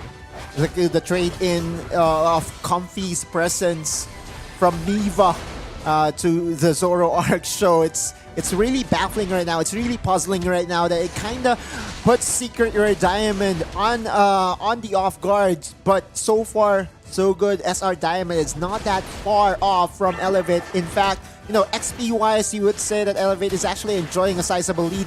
Zoroark is already level 8 compared to the level 7 of the Leafeon, but points-wise, it's not that far off. It is not as far off. Only a 15-point advantage for the side of Elevate, but this is what Elevate wants, right? We've mentioned this. The characteristic of Elevate during the pre-show and before the game even began, that Elevate knows when to engage and knows when to hold back. And right now, this is where they engage. This is where they go aggressive. Trevenant, the only one left standing into the bottom path to defend, but will not hold off. Okay, that's a 4v2 that was capitalized here by Elevate. Secret Rare Diamond does the same thing on the top side. But the Registeel will be open for Elevate to take down. Objective will got be it? secured. That's a claimable. And that will be SR Diamond, who has to retreat for now. Elevate is just pushing them back. Steam is down. 2 knockouts already for Shua. And right now, it will be Comfy, who just went out, comes into Umbreon, and Shua once again another KO. Meanwhile, Macross is already taking the central area of Elevate and is just recognizing where the weakness are of the opposing squad. Elevate, though, was able to get their points in, and they are now at a 40-point advantage. Shua is unchecked still, right? And you're seeing it right now. He's feeling confident, especially with the Coffee's help. It's a macro game. Elevate and Secret Rare Diamond is looking for opportunities, looking for loopholes, but Shua just has so much damage with the likes of Trevenant melting attack just like that is a statement to make. And Shua has eyes on Icy, but will not go for an overextension here. That's crazy. He did it in front of his support. It was a 3v2, but Shua did not care. You might be a defender, but my damage is out of this world right now. As you look at Macross, he's trying to path towards the top side, but the good thing about Elevate is no way, bueno, that you will be able to get some points in without being tracked, without being checked. And immediately, Secret Rare Diamond will have to find another play. And as they say, a tank is not a tank. With a fed Zoroark in favor for the side of Elevate. Every single one will melt down, but for now, still a sizable lead for the side of Elevate, but everything at Chill's change. It is only a difference of how many points? 30 points? Miva got a solo KO on the top side. He saw Macross. Macross did not stand a chance. And Shua comes into the back. Icy's in danger. Won't be able to go in for that fruit. So a lot of sustainability coming into this. Ice Beam to slow down the opposition. But you have Miva just pushing them back, zoning them away. That won't be able to put down a lot of points for the side of Elevate. But a pincer maneuver coming from Secret Rare Diamond. Miva falls down. Comfy also goes down. And Shua has to retreat. As this will be the numbers advantage for the side of SR Diamond. Yep. 2 down to the side of Elevate, and SR Diamond will have the option here to choose which objective they want to start. Looks like that SR Diamond wants to go for the Regieleki. This is not the same playground that Macross has been playing throughout the day. Elevate is challenging him. Elevate is tracking him down. But so far, so good still for SR Diamond. They're still in the game. Yeah, Regieleki secured by SR Diamond, but the 1-for-1 objective trade, Elevate secures the Regirock. Right. Now with Tempest trying to scout 3 people here, Umbreon. The priority pick for Elevate has been, stabilizing it so far for them. Shua just running away without any threat at all, and now is fetching the Comfy. And I love how you mentioned about no threats. Because the thing is, Secret Rare Diamond, they don't have Slow Roll. They don't have Mimikyu to bound Zoroark into a single position where they can burst. That is not an option for them. So Elevate is having such a confidence to go in and out of fights. Remember, Elevate's ban, Slow Bro. And their There's no way that Secret Rare Diamond will be playing the Mimikyu, as they've been enjoying all these wins off of the backs of the Leafeon coming in from Mike Ross. So Elevate just basically has expected this draft coming in from SR Diamond and said, hey, you know what? We're going to fight fire with fire. But then again, we have the Comfy, which basically is that one-up. Yeah, and that's the massive problem as well. If Secret Rare Diamond goes in for Mimikyu, Right. that will leave their side paths open Mycross got for checked. Shua to go. He got spotted. in. And now they know they're going for the pincer attack. They know that Mycross is here. Tempest goes in for the face check. Emerald 2-step as well. Have a chase onto Mew, but not enough damage. Zoroark is here. No Unite move. That means it's the go time. Shua incapacitated. The Solar Bait as well deals so much damage. And Leafeon, Mycross all survived, coming in from the rats of Shua. Overestimating his damage and Mycross surviving in the end. That's been the story of SR Diamond's progression so far. Now, 10 seconds before the objective on the top side comes up, but I don't think they have enough time to secure it. Yeah, and this is not a massive lead coming for the side of Elevate. On tradition, from what they have done coming into the upper semi-finals, only a 58-point lead for Elevate this time around. But they still have a tier 1 goal zone for them on top path, wherein they can overcap. Yeah, same could be said for SR Diamond. The bottom zone or bottom goal for Elevate is still very much present. We've seen Mycross find the angles to go for the winning goals. Now the question is, Elevate, can they track him down? And Miva going in. Face check has information that Icy is just on the brush, but will not go for the pursuit here. A very dangerous position for both sides if they overextend. Do they know? Do they know that they are in the lead is the question. I did not see the notification, Infinity. But Elevate is just standing their ground. Looks like that they are confident that they are in the lead and that they do not have to do anything rash right now. Yeah, and they could just look at the tier 1 zones as well. Who has the better zone point Right. to break it down? Secret Rare Diamond still has, what, 52 points to break down the tier 1 in bot. So Elevate has the idea that they are on a lead. 1 minute and 15. SR Diamond needs to act fast. Too late. Will level up to 12, but will not go for the engage. But the thing is, right now, SR Diamond came back a bit. Shua. Level 14 already from Mycross. Level 13 for Shua. And this will be a bit more There you go. advantage going to the side of SR Diamond, but we've seen this. A massive lead going to the side of Elevate. The notification has been procced up. Elevate is in the lead, and SR Diamond does know it. Yeah, and look at the position of Miva as well. Considering the position of Elevate coming in and centering around the Right. bottom path, Miva's position is really good Exactly. to deny those split pushes. Question is, how will they play this one out? I'm looking at the Lapras as well. Could go for the flank. 30 seconds left. Tempest having the eyes on the prize, going into the back. Lapras Express as well, knocks Shua. back onto Mew, has to force out the Unite move to become invisible onto that team fight and deny Lapras off that KO. And right now, Thunderstorm, that 5-man Back and forth. crowd control into the Rayquaza pit. And was Secret Rare secured. It Diamond was secured. secures the Rayquaza, and now they're They on can the do it. run. They're on the chase. They want to They can secure do it. the points. They can do it, and SR Diamond Mycross got the goal in the bottom lane, and the Pikachu will get the top lane as well. And Infinity, what was that?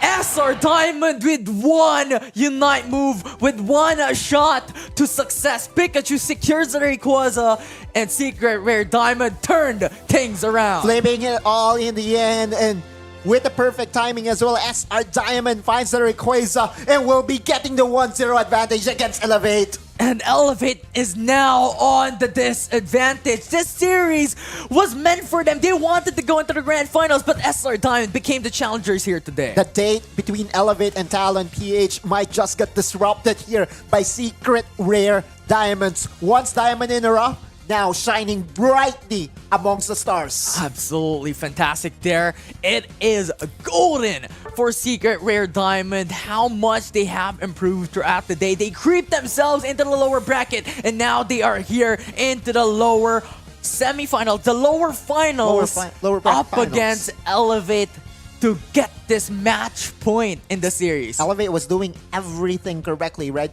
Up until that last moment, they know that they are in the lead. But SR Diamond decided to flip it. The damage was there. The Pikachu was able to use the Thunderstorm. And the security on the Rayquaza, having enough seconds, 13 seconds to really dunk those points in. Everything was calculated at the point of SR Diamond that they know what precise moment they can go in for the Rayquaza and go in still for the goals. Yeah, it was 30 seconds, right? It was 30 seconds before Secret Rare Diamond pounced onto the Rayquaza, and immediately right after they got it, they went into the goal, and it was enough time for them to dunk over 80 points, which was the advantage for the side of Elevate. That was just fantastic. It move. was. This is the caliber of teams that we do have here in the Philippines. You cannot even say that it was a throw, right? Like It no, wasn't. It was it's the position of Elevate that, you know, okay, one will say they are in the lead and they just have to protect it, but SR Diamond went all in with their chips, right? They wanted to go for the flip, and them winning that flip or that 50-50 on Rayquaza, it's not going to happen. And there is a reason why we call it 50-50, right? So at that point, the desperation play really is needed for SR Diamond, or maybe even Elevate. If you know, if it was a reversal of situation, Elevate will do the same thing. The 50-50 went over to SR Diamond. Looks like that today is really the day of SR Diamond. Yeah, it was. It definitely is. Mike Ross always lead the charge. Level 14 coming into that final fight. And then Pikachu went in with the perfect Unite move. The perfect Thunderstorm that pretty much covered the whole Rayquaza pit and even beyond that to reach the members of Elevate and deny them of that possibility of a steal. No one has put a dent on the Cinderella run, on the lower bracket run here of SR Diamond. Ever since they started playing today, they've been on fire and no one was able to get a point against them. And the question is, ultimately their goal is for them to get one more game. One more game separates them from, you know, the game number 3 and being able to represent the country for the upcoming regionals. Yeah, and if SR Diamond will be able to make it, it's very much a statement to make, right? Because the thing is, once again, Elevate is one of the qualified teams back in World Championships 2023. And SR Diamond is here to take the throne here in the Philippine Open qualifiers. And that's one of the perspectives, right? We were talking about it yesterday, JJ Kun and I, wherein Talon and Elevate was fighting against each other. One of the characteristics and one of the traits of Elevate is playing a bit more disciplined, methodical to say the least. They know when to go into fights and they know when to hold back. And traditionally, they don't want risk. And that is the double-edged sword. They do not get these massive gaps that we've seen with 200, 300 points that just leaves them a little bit more of that breathing room into the final moment of the Rayquaza that could definitely just turn the tides in favor of the opposition. It's this discipline that I still think will be the advantage of Elevate Esports. They were in the position to win that game. They right? were. Okay. The thing here is there are days that you feel unstoppable though. Yeah. There are days that you queue into your rank games and that whatever you pick, whatever you do, it will come out as a win. And I feel that SR Diamond is just feeling all the confidence needed right now and does have all the momentum heading towards against, you know, Elevate, that whatever they do, it will be into their benefit. Have to remember, Elevate, this is their first game. No warm-up as of yet. Meanwhile, on the other side, they've been battling The whole since lower 1 bracket. p.m. Exactly. Right? Like, how many times have we seen this?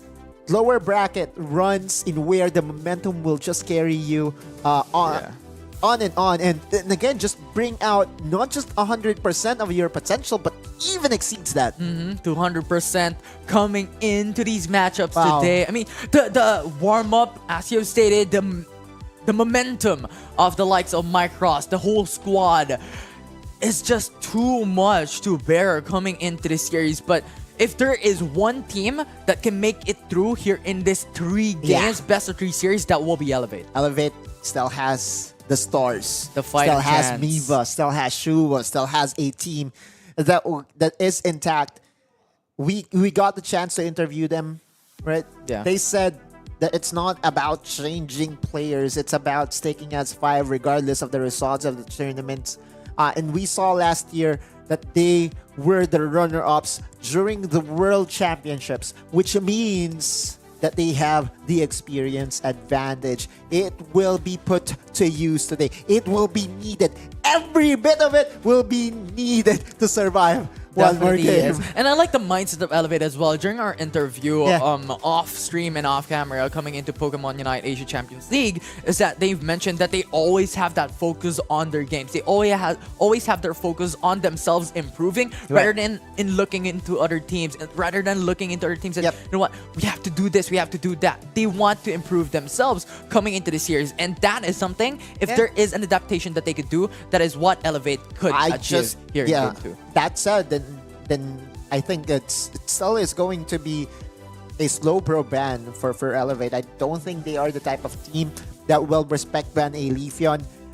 They've been doing great, like that comfy curveball and surprise pick really worked wonders for Elevate to make sure that Micros goes check Yeah. at the middle stages of the game. But I feel like Elevate also has that perspective to ban away Dization. Because that's the thing. Yep. This is what Elevate Exactly. has respected yesterday up against Talon. That they don't want to do the Mimikyu and the Slowbro composition, wherein that was the counter on Dization. Because what they want is Shua onto Zoroark. What they want is comfortability and their active practice Pokemon to go into their composition. Exactly. So that is the Dization ban that we will have for the side of Elevate. It's all about comfortability, and Elevate still respecting the prowess of the Pokemon that I believe has had the highest ban rate all throughout.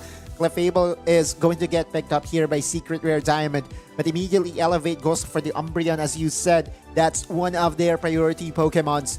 But tag teaming it is going to be the Slowbro. They want to take down Micros by having that suppression available. You read my mind. I think that will be the target that Elevate wants to do. Slowbro will focus the Slow Beam onto the likes of Micros to control him in this game. Secret Rare Diamond, as always, is double downing onto the Micros Leafeon combo or synonymity of his name into a Pokemon here in Pokemon Unite. Mew also locked in. A double poke composition thus far. They still need that frontliners. Lapras and Blastoise is open, but Elevate going to pick up Espeon and Buzzwole. I feel that Elevate already knows that whatever happens on the top side, it will be Miva getting the advantage. So it comes down to what Shua wants to play. Definitely is. Zoroark is still open for Elevate to pick up. This is the tradition. This is one of the Pokemon that Elevate has a very Glaceon. strong potential on, but Glaceon will instead be locked in. The single target damage is just severe on the side of Elevate. We know how capable Glaceon is in getting down or in knocking down Pokemons, especially the squishy ones. It is going to follow wherever Micros is, but we've seen as well that Secret Rare Diamond makes use of this Mew tandem, making sure that he gets to cover all those ice shards coming in as a threat on towards Micros. But this is definitely going to be a very exciting game here. Yeah, and the composition of Elevate is one of the versions that was the composition that beat them up against Talon. This is what Talon used in the past. Right. Espeon and Glaceon being used in a draft composition in this game. And Elevate wants to apply it here today. Right now up against Secret Rare Diamond. But really, once again, the focus will come down into SR Diamond's Leafeon. How can Micros act into the central area up against the likes of Shua here in this game too? I don't think he has to be very aggressive in order for him to be very effective, right? Because right now it's all about picking your spots. Yeah. If you go over aggressive, the punishment might just be too much for his squad. You're looking at a composition in where there are 3 EVs, evolutions, as you love to call it this year for the side of Elevate. Meanwhile, on SRT's sides, no surprises there. It will still be the Leafeon. Yeah, this is pretty much all aggression for the side of Elevate, right? SR Diamond wants to keep it a bit more slow because the thing is, Elevate at level 4 can immediately go in for those invites, can immediately go in for those pincer maneuvers into the top path or bot path. Oh, it's all about buying space as well. But you look at Miva already securing the first goal, which I believe is mainly because he has the held items that is all about stacking. That's a double stacking completed here by Miva. Yeah, and Miva will just be able to go buck unscathed into the tier 1 on top hat as well. That's just the power of Miva. That's just the power of the Buzzwole when it comes to defensive capabilities into the front lines. And Lapras at level 1, level 2 does not have damage aside from the Water Pulse. Yeah, it's one of the better Pokemons to default back to just because of the defensive prowess, but it's never going to win the top side. It's there to survive the lane. Meanwhile, Mycross is already level 5, and we've seen this time and time again. Mycross is just too quick with his rotations. Glaceon, Umbreon on top hat already. A 3-man rotations from both sides. Has to use up the eject button from Mycross to gain distance here. But Umbreon is already down low. And Glaceon acts back. Solar Blade brings down the HP of Miva. But will be able to come back and retreat on tier 1. That's too close for comfort. Even Miva was sweating there because Mycross is again then feeling it. Mycross is now stuck onto the mean look. Off the likes of Here comes Umbreon. Miva. His blade comes into the backside. Glaceon will be the target, and Buzzwell will get that 1-for-1. But for now, it won't be another knockout 2-for-1 Miva in the central area. KO streak of 2, and that's good if you're a fan of Elevate. Now for SR Diamond, this is what we were saying, right? Mycross will not stop. He is all about aggression, and for Elevate, it's all about punishing that over-aggression, that overstepping coming in from Mycross, and so far so good for them, at least in the early stages of this game too. Yeah, Elevate right now is on the stature when it comes to utilizing their early game lead. This is what we have emphasized, that they have the prowess when it comes to level 4, level 5, and even level 6. Level 7 will be the perspective wherein these two teams will be able to match up when it comes to those team fights. Level 7 Mycross, always a beauty. Will then put in the pressure, heading into the first objective fight here, Infinity. And again, what is at stake here is a top 2 spot. Telekinesis here coming in for the slow bro. And again, it's the central birds being secured. Yeah, the lane birds being secured here by the side of Elevate. They want to focus in on those XPs. I see being the target here, and Miva Super just clean. brought Lapras into the grasp Emerald of Elevate. But once again, a good eject button coming in from Mycross to secure Miva for a 1-for-1. That is just super clean, using the eject button to reposition his plate.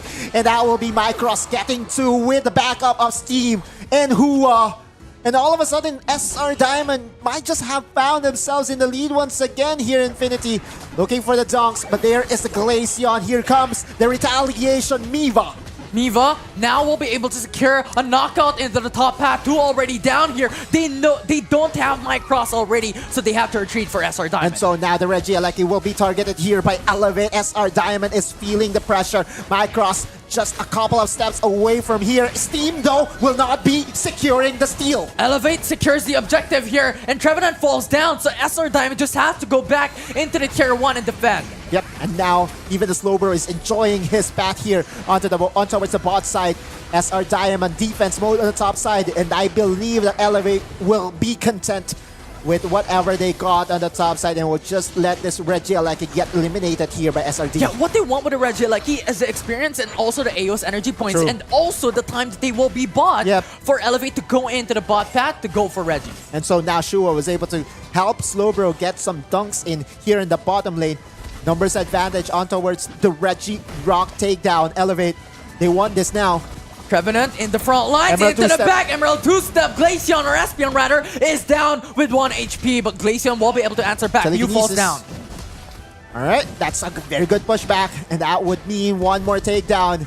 Chua is still very good at this game. Leafeon, Solar Blade, That's a steal. secures the steal onto the Reggie Rock, but he's down low. That will be the trade that Elevate wants. Yep. That is a takedown, but the telekinesis on Hua, his defense is still very formidable, alongside Mew. Defense successful. Mew trying to catch up. Telekinesis brings him down with that crowd control. Miva is already very low. Has to use up the USS move coming into the backside. And Trevenant with a Hornleech as well.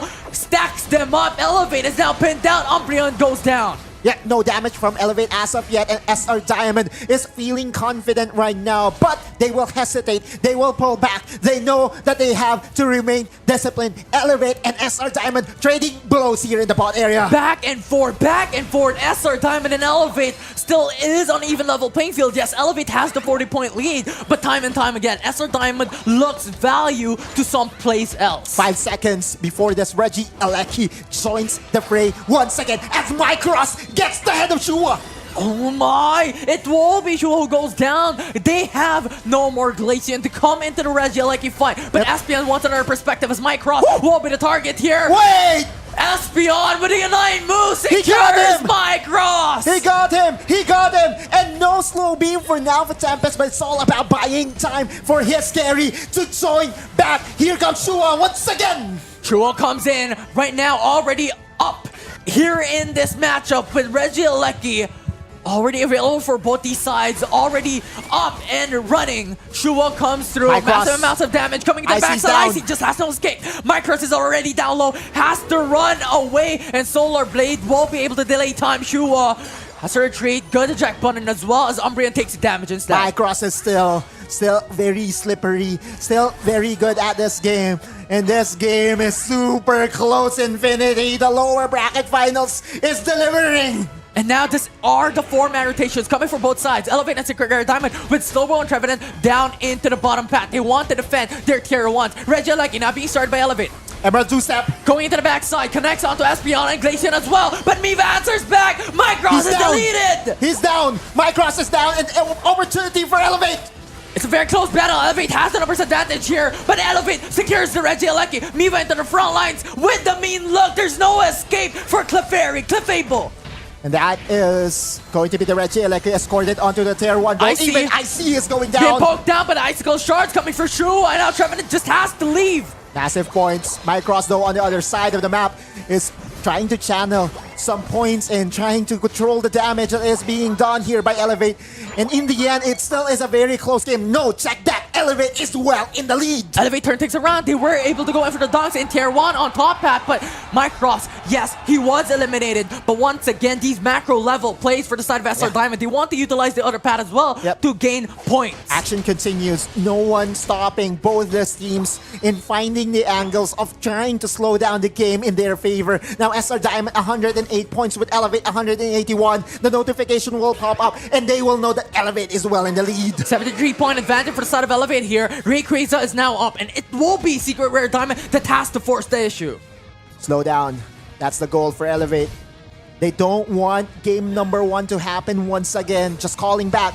Game 1, they were in the lead, and then SR Diamond flipped it and was able to get the Rayquaza ball on the top side. Lapras coming in, clutch. Will be able to go in for the dunk. That's 60 points. Brings it very, very close into this matchup. Only 18-point advantage now for the side of Elevate. Lapras Express knocked back, but Chua will be able to escape that grass coming in from Lapras. And Slowbro will go in for the serve. Trevenant with a Horn Leech with a Wood Hammer as well. Miva brought down very low. Unite move coming in. And now Miva goes down into 1-for-1. But Micros is removed for SR Diamond. And now Elevate's chances is they're feeling it. They know that they're at the lead. You look at the damage. You look at the Espeon. Espeon is still alive. It's still alive. We'll be able to go in for the reset. And Elevate wants to force out the Rayquaza, but still, they're playing patiently. They're aware of the possibility from you to close it out, to take the steal off to the Rayquaza. Less than 1 HP.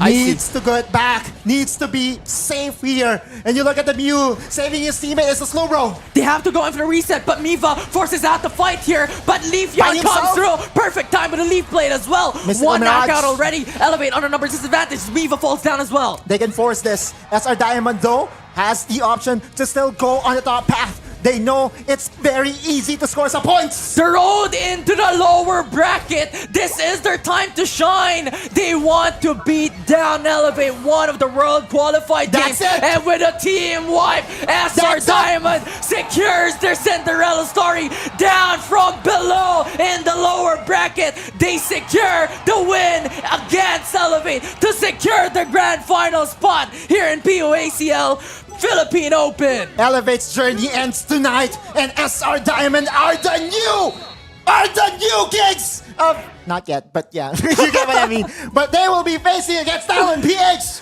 for the grand finals. But there's just a lot of storyline built into that series alone. They might as well be the kings here. Remember, Elevate, our first runner-up for the World Championship back in 2023, few months ago. And they defeat Elevate just like that in a 2-0 series. In a very convincing fashion. It took everything from Elevate, but SR Diamond had everything countered. And with Macross leading the way, topping the damage charts alongside Steam, this team, we've seen them since day number 1, and they continue to evolve. The full lower bracket run, 2 weeks in the making here. Secret Rare Diamond opened up here in the Philippine Open qualifiers to grow through into the playoffs and be defeated by Talon to go into the lower bracket and run and creep themselves to go and battle elevate out in the lower finals. Lastly, win it all. They're out. They're eliminated. And SR Diamond, well, good luck, I guess. It's not just their grand finals battle against Talon PH that I'm looking forward to. SR Diamond have found their winning formula in having Micros lead the way for the team. I cannot wait to see them against the best of the best teams in the international stage. But for now, the next goal is to win the grand finals. It's not the prize pool that they have only achieved. It's not the only stake on the line. They were able to achieve top 2, which means that they will represent the region, the Philippines as well, in the regional stage. SR Diamond's day is today. What day is it today? It's Diamond's Day. It's the 10th of December. It's the 10th of December. And yes, indeed, it is the aces, the kings of diamonds. And for now, we are going to enter a break as we prepare for the grand finals later with JJ Kun and Autolus and Infinity. When we come back, we're just gonna take a short break, so don't go away.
Ladies and gentlemen, and all trainers alike, welcome to the Pokemon Unite Asia Champions League Philippines Open Playoffs Grand Finals. This is the final match of the day.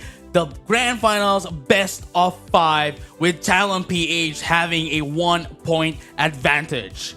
My name is JJ, and with me is in Autolus. Sorry. In Autolus. In we Autolus. trust.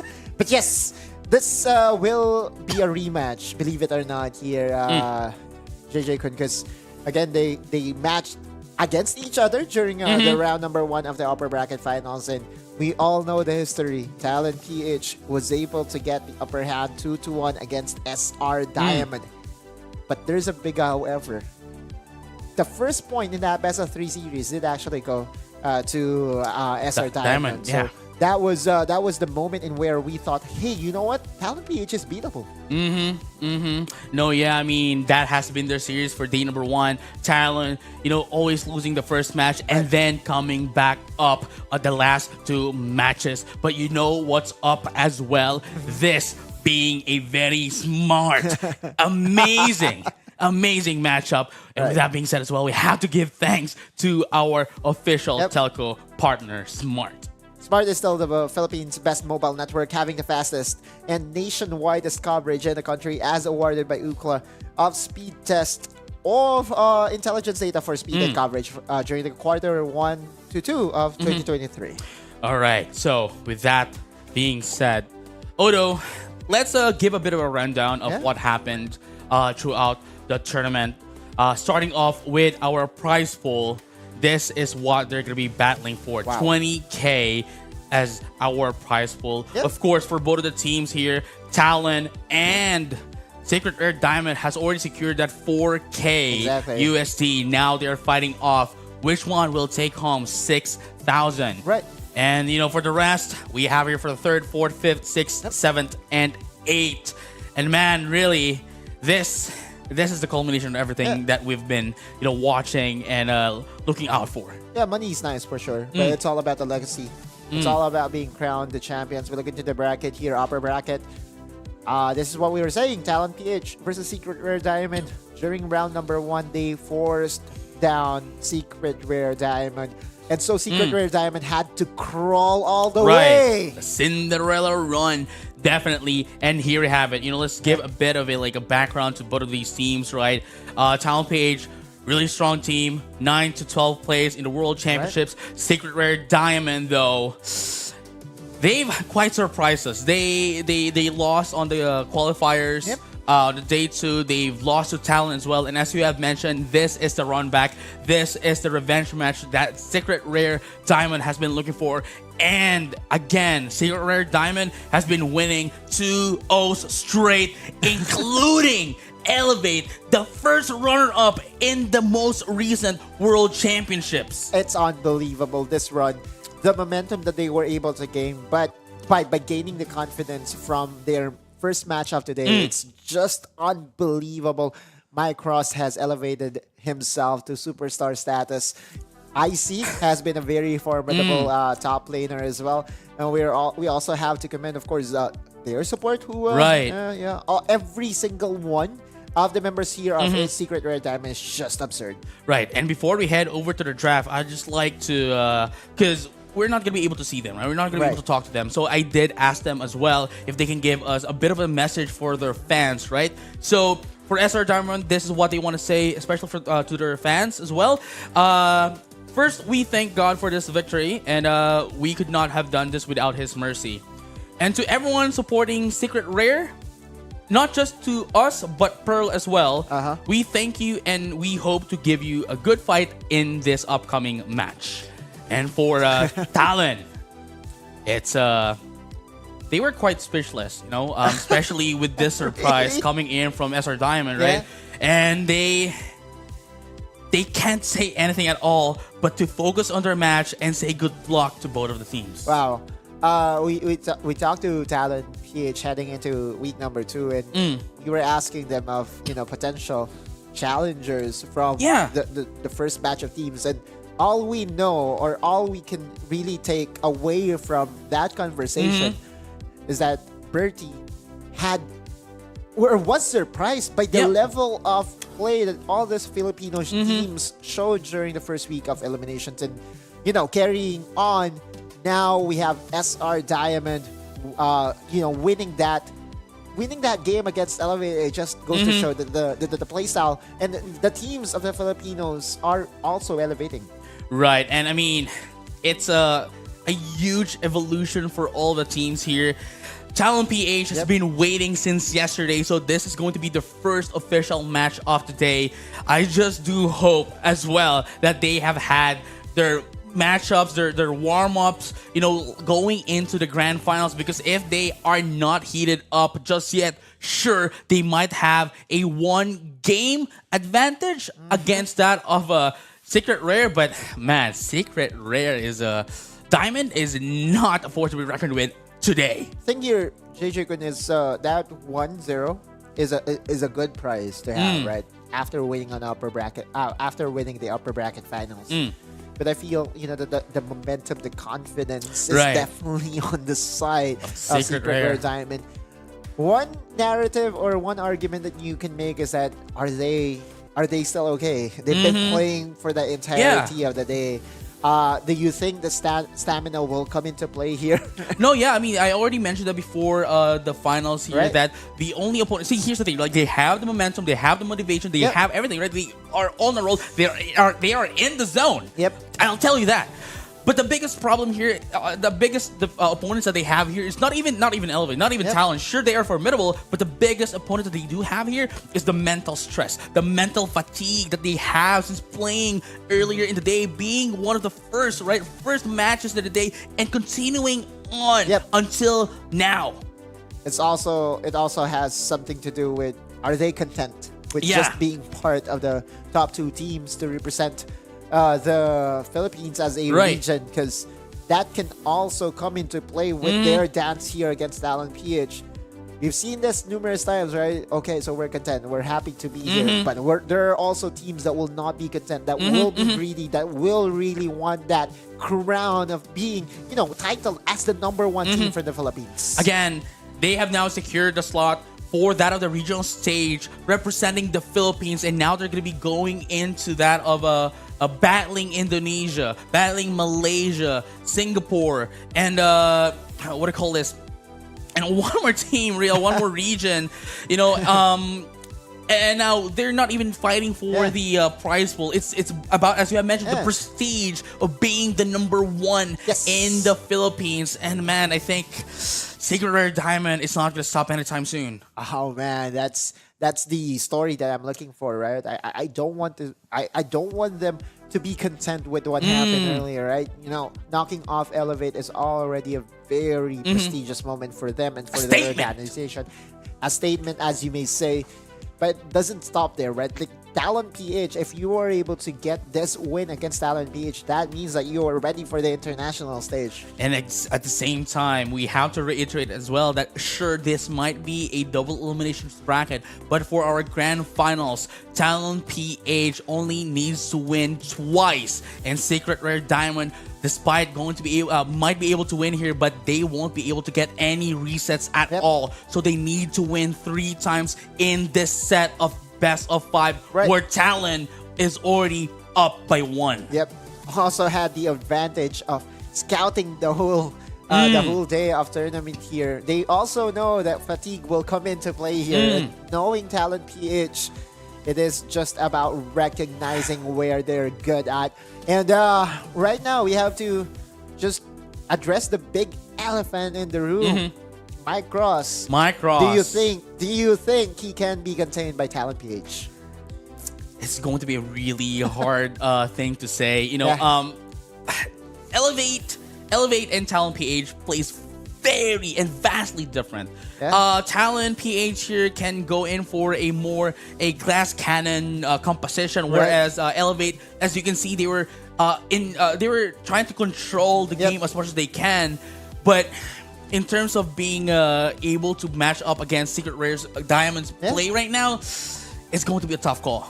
With the fact that Secret Rare Diamond was able to win both from ahead and behind is also going to be put into consideration here. Now with Talon PH again having that 1-0 advantage, Clefable will be banned away. Meanwhile, Zacian will not come into play in this game number 2 technically. Yeah, game number 2 technically, because though it is our first game, Talon PH, is already up by 1 point. And now Secret Rare Diamond, this is a beautiful pick, denying Kai of that Hoopa. Again, I've been saying this all day long. Yesterday, never give out Hoopa to Kai. That's one thing, right? Like Secret Rare Diamond, they really play around the strengths of their opponents as well. They scout them, they study them, and they go for the strategy that will really give them the best opportunity to win. However, I cannot feel happy about this because this is them adjusting to the playstyle of Talon PH rather than them just playing their own. But still, Micros still has the Leafeon and they still have Steam going for the Mew, so all is well for SR Diamond. Wow. Talon PH now, of course, having that Blissey and the Crustle coming in from that of LeBron. Kai into that of the Blissey. Yeah. This is going to be huge here for Talon PH. And I guess this is going to be the monumental play here. Just because of the fact that if Talon PH loses this match, I think Secret Rare is going to have a steamroll over Talon PH. This is the most crucial game, I feel, for both of the teams. I think this will dictate. I feel it's a tempo setter for both squads. But if Talon PH does actually win this, they're one game of course. away.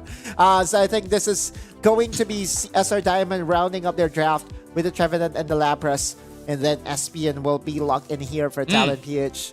We asked for it, we got it. The LeBron versus Mike. Yes, sirree, the grand finals here at the Pokemon Unite Philippine Open 2023 playoffs. LeBron with Kai. Yeah, LeBron Kyrie. with Kai. Right? It is though. Yeah.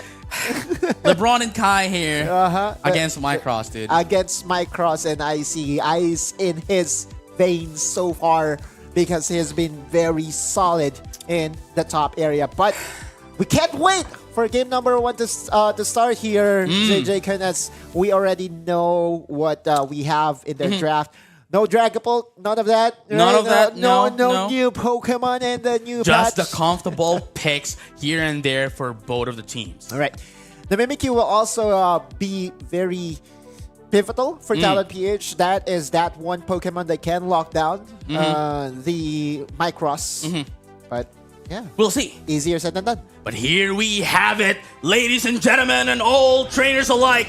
The final game of the day. Secret Rare Diamond versus Talon PH. Game number 1. Grand Finals. Let's have a champion time. Grand Finals. Winner becomes the number 1 team from the Philippines. And this is still Secret Rare Diamond's play being put into display here. Their early game aggression, they will not hesitate to invade into your own forest or into your own central area and, get that advantage, small advantage from there. Micros being unmarked as of the moment, making As sure always. that the Hoopa is helping out, making sure that they are not delaying Micros. This is his rotations. Here Now we he's go. level 5. Going down bottom though, putting up a bit of an introduction saying, hey, I'm here here. it is. We are here to take the crown. Exactly. Just introducing himself again to Talon PH. I'm a familiar face, right? SR Diamond was the first team to give a loss to Talon PH during the upper bracket round number 1. First skirmish on the top side.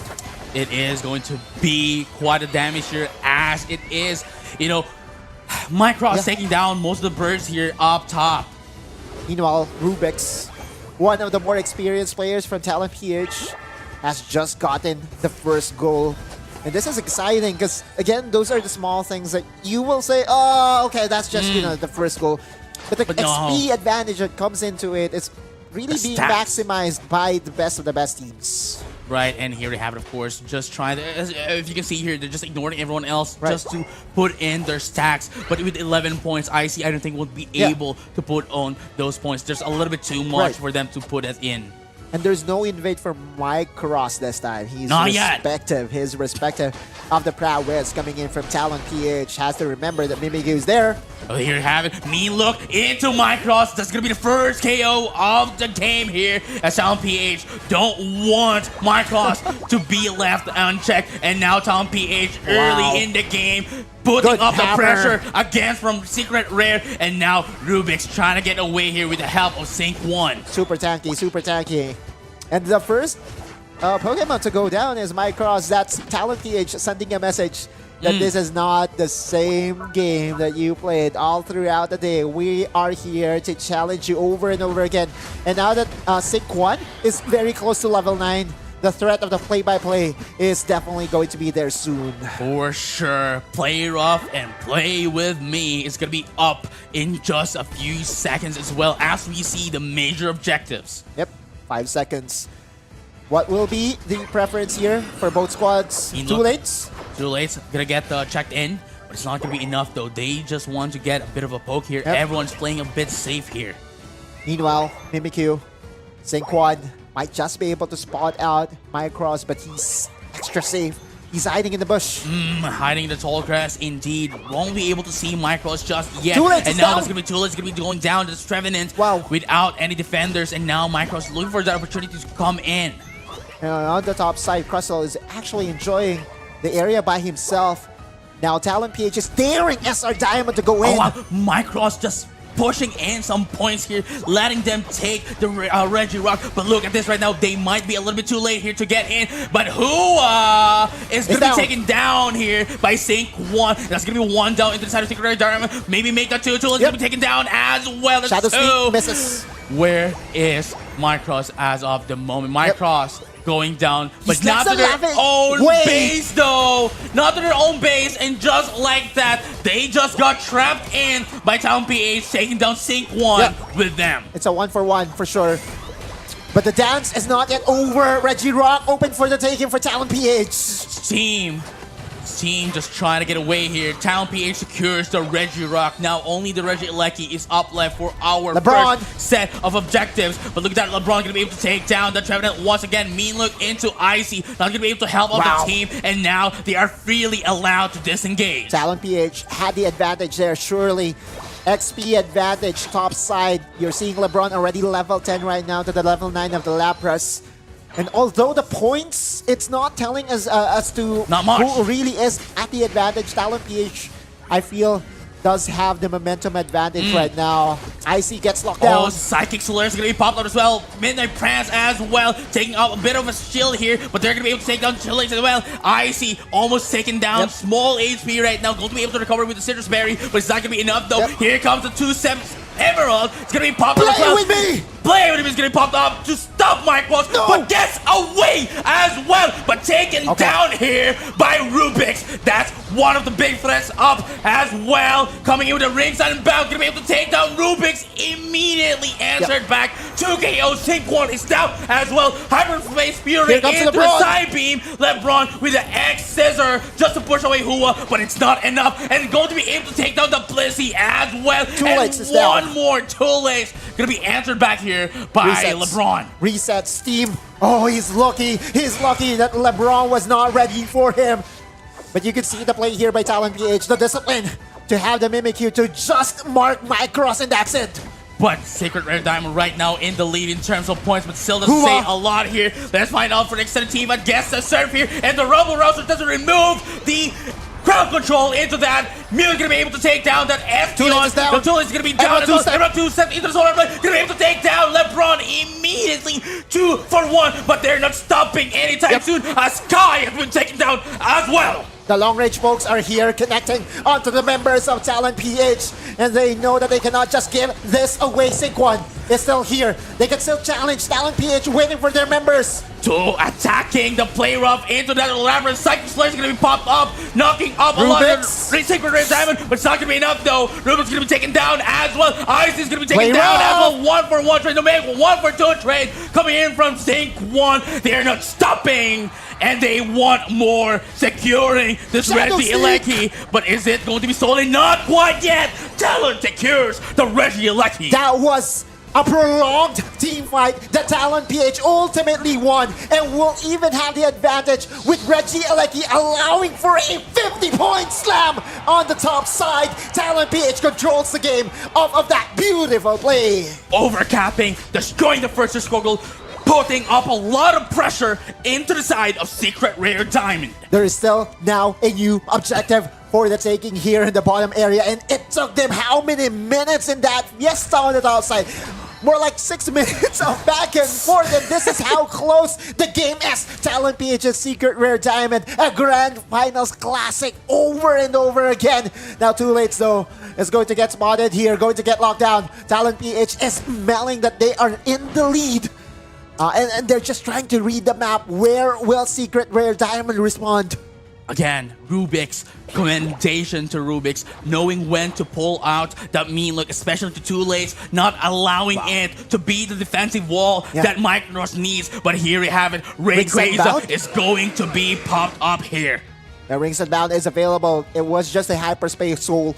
Notification has propped up. Talon PH knows that they are in the lead, but we've seen the situation for SR Diamond time and time again. They can flip it and they can win off of a desperation play. They have to keep in check LeBron here because they have 50 points, and at the same time, Talon needs to keep in check Micros because of that split push play from both of these teams. He's spotted. Sync1 knows that Micros is planning something. Oh wow, beautiful leap play just to be able to get away from their tail, but Micros has been put in check. Yep. You look at him. A little bit too far away. But that's not... Oh no, went back. Okay, was able to recall. Oh Talon my PH, goodness. 1 minute before this game ends. And you're looking at LeBron, he's just there. Oh, there's a good high IQ play coming from Micros. Went back again to this lower path, bottom path score goal to put in some points. But LeBron with 50 up top. Wait, going to be checked in don't by think he can do it. I see though. And there we go. Micros with 66 points. They just need to engage right now. Where is that Rings Unbound? Not quite yet. There we go. Rings Unbound going to be bumped up. And Hyperspace Fury as well going to be able to take down Rubik's in the process. There goes a Bliss Assistance into LeBron. But it's not going to be enough. He's going to be two down right now into Talon PH. No. Beautiful calculation coming in from Secret Rare Diamond. Going to be able to take down 3. LeBron is left. And Kai, no damage at all just yet, and going to be kept in check by Micros. Kai is going to be taken out by the Solar Blade. 3 KO in the process. Secret Rare Diamond takes game number 1. They left the door open, and SR Diamond again with Micros getting the clutch points, getting the clutch basket time and time again. That's the story for SR Diamond. You don't check Micros, Micros will end the game for you. High IQ play went to the bottom tier score goal, to the second tier score goal on the bottom path. Tried to go away from Sync 1, went up, overextended a bit. Overextended, quote unquote, overextended a bit, went back to the base, and then went back again to the same spot that they were spotted. Removing all the marks and putting up the score. They did not know that Micros went back to the base. That's the thing, right? Like the dark areas being maximized here by Secret Rare Diamond, and they went for the gauntlet. They wanted the points to be slammed in by Micros. And how many times has he done this? That's all of the matches, dude. All of the matches. Does Micros do this? It's not just his decision. It's not just his team fighting. It's not just his mechanics that is just out of this world. His IQ is in full display, and now he evens out this series. Dude. The one game advantage that Talon PH has is already out of the window. Micros wins it for SR Diamond. Secret Rare Diamonds. Micros currently in Ultra Instinct, dude. Ultra Instinct, I tell you. Yeah, dude. I understand. I understand the excitement, but that's just game number 2. 1. Technically, game number 2. Game number 2, yeah. Now that we are down to a best of 3 here, chances are Talon PH will revisit what happened there and say, hey, you know what? We were still in control in the first few minutes of the game, but that really is the thing, right? Like for for almost every opponent that That they've SR had, Diamond had, they had this illusion that, hey, you have the control. But at the last possible moment, they will go in and get and snag away the victory from you. So You know what? You know why it's I crazy. think. You know why I think that is. See, here's the thing, right? Like they might win team fights, right, against SR Diamond, but they are forgetting the fact that Micros wasn't there. Micros is just getting their XP, Right. getting their levels all alone, freely, Yep. giving them the illusion of winning the team fights early game. Exactly, and we saw the entirety of that game, and knew for a fact that, you know, when Talent PH got a notification that there were 66 points Yeah, slapped that even more reinforced Yeah. the idea that they are in the lead, winning the early game to the mid game. Yeah, exactly, and that, I guess, is you know, that's what comes into the grand final scenario. But we have the drafting ready with Talent PH being on the purple side this time. Priority pick. If see, they really have to respect ban Leafeon, you the think? Leafeon here. But here's the thing though, if they do respect ban the Leafeon, they would come up with Zoroark and Zacian. Which is, well, for Zoroark though, I really think that, you know, Zoroark is something that they are accustomed in playing against. Having to deal with Elevate that has Shua. Yeah. You know, this Leafeon is really a very big wild card. You can take it away actually with the first pick. Hoopa is going to be the ban here for Talent. I mean, we've seen how much, well, Umbreon you know, still. the help that Hoopa did, right, was quite formidable as well inside of a Secret Rare Diamond, despite not having the what it calls the Clefable, but that only opens up the Clefable, which I think is their more comfortable pick for Secret Rare Diamond. There we go. The Clefable is now up. And the Leafeon, of course. Of course. They take it immediately. No hesitation, and Talent PH will be forced to answer. What will be their response this time? Mycross, whenever he gets this pick, you know, that the win rate of Secret Rare Diamond skyrockets. it's been a treat so far. The entirety of day number 2 is a puzzle. How do you contain Mycross? And so far, you know, there's been answers, but not quite yet. no one Not quite was yet able to been- snag a win against them. Yeah, there were some answers to a certain extent. Yeah. But not a complete stop. No. Nothing. Nada. Now, for Talent PH though, Blissey and Mew getting to get locked in here. What will be their curveball? Crustle still? They still LeBron. are pretty much confident with what they drafted. Glaceon also is a very good single target damage that can take down Mycross if he ever gets marked, but no Mimikyu this time. There might be for one Talent for PH. Secret Rare Diamond though. Might be a Mimikyu pick here. Do they do it? But they Do don't play have. it? Oh, there we go. That's there we go. That is a more that's more a of more a- sensible pick here. Pikachu Yeah? being the backlane damage, providing crowd controls as well into that of Talent PH. And that is beautiful. Also a pick that Secret Rare Diamond already has played today. Earlier, yeah. Against Elevate, that was the pick that secured the Rayquaza in game number 1, and it was the Thunder Shock. It was the Pikachu that was the star of the show. But for Talent PH, again, it's the same formula. This is what we call the practice set. Yeah. Right? Like they're not going to overreact to that game 1 win by SR Diamond, and that to me is still the better play. That's the wiser play. This is where they're comfortable. Exactly. It's not yet. It's not yet the final game of the tournament. This is a best of 5, and Talent PH knows that both of them needs 2 more wins That to is tag true. the title. We are now down into the last best of 3 set here, Right. as both of them have now 1 point each. Talent PH and Secret Rare, and in just a bit, ladies and gentlemen, all trainers alike, we're gonna be headed into our 3rd game. I really love the Cressel pick. There's something about it that, you know, has been the difference maker for most of the games, and I believe even in the in game number 1, LeBron was doing great on the pick up. And here we have it, ladies and gentlemen, all trainers alike. Game number 3 for Talent PH and Secret Rare Diamond. Let's have a champion time. Quan this time will be on the Glaceon, not on the Mimikyu. And again, the early game aggression coming in from SR Diamond. It's always expected. Too Late is going to get challenged here by Rubik's, and for Rubik's, it's all about the experience, and this is the time to show it.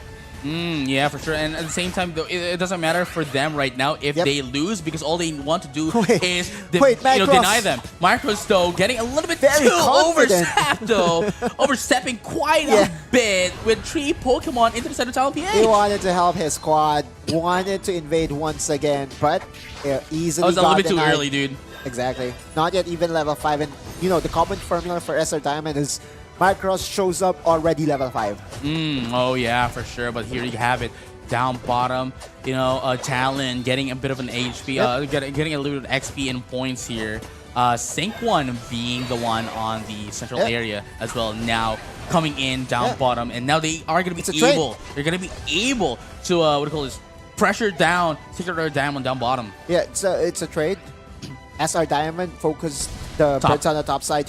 Meanwhile, Talon PH for sure did get the chunk of it here in the bottom lane. Now the next goal for sure is the central areas. Macross though had other plans. Here we go. Going to do an invade, and they're going to be Hua. able to get it as Hua well. got it. Hua got it.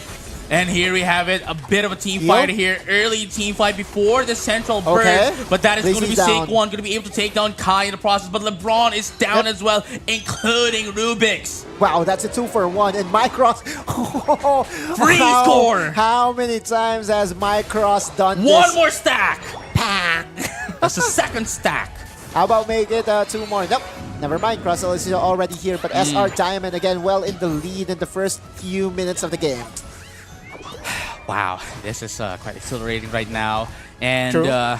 Talon PH going to be Steam. able to snipe that Blissey in the process. Rubik's has been trapped down here. Going to be able to take another down that Umbreon as well. Wow, Steam, this 3-man strong push here and the bottom lane will just get in more points for SR Diamond. And no retaliation as of yet. No one is pathing towards the bottom area here in Talon PH. Will just have to surrender the advantage that SR Diamond is getting for themselves. You might have brought us down in the lower bracket, but we're here to take back the crown. Secret Rare Diamond is not giving up at all against Talon PH. They're very confident. You can feel it with the way they play, right? Even without Micros there, they're moving as a unit. And Too Late's and company is actually winning all the skirmishes that they wanted in the first place. Now Too Late's being chunked down here by the Registeel. It's a 4v4. Doesn't have access to their Unite moves yet, except for Sync 1 Oh, no. and Macross. But Too Late's going to be taken down by Rubik's as well. Red is Emerald still right two-step. there. Emerald 2-step into Glacial Wow. Step. But they won instead. Macross takes down the Glaceon, and Rubik's taken Look. down 2 in the process, though. Mean Look going to be able to go away here with the lead. Oh, that 1 HP turnaround though with Steam just by himself. That is Talon PH with a turnaround. That is what they're looking for. But Too Late's here is back, but not Nope. going to be able to take away this Reggie Seal. Now Too Late's just buying some time for the Another teammates. one. Not going to Got be what's bad. help here. Yeah, not going to be Yeah. able to survive even with the help of Hua here, because if Hua actually helped down there, they're just going to get taken out. But look at that right now. The Lambert's going to be taken out as well. Against that of the Glacier, but here you have it, another clash, Mirage. another bottom path, just for them to be able to try no. to score in, but that was punished by Okay. Macross. Gonna be able to take them through in the process. No Mega 3, LeBron trying to get away, Yeah, and they okay. were able to get away. Still had enough separation, but Talon PH actually was not able to get some points here in the bottom area. And you look at Macross, same agenda over and over again. Uncontested, and they wouldn't know as well until they steal? go there. Possible, but Macross is deciding to just go for a potential goal. He's in the They're middle on of 2 three. step into What? the solar plate What? again! What? Taking down one Rubik's though. Mean Look gonna be able to try to get away, but not quite yet. Here comes the help coming from Hua. Are they gonna be able to survive? Yes, they will. But Okay. LeBron takes them out. It's gonna be 2 KO in the process. Rubik's and this Umbreon has just found his match. He marks Macross, and that's just his job. He's going to chase him to the ends of the earth. And this is what I love about Talon PH. They will go for the adjustments. You look at LeBron. LeBron is going to get denied of that dunk. We have the two teams separated by just 2 points. That's what we're talking about here. Talon PH this was their trend, losing the first match and then winning the entire set immediately after. But here Lapras comes Express. Lapras Express, going to be able to steal It's away stolen. the Reggie Electric from Talon PH, and they're not going to stop here. They want more action here, and Ice is going to be taken down by Rubik's. Sync 1. But are they going to be able to push away this Wait, Reggie Electric? Rubik's. That is not going to be the thing here. Here comes the Emerald 2-step, but not going to be able to hit the Solar Blade as well. And now they need to disengage if they want to win. But never mind. down. Micro said, no, I'm not backing down. I'm going to take you down, Sync 1. Rubik's doesn't have enough HP. And you look at Micros, he's feeling confident right now. 3-man defense coming in from Talon PH. Reggie Elecki, touchdown. Invincible Mystical Mirage right now. Icy into the mean, going to be able to take them LeBron! one away. And that is the LeBron! figure 2 down. Once again, Rubble Ruffs are going to be popped up. 2 KO for Talon. They're not going to stop here anytime soon. Here comes Micros defending the score goal up top. Overcap. But they are going to be It's unsuccessful. not yet enough to even the game, though. Saint-Quan. 127 to 130. Secret Rare Diamond does have the lead here, though it's Yep. only 3 points. Not a lot. Love LeBron. It's always LeBron, right? He's at the middle of it, flanking, finding the perfect opportunity to punish the over-aggression and extension of SR Diamond. Next objective, though, is Reggie Steele here, JJ. LeBron and Kyrie coming lates. in, but no Micros is available into that of the bottom path. Now they're taking advantage of this, but beautiful Hua with the Moonlight securing that amazing Emerald Moonlight. Emerald 2 is going to be popped Wait. up. Thunderstorm as well to deal some damage. 2 KO for the price of 1. 4 Secret Rare Wow, Diamond. No, make that double 3. No, make that 4. Sync 1 has been synced with their team going back to the Pokemon Center. Steam, super clutch, getting and netting the double stun. What's the difference there? And Secret Rare Diamond. How do they do this? It's been like 5 series in a row that they've been playing, but their stamina fatigue is actually out of the question right Dude, they now. don't care. They don't care. They're not tired. What? They don't have any stamina. You know, in this game, we don't have no mana, and they don't have that as well. They don't have any stamina to be removed and exhausted from them. It's so crazy.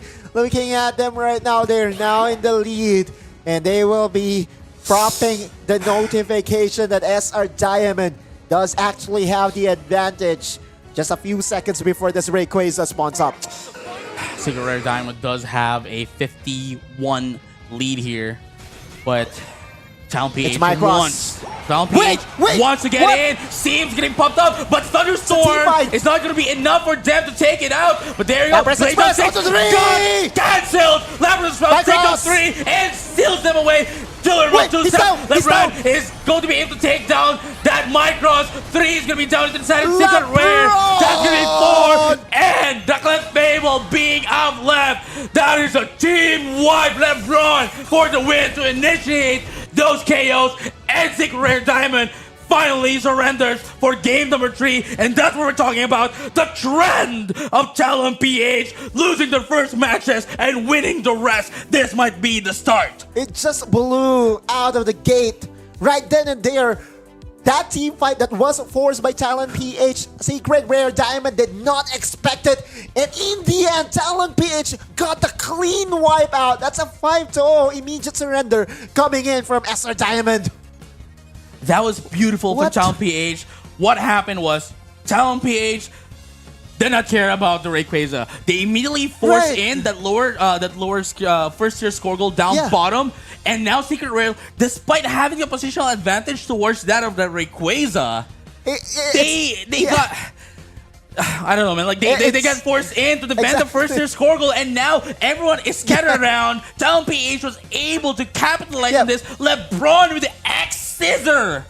It's a case of them defending the wrong objective. Yes. Because the better objective to defend at that point for Secret Rare Diamond is their tier 1 in the bottom lane. And Talon PH recognized that strength in numbers went as 5, with LeBron leading the way. That was a surprise needed. I mean, I did not anticipate it. No, and so I don't- did the members of SR Diamond, surely.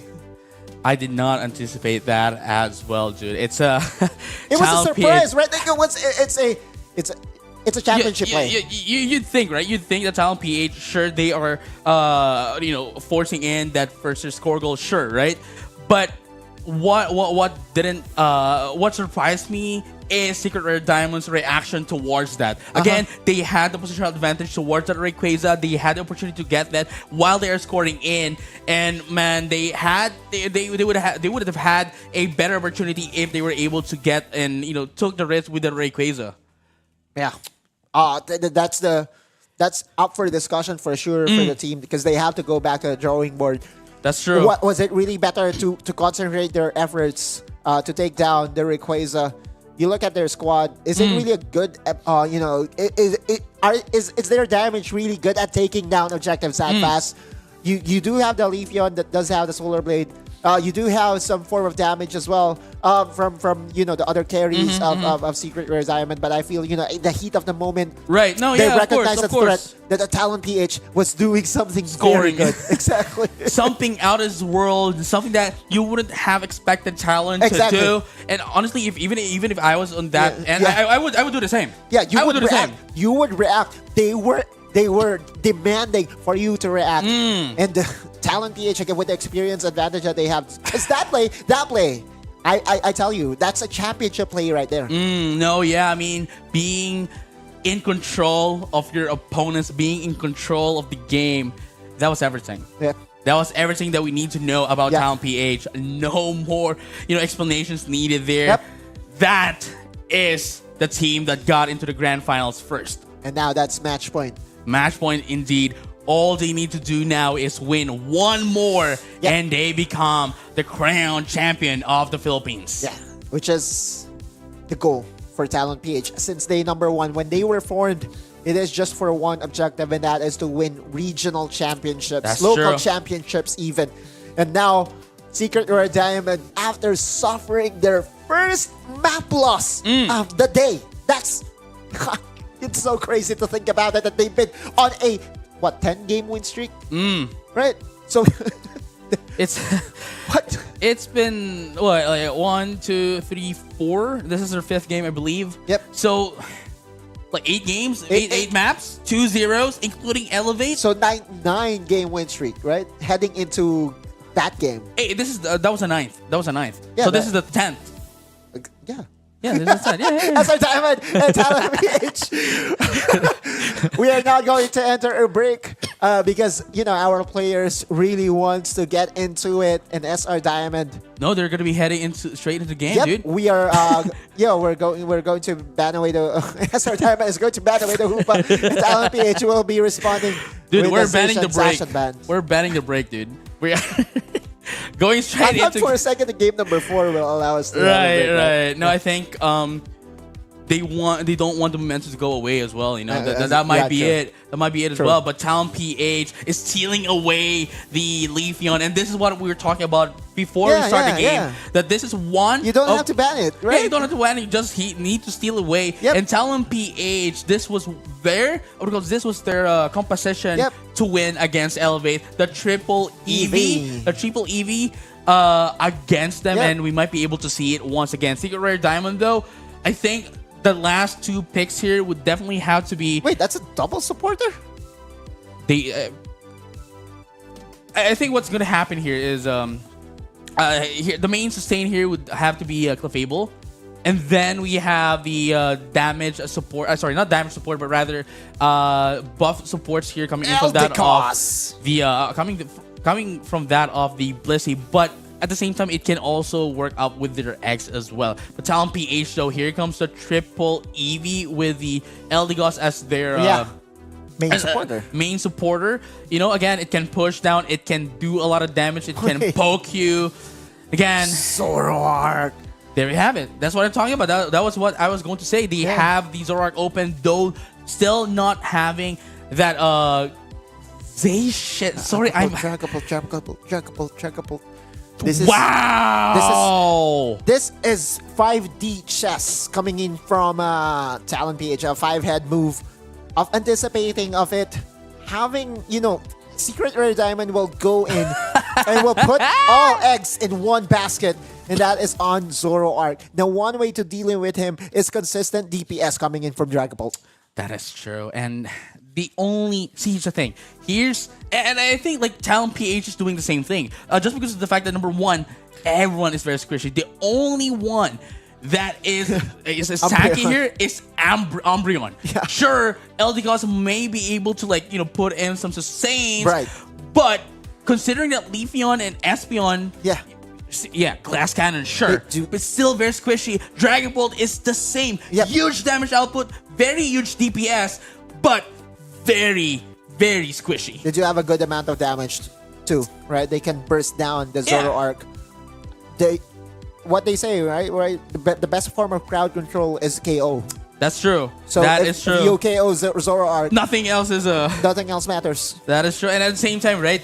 They are now, as you have mentioned, doubling down for Secret Rare Diamond. They are now doubling down to protect the king kind of gameplay, putting everything into Zoroark, sustaining it, Yep. making sure that it survives every team fight. But here's the thing, as we have discussed behind the scenes, the more KO streak you have, the longer Oh. the response time is. Yeah, so he has to pick his spots for sure. Mycross, it's all up to him.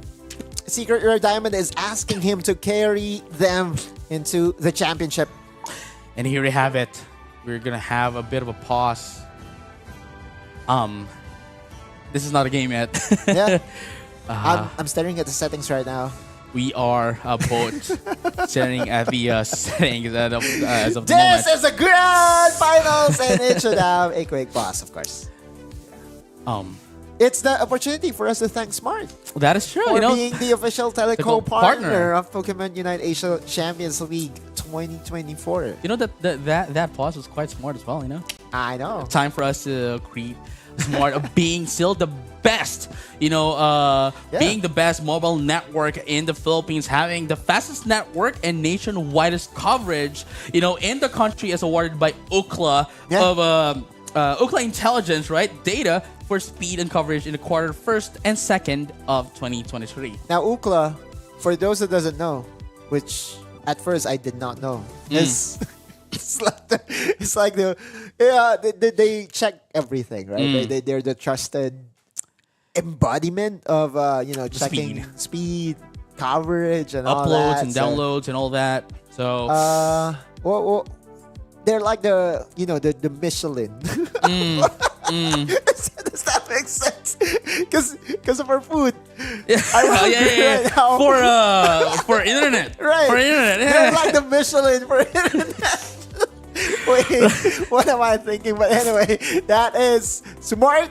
And Smart also has a digital eSIM available. If you have those very new phones that supports eSIM, you can actually transition over to it. And I tell you what, that's a more secure way in making sure that you get extra security to everything, because everything has two-factor authentication now, anyways. But with that being said, though, let's have a bit of a Refresher. Okay. Let's I would call it as let's cool down a little bit. Yep. This might even be the final match of the day if Talon wins. Yeah. But we can still have game number 5 as well if Secret Rare Diamond gets the win away from Talon. Yeah, that's the goal. A game number 5. The sweetest 2 words in a best of 5 in esports is a game number 5. Now, with this lineup though, this is a first in this tournament that we will be seeing a double supporter, a Clefable and a Blissey, in just one lineup. And I know that you have encountered this numerous times before. The agenda here is to go ultra funnel, but do you like the idea here coming in from SR Diamond? I think so. There are 2 schools of thought, right? This might be either what do you call this, like their final Ace up their their sleeve. ace up their sleeve, right? That they never want to show, but they were forced here by Talon PH. Right. But at the same time, I think, and this is just me personally saying, this could be their final game. And not playing what they have been playing since the earlier match, since yesterday, since before, might be that that catalyst that Talon needs to secure that spot. I definitely agree. I'm thinking, and this is not because of Blissey, that they're putting too many eggs in just one basket. What? No, yeah. Because Blissey, right? Blissey eggs. I know. Yeah. Those are called, dude, It's for your in- information, right. those are actually called lucky eggs. Oh, Yeah. are they? They're actually called Do you- lucky eggs. They're Okay. part of the okay. lore. All right, let's move on. It actually is. Okay, well, But okay. JJ could. I think we have to just wait for confirmation. What are we to do now? Because this has become a very lengthy pause. And for the information of everyone, we are already on game number 4 with Talent PH already on match point. Tournament point. Tournament point. One more win for Talon PH means that they win the entire tournament. And now we are just waiting for the updates as well. If we're going to, I don't know what's happening yet. So we're just going to be given up our some updates here as well as we move forward. Yeah, we're just waiting for full confirmation as to what the reason of the pause is. And if we are going to get back into game number 4 and commence it right away, surely there is going to be a discussion of what's happening right now. And we have plenty of time to also discuss the draft on both sides. How about the Eldegoss? Eldegoss, yeah. It's one of the Pokemon that we've discussed. Well, behind the scenes, right? While we are studying and preparing for our games. But I like the meme, by the way. Oh, you like the meme? Yeah. Yeah, it is. Bang, bang, bang, bang, bang, right? Is it official though? Is that like a meme that? In the community, yeah, Right. because you wouldn't expect a support that's healing you, that's keeping you in the game, Right. to deal so much damage, and that is why that is also why Eldegoss is given attack items, like attacking, as in like attack stats item here because of the damage it deals, despite being a supporter. Looks like we have full confirmation that we're going to enter a very short break as we try to fix the technical problem that we are facing. But soon as we are back, we are going to continue the grand finals of Pokemon Unite Asia Championship League here in the Philippines. So don't go anywhere. We'll be right back.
And we are back to the Pokemon Unite Asia Champions League Philippines Open Playoffs 2024 as we head over to game number 4 of Secret Rare Diamond and Talon PH. Tournament point for Talon PH. One more win, and they will be getting another title for themselves. But in their faces or in their way is Secret Rare Diamond that has been stellar all throughout day number 2 of playoffs.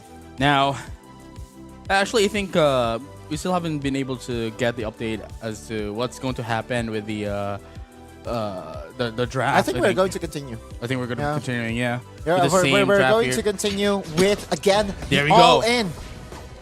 Same draft here. Secret Rare Diamond only having Micross into that of the Zoroark as their man. only source of damage. Sure, there are some other Pokemon who have the Slowbro and the Lapras that could put up a bit of a damage, but still not enough to be some sort of a secondary carry. Right, and this is just too much. I really think that SR Diamond putting all eggs on one basket and Steam.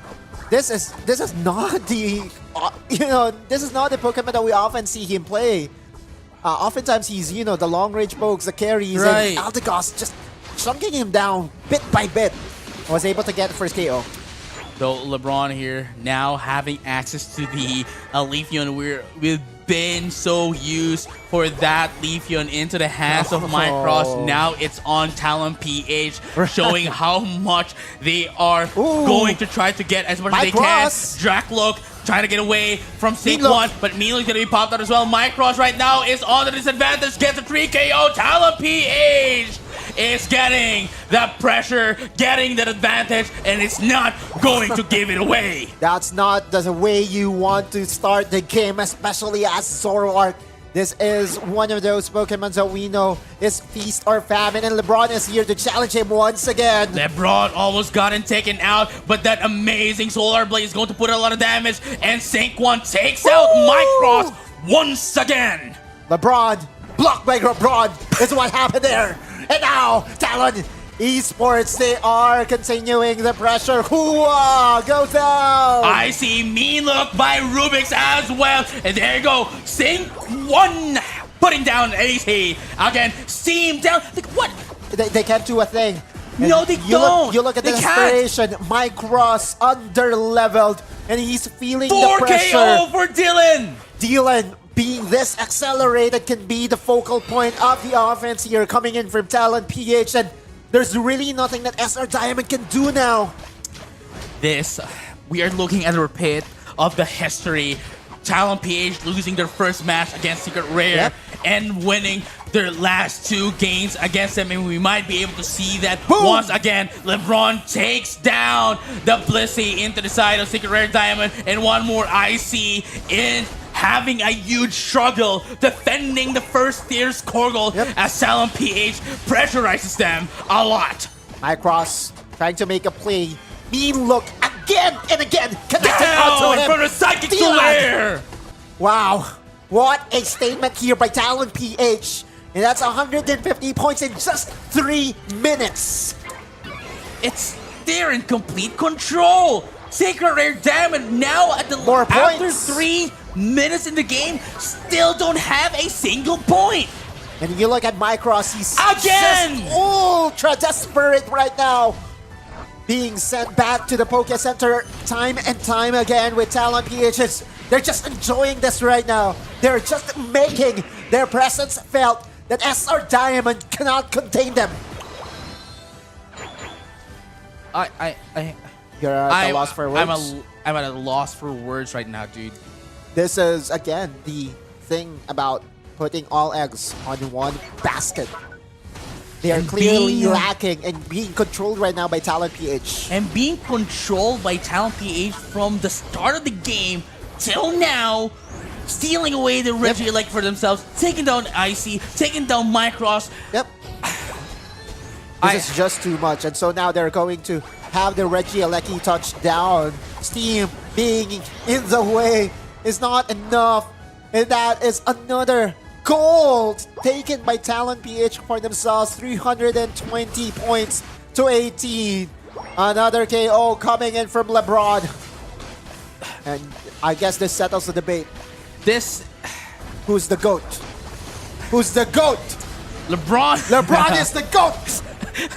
LeBron is good, but dude, it's like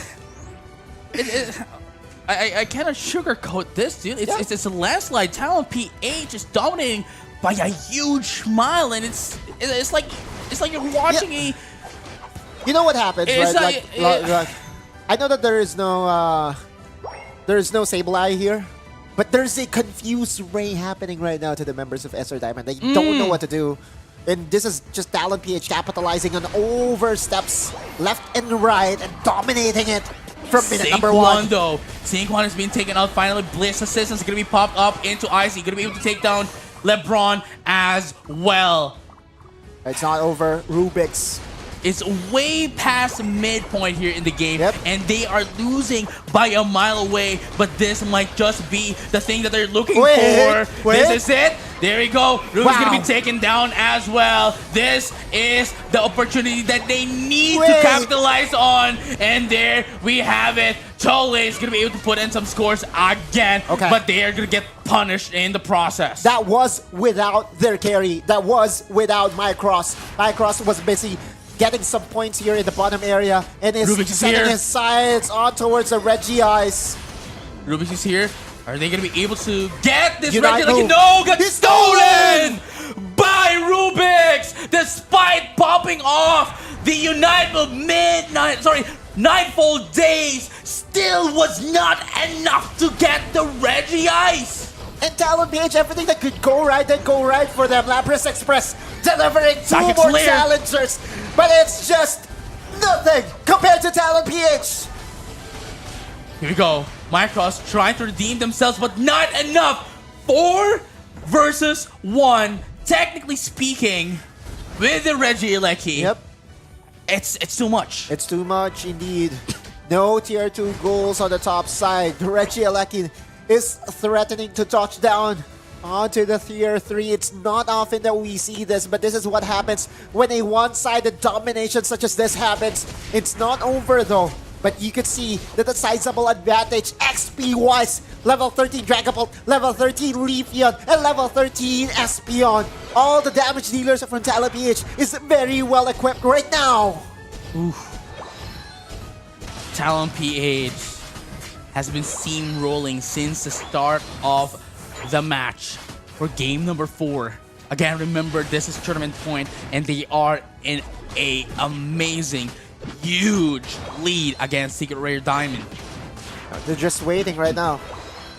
Mycross currently at level 12 though, but Icy is the one in the lead right now at level Right. 13. Now, Talon PH is just waiting Yep. for Secret Rare Diamond because they know for a fact that they are in the lead. Sync 1 at level 14. Wow, that's the advantage that we kind of expected from them, but not this big, not this much.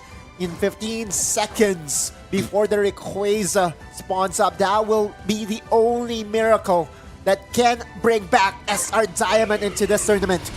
LeBron up top trying to make a mark here for that of Mycross in case of the split push up top. But here comes the Rayquaza. Talon PH just needs to defend this away. Secret Rare Diamond, though, they have to burst down this Rayquaza. But again, they don't have the damage to do that. So, but here we have it. The final team fight gets the slow beam, but beam. no follow-up from Secret Rare Diamond. And now they're backing everything into the take of that Rayquaza. But That's it. unfortunately, That's it. they're not going to be able to take it. Team 1, Talon PH is your grand champion for the Pokemon Unite Asia Champions League Philippine Open. Sync 1! Sync 1 got the That's a Penta! Penta KO. That's a Penta Penta KO!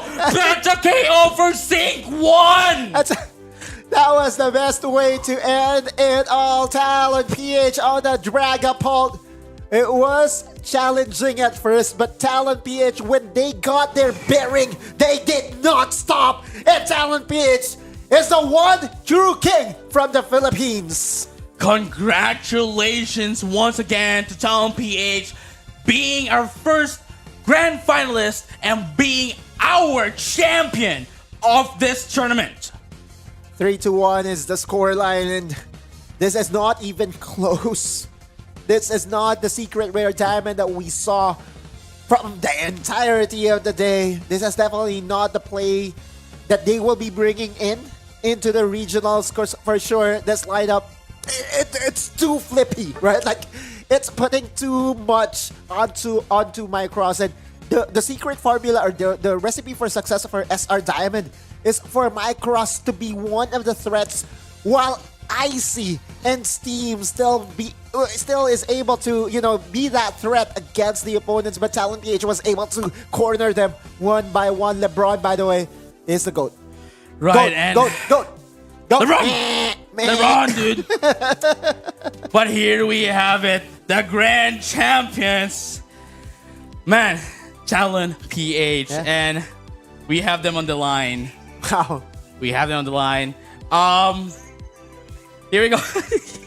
We have them on the line on the live stream right now in case they want. I did not expect this.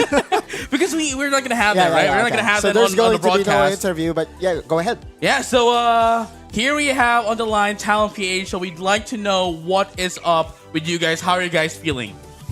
We are, of course, we are happy, of course, but yeah, I'm still speechless, guys, and yeah, we would like to give shout out to Boss Nate who's watching right now, and yeah, di ko alam sabihin ko, JJ. How's the team feeling right now? Yeah, well, di ko alam kung pwede ko sabihin sa live pero of course we are very very happy. Pero yes, we are happy. Kasi ito na lang, bahala na JJ kung papagalitan ka dyan. Pero first of all, to elevate team, guys, don't lose hope. There's a big something that will happen next year. Trust me, guys. To SR Diamond, congratulations. Remember who the real enemy is in regionals. It's the MYS, not us. Wow. Yeah, it's Huge not us, words, it's the dude. MYS, yes. And to everyone who supported us, thank you so much. To all the Philippine team who joined, especially the top 8. Grabe, ang galing nyo. Ibang-iba na talaga kayo ngayon. I am so happy. And yes, and to everyone who's watching, thank you so much. This is Bertie, the protector of PUPH, the mother of dragons. Behalf of Talon PH, thank you. Do you have any See questions you. for them? Nah, I just want them That's to good. celebrate, yeah. Right, all right. So thank you very much, Birdie. And congratulations to Talon for, again, winning the Pokemon Unite Philippine Open. We'll see you soon at the regional stage, dude. The mother of Dragapults. Thank you. Yeah, the matter of Dragapults right now in our stage. What? Okay. And there we have it. Yeah, Again, the message was sent. The message was received as well. quite strong words, honestly, coming in from Talon. But again, huge props still to Secret Rare Diamond, giving us quite an amazing show, Yeah, dude, amazing that- broadcast. Wow! And again, despite them, losing the last match, they have already marked themselves, not only the Philippines, because a lot of people in the entire world is watching you, analyzing your games, and you've already put yourself in the map. Yeah, Pokemon map for sure. Macross. All eyes on this guy, right? Is he going to change IGN? We are going to find Yeah. out soon. But that is definitely a name that will be remembered in Philippines Pokemon Unite history because the performance here by SR Diamond, that lower bracket run, it's a beauty. Yeah, dude. It's a beauty. And I mean, right now, it's just... Yeah. It was just amazing, dude. I mean, it's been like 4 days. This is the fourth day. Yeah. We've had our qualifiers day number 1 and day number 2. And then immediately to the playoffs, we were joined by Elevate and Talon PH. Talon PH, though, still being the one on top right now. Huge props. And again, Sacred Rare Diamond, despite losing, is still going to represent the Philippines in the upcoming regional stage of the Pokemon Unite Asia Champions League. And where they will be against all other regions. MYSG had a very special shout out coming from Talent PH. But we would like to take this opportunity for thanking our official telco partner in Smart. They are the official telco partner of the Pokemon Unite Asia Champions League 2024, and without them, this won't be possible. And at the same time, we would like to give thanks as well to Dark League Studios for powering up this tournament. And again, I think this cannot be forgotten. Thank you very much for the Pokemon Company for keeping the Philippines still alive, the community, still elevating all this time. And I can't thank the Pokemon Company enough for having Right. us as well. And Infinity, is Infinity here? Can we show Infinity in the Nah. They will know the secret of Infinity. He's inside my pocket. That's true. All right, I think Infinity is gonna be here. You want to join us? Yeah, here you go. So again, thank you very much to Dark League Studios and the Pokemon Company for having all of us, JJ, Otto, and Production team, Infinity. the There you go. production team, And production team. Everyone. League Ops. Yeah, league operations. dude. Everyone that was a part of this momentous event. JJ. Thank you very much, ladies and gentlemen. Once again, this has been Pokemon Unite Asia Champions League Philippine Open 2023. My name is JJ, and with me is Otto Luz, and we'll see you again for the next stage of Asia Champions League.